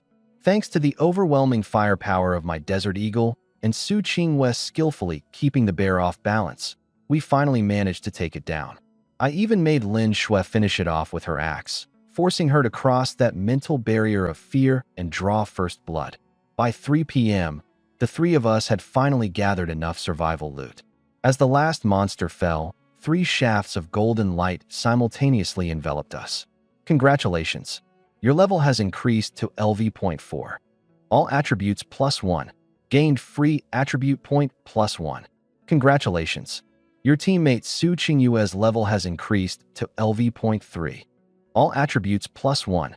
Gained free attribute point plus 1. Congratulations. Your teammate Lin Shui's level has increased to LV.2. All attributes plus 1. Gained free attribute point plus 1. Clenching my fists, I could feel raw power surging through me again. LV.4. Now, even without a gun, I could tear a regular beast apart with my bare hands. Against mutated creatures, I could put up a fair fight as well. For Lin Shui, it was her first upgrade, and her flushed face radiated excitement. A wave of warmth coursed through her body, replacing all signs of weakness in an instant. She glanced at the class group chat, where her classmates were still begging for scraps, arguing, and finger-pointing. Then she looked at me, striding confidently ahead. Strong, cold-blooded, yet utterly reliable. Whatever reservations lingered in her mind were completely gone now. Maybe sticking with this man was the smartest choice she'd ever made. By 5 p.m., the skies had dimmed. The gray fog across the wasteland grew heavier and darker, as if something chilling was about to awaken with the falling night. That should just about do it. I glanced at my crammed inventory, then at Su Qingwei and Lin Shui. Both were exhausted, but excitement sparkled in their eyes. Don't get greedy. We have to be back before it gets dark. And save some time to rest. There will be an attack tonight. Fall back. We quickly grabbed our loot and made a swift return to the shelter. Pushing open the heavy door of the Maid cafe, a wave of heat rushed to greet us. The constant temperature maintained by the water circulation heating system made the indoors and outdoors feel like two completely different worlds. Lin Shui took off her frost-covered hat and let out a long breath, mist trailing from her lips. Back when she lived in a big mansion, she never appreciated this feeling. But now, this cozy hall of just a few dozen square meters gave her an unmatched sense of security. Don't rush to lay down just yet. I walked over to the coffee table and dumped 3 treasure chests out of my backpack. Same rule as always. Open them before we eat. The 3 chests on the table gave off a faint glow. 2 were ordinary white chests, while the one in the middle shined with a purer light and had a bullet clip icon engraved on its lid. Designated loot box, ammo type, white. My eyes lit up instantly. We had burned through way too much ammunition over the last few days. This chest couldn't have come at a better time. Qingwei, Qingxue, you each open one of the normal ones. The one in the middle? I'll open that. Got it, boss. The 2 girls answered in unison as they pressed their respective switches. Click, click. The first white glow burst forth. Su Qingyue's chest cracked open, revealing its contents. Congratulations. You've obtained frozen pork cabbage dumplings times 1 pack, 1 kilogram. Obtained powerful stain remover laundry detergent times 1. Obtained wood times 20. Obtained cookware set, 1 pot, 5 bowls, 10 pairs of chopsticks times 1. Dumplings. Su Qingyue's eyes sparkled as she stared at the pack of frozen dumplings. Her throat bobbed, and she almost started drooling. Dumplings used to be a rare treat, reserved only for New Year's. Getting to eat steaming hot dumplings now felt like an unexpected holiday feast. Boss, we'll have dumplings from now on. I chuckled and nodded toward her, shifting my attention to the other side. Lin Shui also had her chest pop open. Obtained Master Kong braised beef instant noodles, 5 pack, times 1. Obtained unknown vegetable seeds times 1 bag. Obtained iron block times 2. Obtained gouging instrument times 1. More food and vegetable seeds. I was even more satisfied now. In the apocalypse, even a single cup of instant noodles could drive someone to risk their life. All right, now it's my turn. My gaze locked onto the loot chest with the bullet clip icon. I could feel heat in my palms from anticipation. Come on, give me plenty of bullets. And if Lady Luck's on my side, maybe something even better. With one swift motion, I flipped open the lid. Opening designated ammo loot box. Obtained 9mm handgun bullets times 100. Obtained .50 AE large caliber bullets times 50. Critical hit triggered. Bonus throwable weapon acquired. Obtained Molotov cocktail times 2. Obtained M67 fragmentation grenade times 1. Whoa, no way. The 3 of us gasped in unison. This level of firepower was no joke. While others were probably defending themselves with fruit knives, I was now rolling in ammo that was counted by the hundreds. I reached into the bottom of the chest and pulled out 2 bottles of pale yellow liquid and a small, deep green iron ball. My grin turned serious. If we'd had these Molotovs last night, those bugs wouldn't have dared act so bold. Next time there's a zombie horde or insect swarm, I'll show them what a true cleanup looks like. 1 grenade, and the world will go silent, with only echoes left. I was feeling pretty great. All right, store everything in the warehouse. Tonight, we're all upgrading, so we've got to celebrate. Big dinner tonight. Yes. Thanks, boss. The 2 girls immediately grabbed the newly acquired food and bolted toward the kitchen area, excited as ever. I slumped into the sofa, but then paused mid-motion. Wait.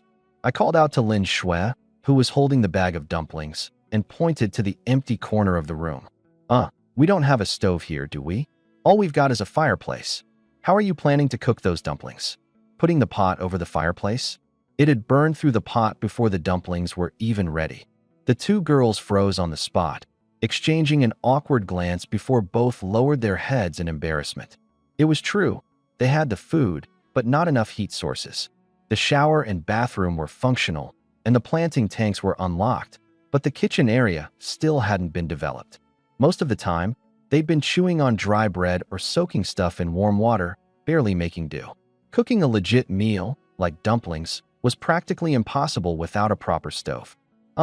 Lin Shui sighed, clutching the dumpling bag, her face falling in despair. Does that mean no dumplings for us? Su Qingyue mirrored her disappointment, turning a pleading look toward me. But I wasn't worried at all, I smiled. Why are you panicking? Put the dumplings outside to keep them frozen. It's like having a natural fridge.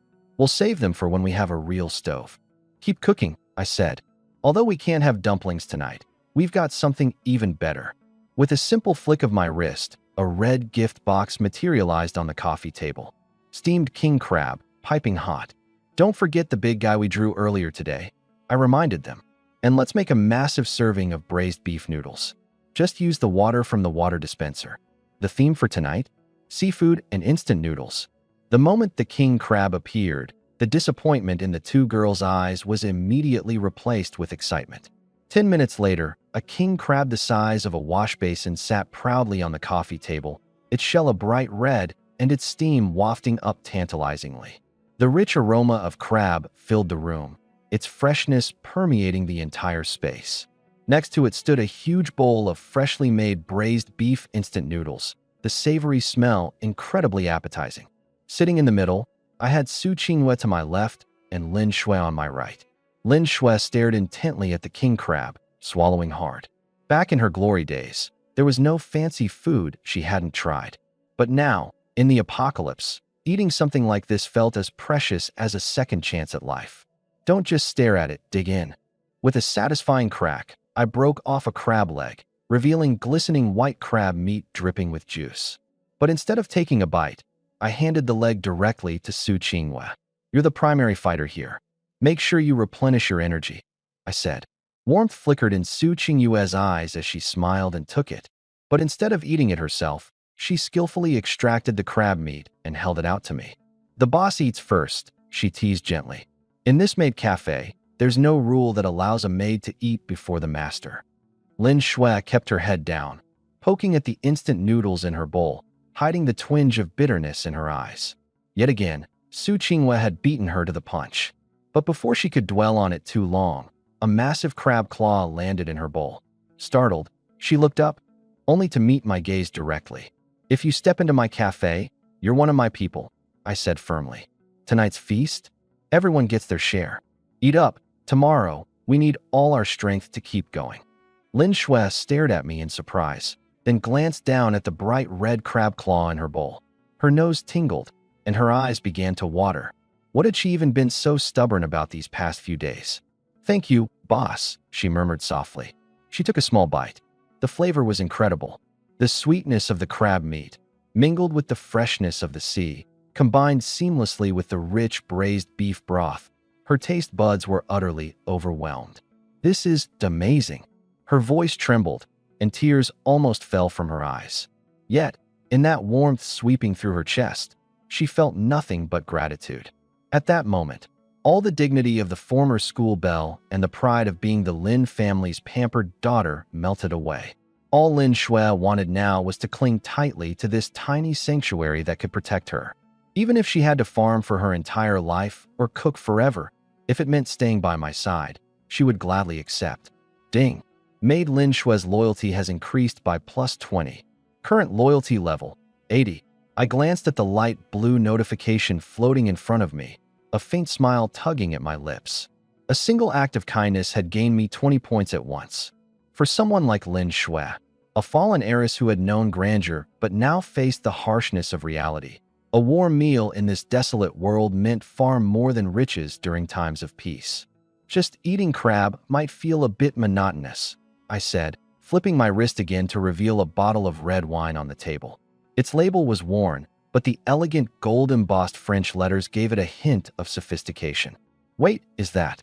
Lin Shui's eyes widened. 1982 Chateau Lafite. Her family owned a bottle of it. Her father treated it like a priceless treasure, refusing even to let anyone touch it.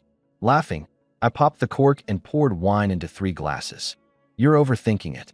Do you really think I'd have access to real La Fight? I said, swirling the liquid in my glass lightly. This is just something the system gave me.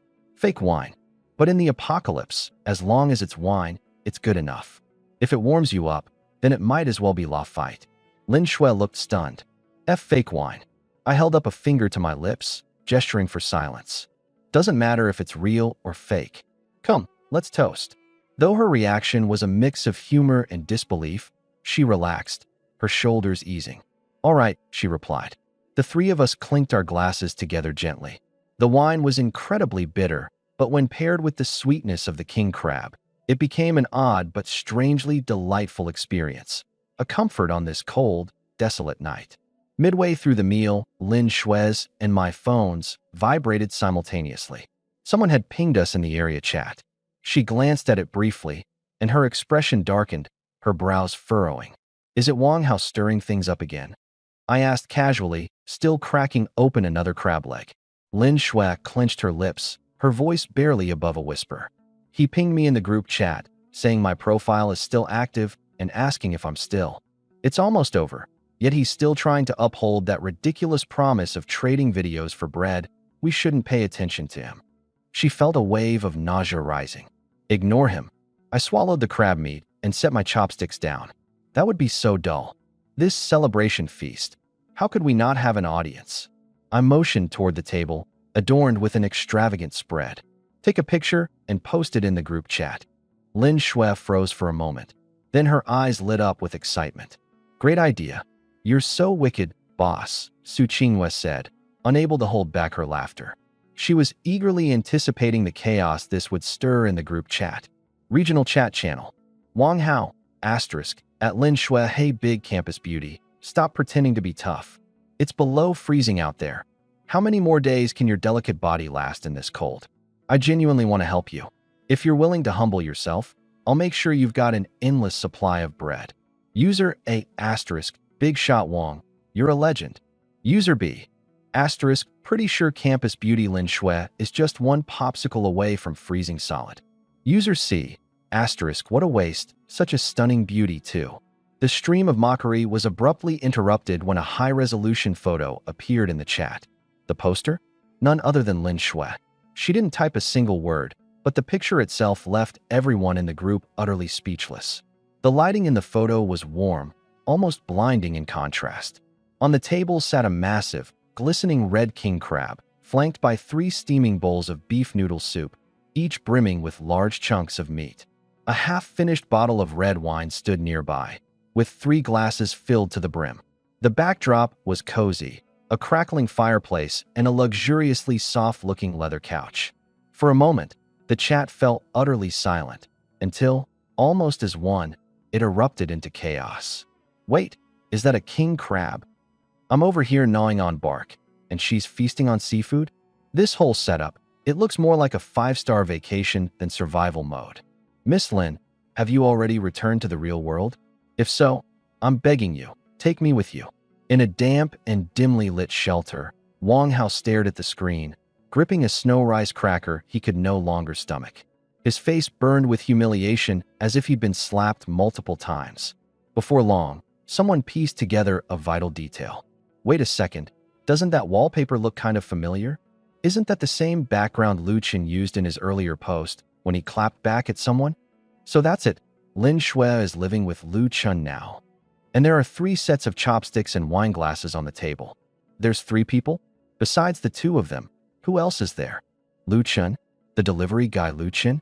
Are you kidding me? I left him a bad review once, for crying out loud. What about the mysterious 3rd person? Could they also be a woman? This is just ridiculous. Life's either feast or famine, I guess. Reading the chat's bitterness and jealousy, Lin Shui couldn't help the satisfied smile spreading across her face. Who knew that teaming up with a strong companion to serve a grand public clapback could feel this good? Outside, the bitter wind cut like a blade, the gray fog swirling and reducing visibility to barely 5 meters. Far off, beastly roars, sharper and fiercer than days prior, echoed ominously. Inside the house, however, soft firelight flickered, casting a warm glow.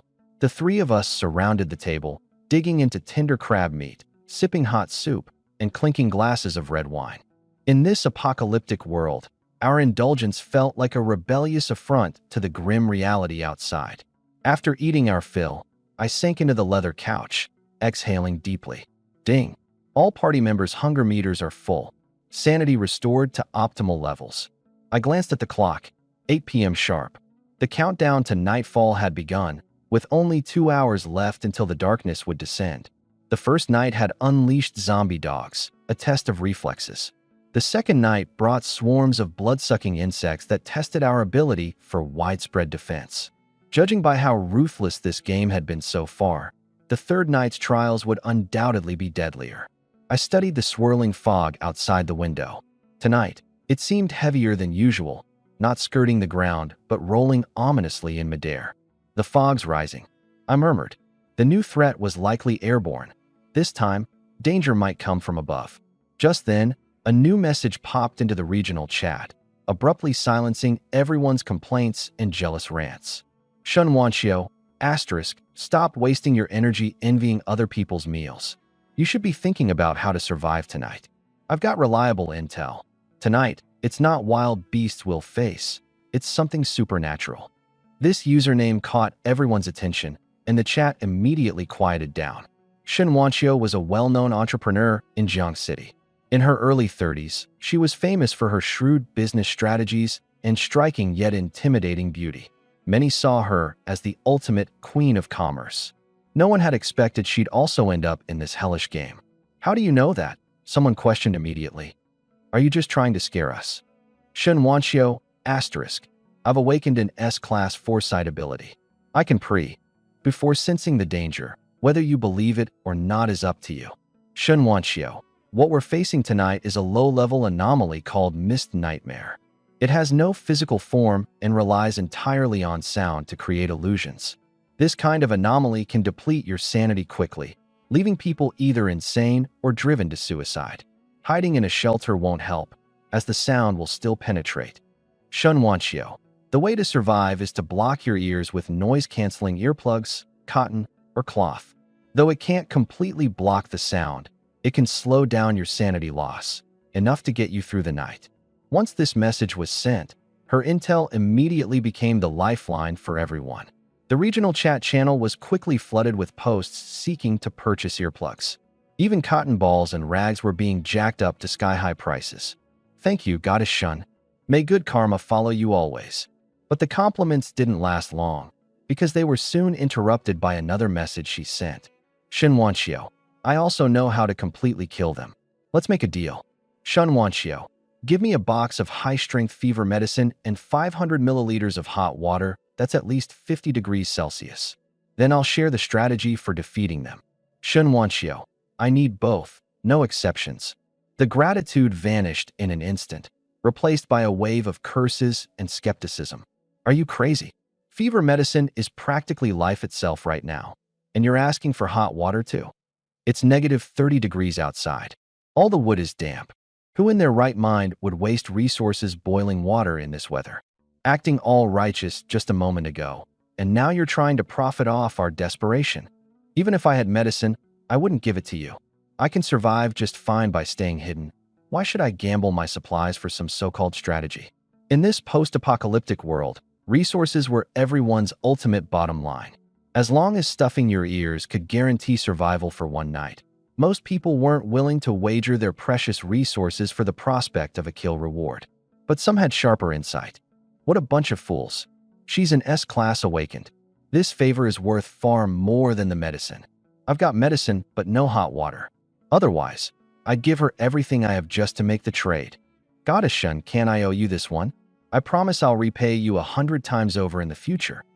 Some wanted to seize this chance to earn a favor. Others had a hunch that she might be fighting for her own survival. But the situation had locked everyone in a bind. Getting fever medicine and hot water at the same time was nearly impossible for most. And trying to collaborate with others?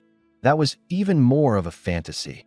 In this world, the only thing harder to scavenge than supplies was trust. I stared at the screen, deep in thought. Needing fever medicine makes sense. But why the hot water? And why so urgently? While others were busy cursing her greed, I couldn't shake the feeling that something wasn't right here. hundreds of kilometers away, in a secluded wooden cabin nestled in the woods. The inside of the cabin was as cold as a tomb, the oppressive silence suffocating. Shin Wanchio wore a thick, black, weather-resistant jacket. Her usually stunningly cold and sharp features were marked by panic as she desperately held onto the girl in her arms, rubbing the girl's arms fiercely in an attempt to bring back some trace of warmth. That girl was her niece, her only family left in this world. This wooden cabin? It originally belonged to her niece. When they initially traveled into this apocalyptic realm, the two had miraculously landed in the same regional channel. After exchanging coordinates, they discovered they were less than 2 kilometers apart. Behind the cabin was a river sealed under thick ice. On the last day of the early protection period, Shun Wanchio gritted her teeth, gathered all her supplies, and sprinted across the wilderness, risking life and limb to reunite with her niece. Thanks to her abilities and access to the river's resources, the two had barely managed to scrape through those first few perilous days. But the world had a cruel sense of humor. It refused to offer a moment's reprieve. Yesterday, in an effort to stockpile food, they had taken the risk of carving holes in the ice to fish. No matter how careful they were, fate dealt them a harsh blow. The ice beneath her niece gave way without warning, plunging the girl into the freezing water. Shun Wanchio had fought tooth and nail to pull her out, but in the bone-cracking cold of -30 degrees Celsius, the niece's drenched clothes froze into solid ice almost instantly, sending chills slicing down to her marrow. By tonight, the fever had taken hold with a vengeance. Her niece's body was burning up alarmingly, trembling endlessly even while her lips turned a deathly shade of purple, a textbook case of hypothermia paired with dangerously high fever.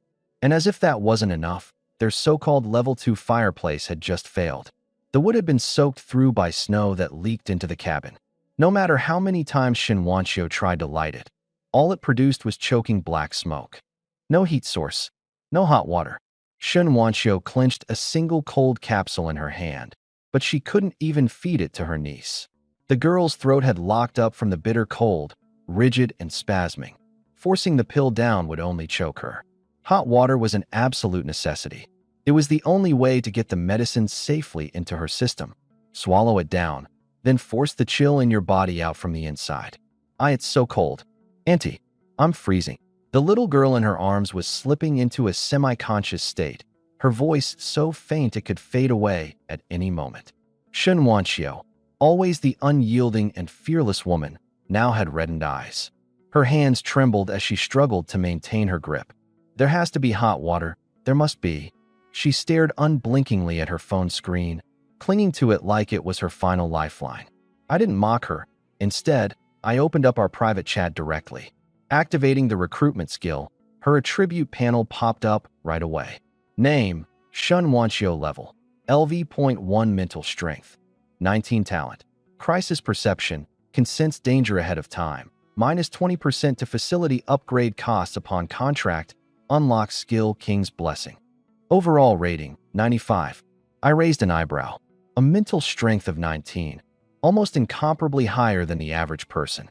Crisis perception was practically a life-saving ability in the apocalypse. Add in reduced upgrade costs and the unique skill King's Blessing. And this woman was absurdly valuable. This deal is worth it, I thought. I wasn't looking for mere verbal gratitude. I wanted to turn this favor into a bargaining chip. And as luck would have it, I had both hot water and fever medicine on hand. I sent her a message immediately. Transaction, I'll give you the medicine and hot water, but you need to bring your own insulated water bottle. The transaction interface popped up right away. Offer, 1 strip of ibuprofen sustained release capsules, 1 thermos filled with 60 degrees Celsius hot water. The deal was accepted almost immediately. Clearly, she'd been hovering over the interface, afraid to miss what was probably her last shred of hope. A few minutes later, Shun Wanchio messaged back. Shun Wanchio, ***, thank you. I owe you one for this. Shun Wanchio, ***, listen carefully. This type of sound-based anomaly is completely immune to physical attacks, but it relies on a medium to exist. Shun Wanchio, ***, its main presence will attach to something capable of making noise, like a wind chime, an old instrument, or even the tree branches outside your door. To kill it, you must first create a noise louder than it can handle. Things like firecrackers, gunshots, or even heavy bass music will work. Startle it into revealing its true form, and then immediately burn the object it's tied to. Asterisk. Shun Wanshio. Asterisk asterisk. Remember, break its defenses with sound first so it manifests, and only after it's revealed can you burn it to destroy it. Asterisk. I ran a quick mental calculation.